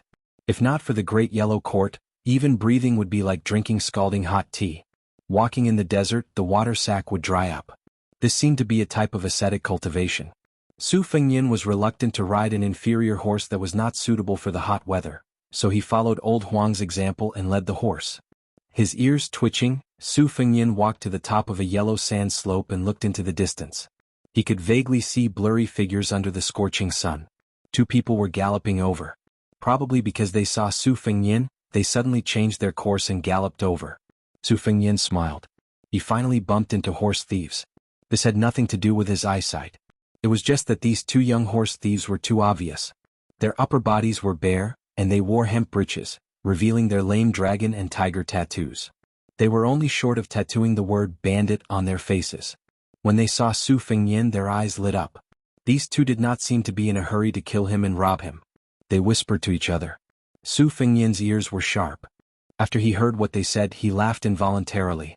They were not robbing him but robbing him. It seemed that the leader of the horse thieves was a female hero who was somewhat in love. She let the horse thieves under her command snatch a handsome man with soft skin and tender flesh, and it would be best if he could read and write to be her wife. The 2 horse thieves obviously did not think much of him. They muttered that he had thin arms and legs and would not be able to withstand a few blows from the chief. Although he was quite fair, if such a pretty boy stood together with the chief, wouldn't they become the black and white evils? If the chief took him out to drink with the other chiefs, it would be too embarrassing. The 2 horse thieves saw Su Fengyin was scared silly, but the horse thieves did not move. They became more and more speechless. Was this pretty boy a fool? In the past, when nomadic grassland herdsmen met by chance to raise livestock, even if they were not scared out of their wits, they were very vigilant when they saw them. However, this boy in front of them was foolishly holding the horse without moving. One of the horse thieves with a black tiger tattoo could not stand it anymore. He rode up the slope, pointed at the pretty boy with a horsewhip and scolded in a rough voice, "Are you in a hurry to be reincarnated?" Su Fengyin turned a blind eye to the horsewhip pointing at him. He smiled and said, "I want to buy some water with you 2 brothers." The tiger-tattooed horse thief was stunned for a moment and lashed out with his horsewhip. Su Fengyin held the horsewhip and pulled down the horse thief who had hurt him. He kicked out with more dexterity than brute force. The horse thief's back hit the horse's back. Together with the horse, they flew out of the yellow sand slope. The tattooed horse thief was stunned. Su Fengyin took down the shriveled water sack and floated down to the bottom of the slope. He did not look at the struggling horse thief. The horse thief's horse was a good horse. He jumped up and shook the dust off his mane. Su Fengyin took the horse thief's water sack and put it into his own water sack. He then took a straw hat and did not argue with the 2 horse thieves. He whistled and slowly went away with the horse. When Su Fengyin was far away, the tiger-tattooed horse thief, who had been crying for his parents, quickly sat up and rubbed his chest. In fact, it was only a slight pain and nothing serious. He said to the tiger-tattooed horse thief with a lingering fear, "I met a tough nail. The other horse thief clicked his tongue and said, "The pretty boy is actually hiding his strength. The boss will definitely like him." The tiger-tattooed horse thief quickly got on his horse and said, "Let's go and talk to the boss." Su Fengnian led his horse and traveled alone in the wilderness. According to the Bailiang Palace's geography book, he would be able to see the grassland in a few days' time. He believed that there would be a chance to meet the herdsman who lived by the water and grass. He was fine with it, but the poor horse beside him was a little tired because he often walked in the desert. He thought that when they reached the grassland, it would be best if his old friend could blend in with the wild horses. So he took off the saddle and reins and let it go. After resting for the night, Su Fengnian sat cross-legged, lit a bonfire, and looked at the low starry sky. The poor horse also bent its knees and rested, rubbing its neck against him. Su Fengnian patted the horse's neck, picked up a piece of soil and put it into his mouth to chew. The moisture was much better. It was time to get close to the grassland. Tasting soil was the entry skill of finding the dragon's pulse. Su Fengnian often went with his elder brother Yao Jian to study geography when he was young and learned many superficial tricks of looking for pulse. The world's ancestral dragons came out of Kunlun, and one of them entered Beimang. In the past, Beimang rarely talked about this. After a large number of adherents of the spring and autumn period, this talk became popular. The Empress of Beimang had become the destined son of heaven. Su Fengnian turned to the poor horse and smiled, "Old friend, do you believe it?" The poor horse snorted. As usual, it diligently cultivated the sword in turn, just like the farmers in Jiangnan who had to go out every night to grab water to raise rice. They could not afford to be lazy. The sky was just beginning to brighten. Su Fengnian quickened his breathing. According to the Taoist classics, the spring meal was the morning glow of the morning and the summer meal was the evening glow of the eastern sea. The evening glow of the morning glow was the beginning of the sun, and the morning glow of the eastern sea was the best. The evening glow of the morning glow was the beginning of the sun, and the morning glow of the eastern sea was the best. The evening glow of the northern sea was the purple chi in the middle of the night, and the extreme cold of the northern sea was the armor. The two were especially beneficial for cultivation. That Taoist orthodoxy lived up to expectations and became the state religion of Beimang. The current leader, Immortal Qilin, became a Taoist saint. Together with the abbot of the two Zen temples, they were known as the two saints of the north and south. In the early morning, Su Fengnian's breathing was red and yellow. It was probably because he had not reached the realm yet. He also could not say that it was very mysterious, but he felt more refreshed than usual. He slowly stood up and had some understanding. The so-called martial arts geniuses were divided into two types. One type had a body that was different from ordinary people like Huang Manor, who was born as a Vajra. Could be said that they were blessed by the heavens. The other type had a relatively normal body, but they could be felt by the heavens. The bull rider was one of the best among them, and only then could they have the magnificent aura of stepping into the celestial phenomenon. The third type was slightly inferior to the first two, but it was not impossible for them to step into the land of immortals. For example, Li Chungang who entered the Great Tao with the sword, Wang Xinji who proved her Tao with strength, and Dong Tai who connected with the sword. In the path of martial arts, the higher one's realm was, the more one would go against the flow of the heavens. The heaven and earth were both a home and a cage. A martial artist had to form his own system, just like a naughty child who wanted to establish his own school. Su Fengnian raised his head to look at the rising sun and muttered to himself, "Good and evil will be rewarded. If you don't believe, raise your head and look. Who will God spare?" Then he twisted his mouth and said, "It's said that good people don't live long, but evil people live for 1,000 years. When the ancients spoke reason, they liked to slap faces." Su Fengnian turned to look at a poor old monk wearing a kasaya and hemp shoes. His red phoenix eyes, which were sometimes charming and sometimes gloomy, stared straight at this southern Zen monk who had been sitting 10 zhang away last night. Buddhism was divided into Mahayana, and esotericism was divided into yellow and red. Everyone's attire was different. Because Su Fengnian's Wang Fei was a devout believer in Buddhism, he always had a good impression of monks. In Bailiang, many rogue Taoists changed professions to become monks for the sake of money. But in Beimang he met an old monk who had traveled thousands of li to this uncivilized land to preach. Even though the monk looked kind, Su Fengnian did not dare to be careless. The old monk put his palms together and said, "Young master is a believer in Buddhism." Good. Su Fengnian suppressed the murderous instinct in his heart and silently returned the greeting. The old monk's kasaya had been washed many times. It could be seen that there were many fine stitches. But it was always clean and did not look sloppy. His beard and eyebrows were snow-white. He held a bamboo staff in his hand and looked even more benevolent. In the Bailiang army, there was once a monk who wielded a staff of more than 70 jin. As one of the commanders of the infantry, he ate meat and drank wine.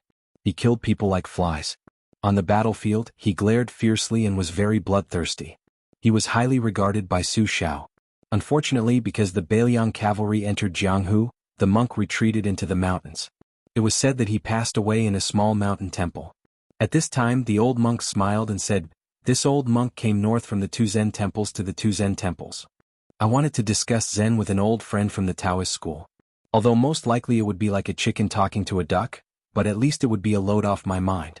By chance I saw young master swallowing the moon and eating the red clouds of the sun. I wanted to talk to young master endlessly, but I was afraid young master would misunderstand me as a bad person. So I did not dare to take the initiative to speak. But after thinking about it for a night, I felt that young master's heart is very deep. I don't know how to cultivate it. If I am careless and fall into it, it would be very inappropriate. Since young master is a believer in Buddhism, if you don't mind this old monk being noisy, I can talk to young master about Buddhism." Su Fengyin sat down again. He smiled and said, "So you are an eminent monk of the two Zen temples. I sincerely hope Senior will not be stingy with your advice."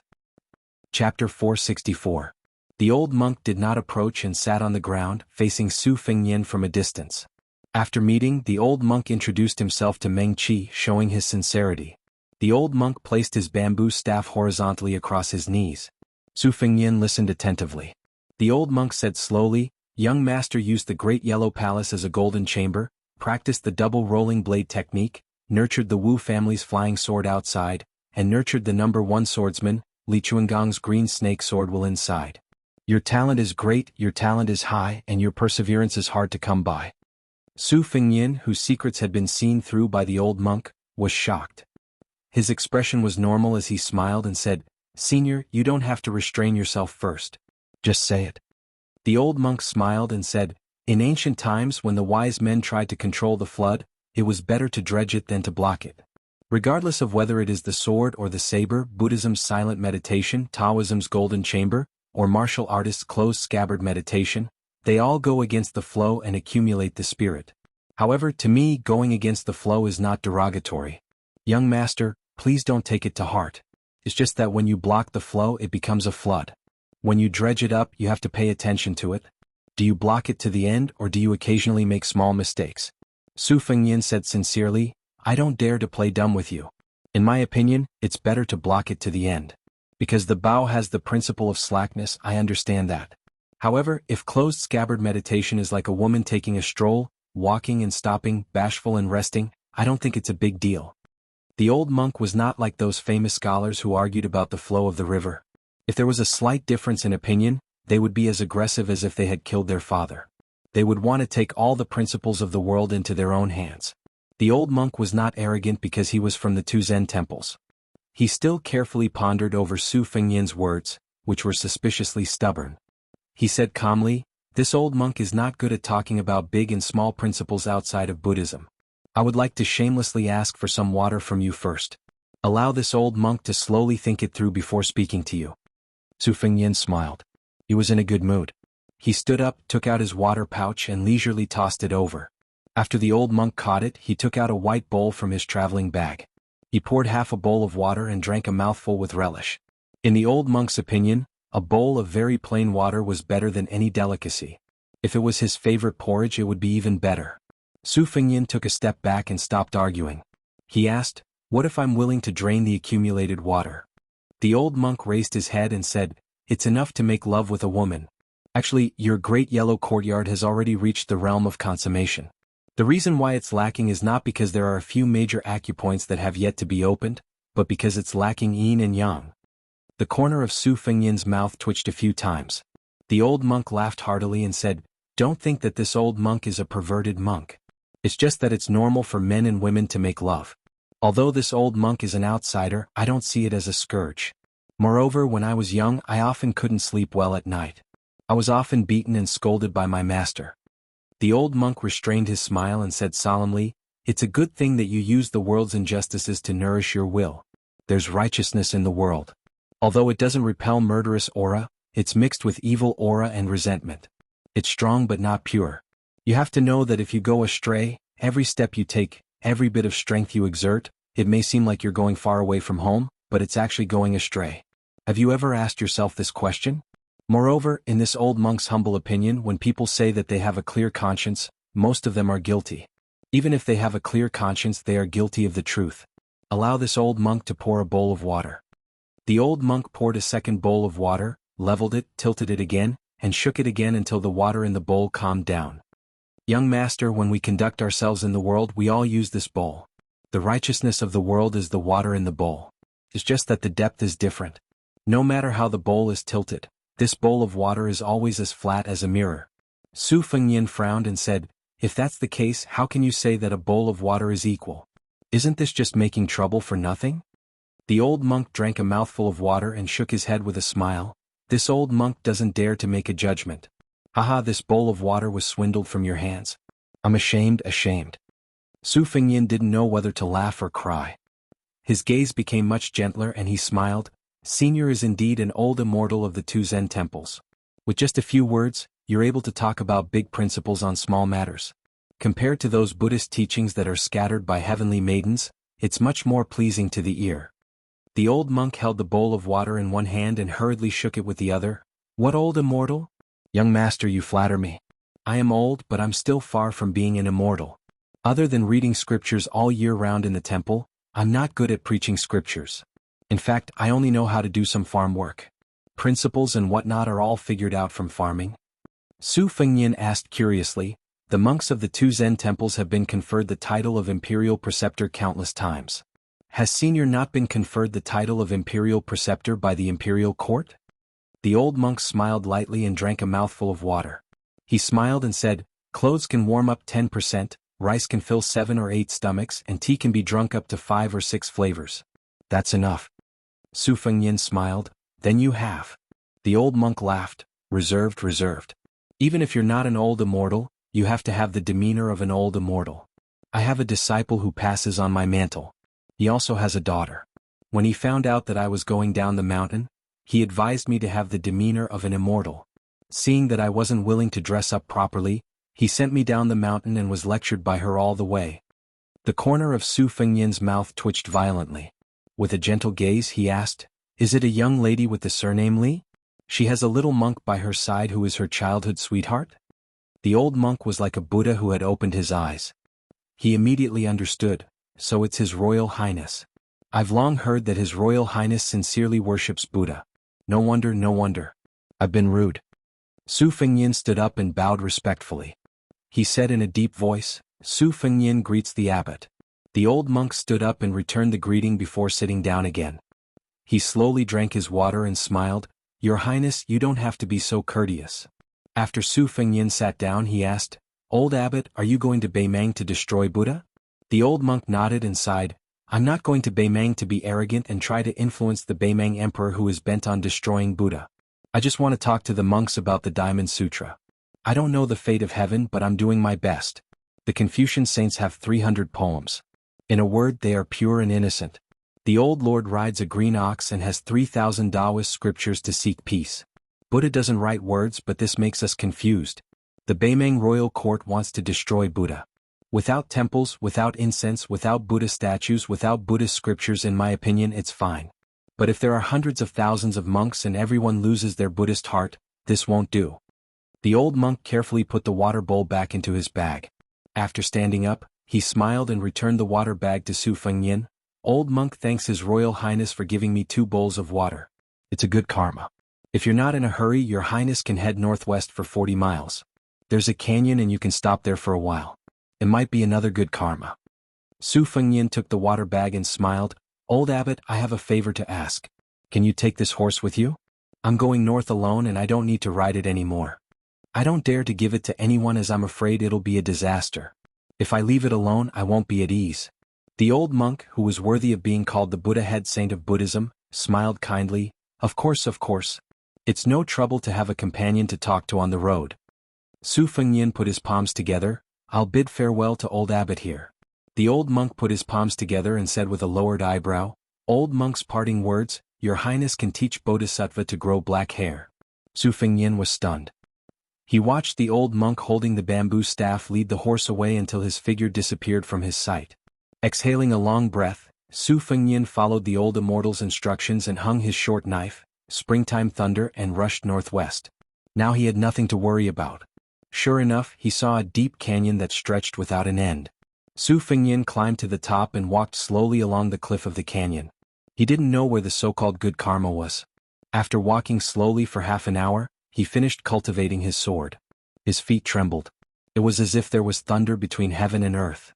Su Fengnian looked back and saw thousands and tens of thousands of wild bulls pouring in from the other end of the canyon. They were like a flood pouring into a grain pot. His heart skipped a beat and he rushed forward for half an hour. His scalp exploded. Damn it, there were hundreds of herdsmen leading sheep and all their belongings in the canyon. Aren't they going to be crushed into meat paste by the herd of wild bulls?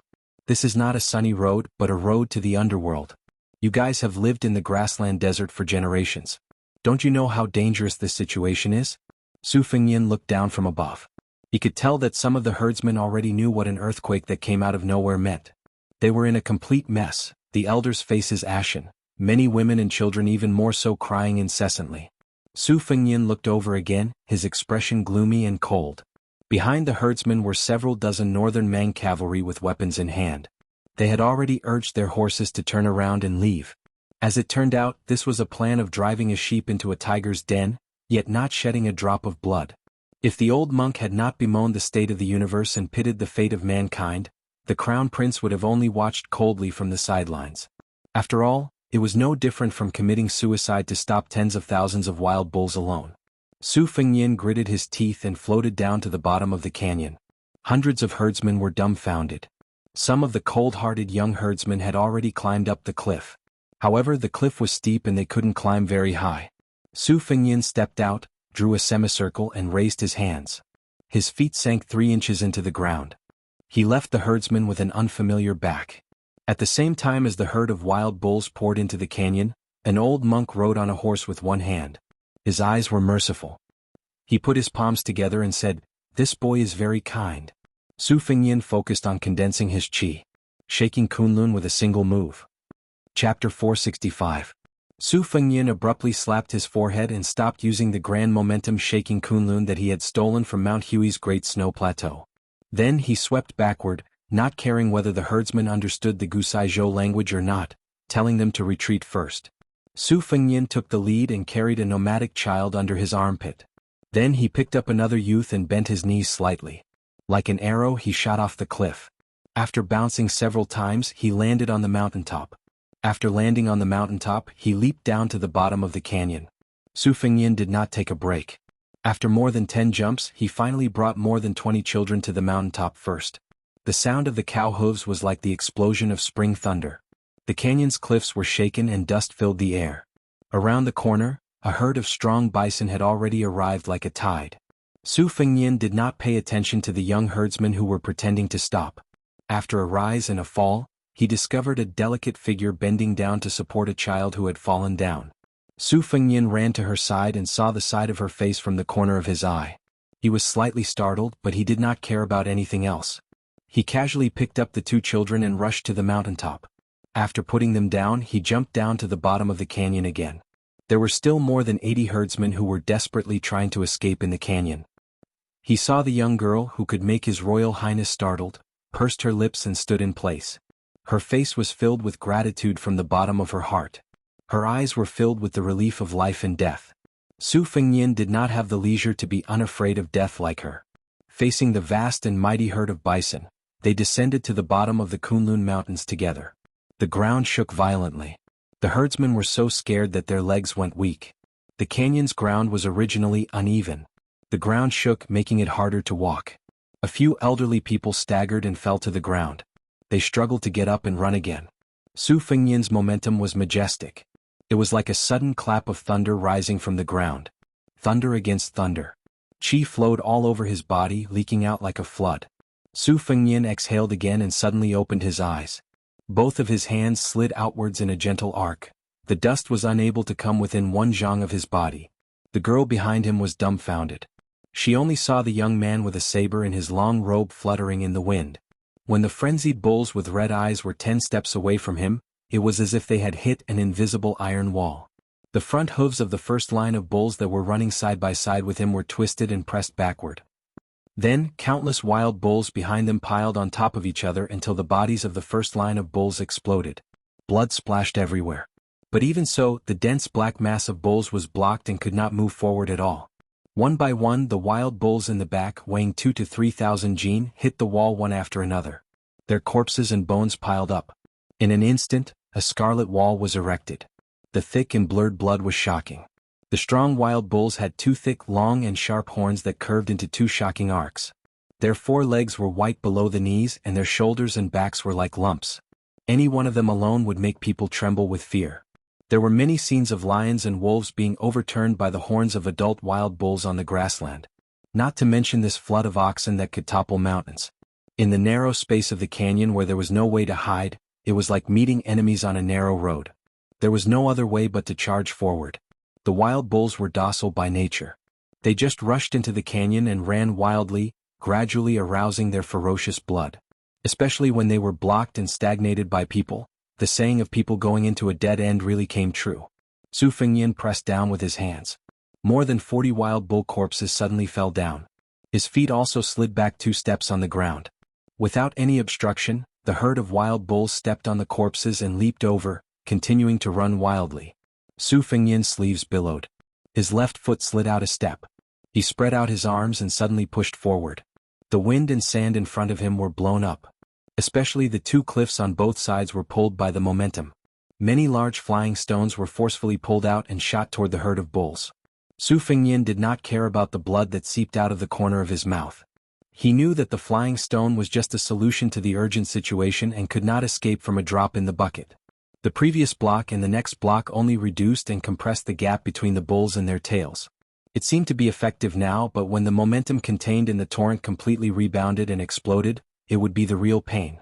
If he reached the Finger Mystery Realm, he could break the cliffs and have a chance to block the canyon. He reckoned that the body of an ordinary Vajra realm martial artist wouldn't be able to withstand the impact of the waves. Unfortunately, Su Fengyin, who was a step away from the Vajra realm, took a few steps back. He quickly took a breath midway and didn't even have time to spit out blood. His long robe moved without wind as he shook Kunlun again. If he could block 1 step, he would block 1 step. Again and again the cycle of the big yellow court grew. Chapter 466. After going back and forth for more than a dozen times, he had already slid back 60 or 70 feet step by step. During this period of time, Su Fengyin was very anxious. His murderous intent was aroused, and he used the falling rocks to launch a wave of sword chi to roll the dragon wall, dismembering the bodies of more than a dozen wild bulls. The price was that he could no longer suppress his spitting blood. His heart was greatly shaken, and he no longer dared to let his emotions affect his decisions. He only felt extremely sullen, and his hostility skyrocketed.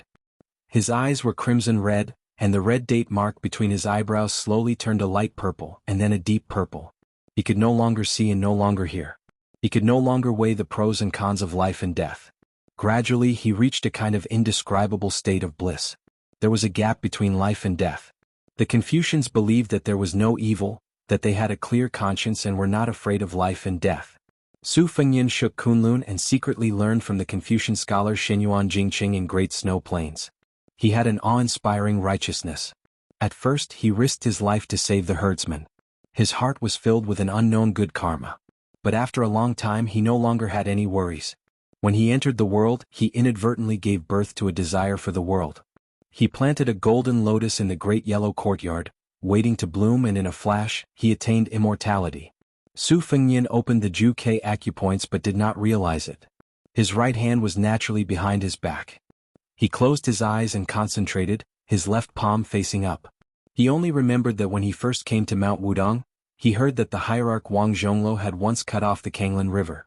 Su Fengyin's left hand gently swiped and he blurted out, "Break the river." 10 feet in front of him, the ground cracked open and went straight to the cliff. A line of 6 or 7 buffaloes fell into the crack. After being filled by the buffaloes behind them who did not have time to jump, the buffaloes continued to run forward as if they were running on flat ground. Blood splattered everywhere. "You run, I break." Su Fengyin leisurely slid backward, breaking again and again.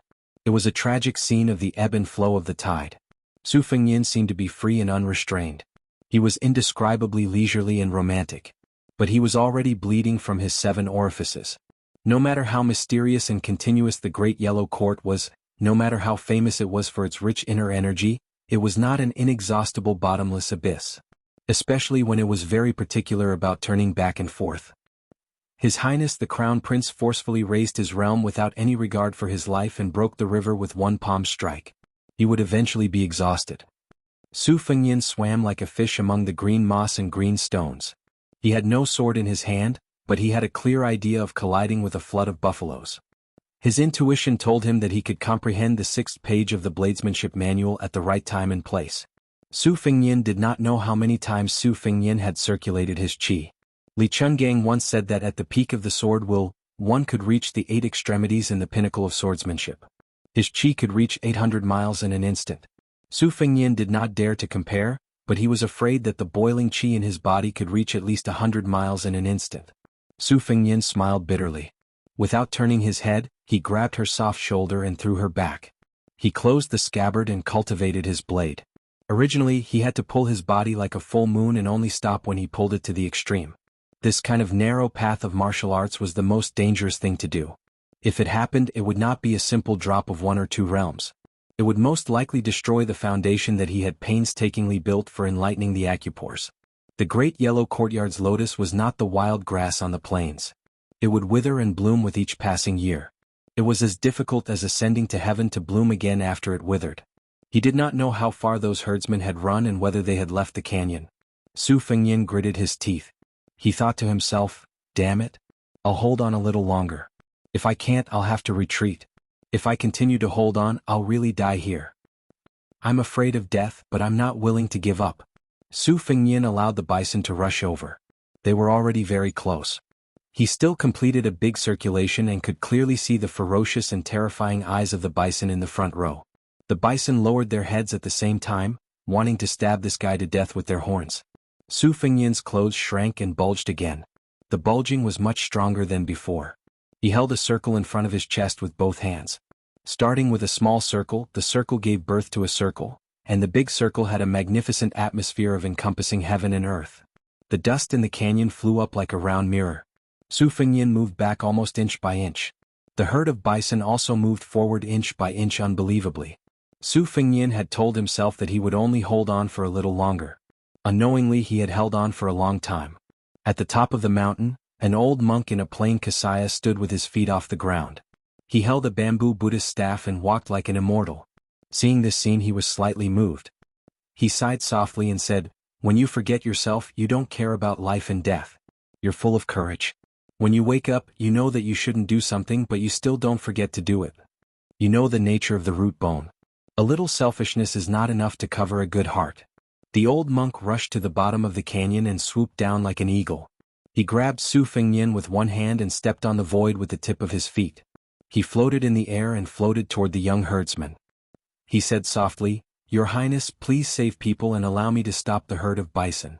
When Su Fengyin subconsciously hugged the young girl's waist, the old monk said softly, "Up." A man and a woman floated to the top of the mountain. The old monk's feet finally landed on the ground. He turned around and stabbed the Buddhist staff into the ground. If he wasn't wearing a kasaya, he would give people the impression that he was an old monk who looked like an old man in the countryside. His eyes were glaring as he faced the tide of buffaloes and let out a muffled low roar. His voice was like a thunderclap that spread miles away. Beimang's new Wushu review held this Buddhist saint in high esteem. It said, "The holy monk of the dragon tree of the 2 Zen temples is fearless. He has the Buddha's voice and the lion's roar." The herd of bison suddenly stopped rushing forward. There was silence. Blood flowed like a river in the canyon. The old monk lowered his head in shame and put his palms together. Su Fengyin was exhausted. He stumbled and sat on the ground. The young girl sat cross-legged behind him. Her eyes were full of tears. She gently supported His Royal Highness who was falling backward. Su Fengyin was not in the mood to care about whether the old monk had set a trap or not. He was not in the mood to care about the girl behind him. He just looked down at his blood-stained clothes and smiled bitterly. It's not good to keep vomiting blood like this. Then he fainted. The old monk pulled out his bamboo staff and came to the top of the mountain. He took Su Fengyin's pulse and felt relieved. Then he took out a white bowl from the bag on his back. He slid his finger across his wrist to fill the bowl and handed it to the young girl. The old monk's blood was not the scarlet color of an ordinary person. It was the golden color recorded in the obscure Buddhist scriptures. He was a Buddha who had reached the Vajra realm. The young girl's thoughts were connected. She hugged Su Fengnian and fed him the bowl of golden blood that was worth more than a few coins. After the old monk got up, he floated to the bottom of the valley again. He recited the Vajra Sutra all the way. After leaving the canyon, he flew to the top of the mountain. He pulled down his inferior horse and led it forward. He said softly, "Congratulations to your highness for reaching the great Vajra realm." Chapter 467. Su Fengnian woke up in a daze, but he did not open his eyes immediately. He first checked the flow of qi inside his body, which was both good and bad. The newly opened Juk acupoint was a blessing, but the unfortunate thing was that he did not know why the qi inside his body was burning fiercely like firewood. Although it did not turn into ashes, there was an uncontrollable sense of crisis. This made His Royal Highness, who was used to controlling everything around him, feel uneasy and puzzled. He continued to check the breathing frequency around him before slowly opening his eyes. The first thing that came into his sight was a beautiful face. She was already stunning when he first saw her in the canyon. Her beauty could only be described as otherworldly. A pair of rare dark green eyes, like the green mountains and clear waters, should be worth 95 cents. Perhaps she was only slightly inferior to White Fox's face, Qinyu and Jianghu. If she grew up and developed her charm, they might be on par with each other. Beimeng was rough with wind and sand. Few women were fresh and beautiful, and their bodies were usually rougher and bigger than southern women. Could it be that Chao Guanzi monopolized the principle of 8 flowers of elegance, and swallowed the elegance of Beimeng women? Su Fengnian suspected that he had been conferred the Golden Chamber of Commerce and turned himself into a monk who only ate vegetables and did not eat meat. Unexpectedly, he did not want to look at this peerless beauty at all. He slowly stood up and took the initiative to separate himself from the soft and warm body. After nurturing the sword, it was as if his body was fitted with a precise hourglass. Even when he was meditating and breathing, he would automatically wake up every 2 hours and jump to the bottom of the valley. He silently controlled the sword and dripped a drop of blood on the sword, causing the flying sword to unexpectedly fall straight down. 3 days of effort had been wasted. Su Fengnian held back from cursing loudly. He frowned as he stared at the blood mark on his palm. The bright red blood was permeated with an inexplicable faint golden color. Even when he was at the consummate level of the Great Yellow Hall, he had never heard of such a strange sight. He no longer dared to nurture the sword carelessly. He withdrew the sword and his slender ame, which was as fine as a woman's black hair, swept back to the mountaintop. Most of the rescued herdsmen were young. They surrounded the young girl and looked at Su Fengnian with eyes full of reverence and worship. Su Fengnian ignored them. Looking at the bottom of the white bowl that was sparkling under the sunlight, he squatted down and stretched out his finger to touch it.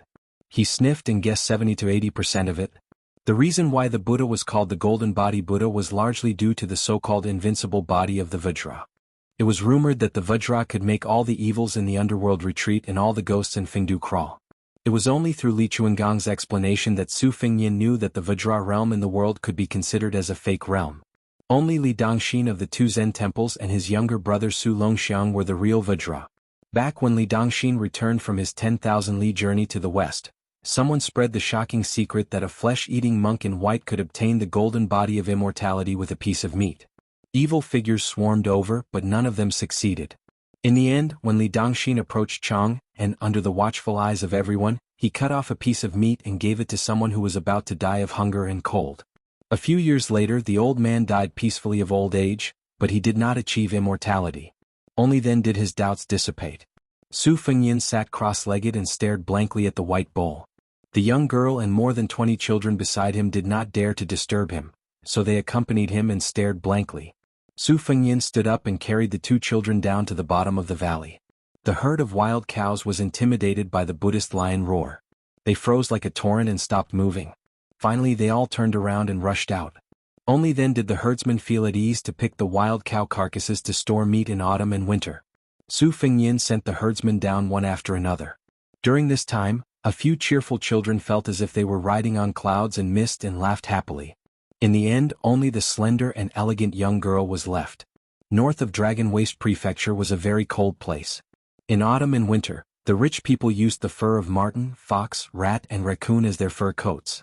The poor people used the fur of cows, horses, pigs and sheep as their clothes.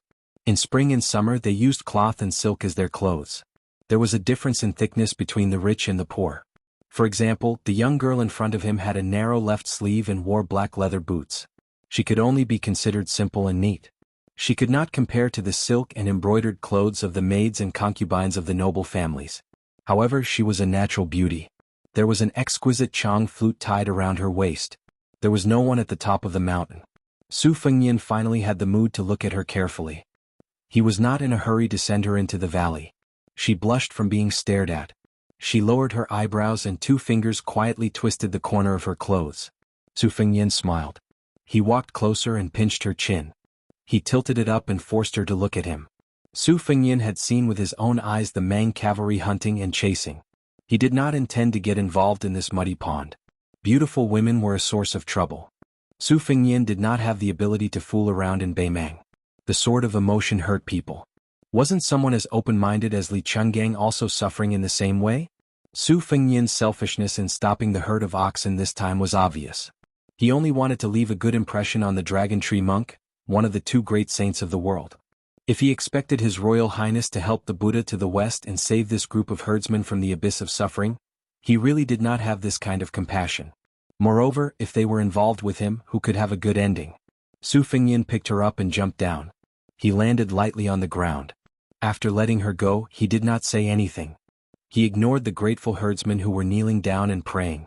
His chi was continuous like the Kunlun dragon's vein. In a flash, he chased after the herd of oxen. After turning the corner, he slowed down and planned to turn back. He thought of a way to practice the swimming fish style on the 6th page of the knife manual. The Beimang cavalry had not seen the herd of oxen for a long time.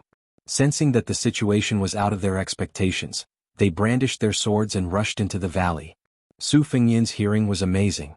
He frowned slightly and stuck to the dark cliff like a gecko. He originally wanted to chase after the herd of oxen on the top of the mountain. He caught a glimpse of the last rider turning around the corner of the valley. Then he heard a sneer that all men understood. Su Fengnian walked along the ridge of the cliff and saw more than 30 riders circling around the girl at the bottom of the valley. Those who were skilled in horsemanship leaned their bodies and reached out to touch the girl's clothes. Su Fengnian cursed as he fell back into the valley. The arrogant cavalry did not notice that someone had appeared out of nowhere behind him. Su Fengnian was also too lazy to talk nonsense. He floated forward, one hand grabbing onto the tail of a warhorse. The warhorse that was galloping in circles felt a wave of pain and raised both of its hooves, neighing in pain. The fierce cavalry turned around in surprise, brimming with killing intent. A saber slashed towards this reckless fellow. Su Fengnian gripped his saber and dragged the cavalry off his horse.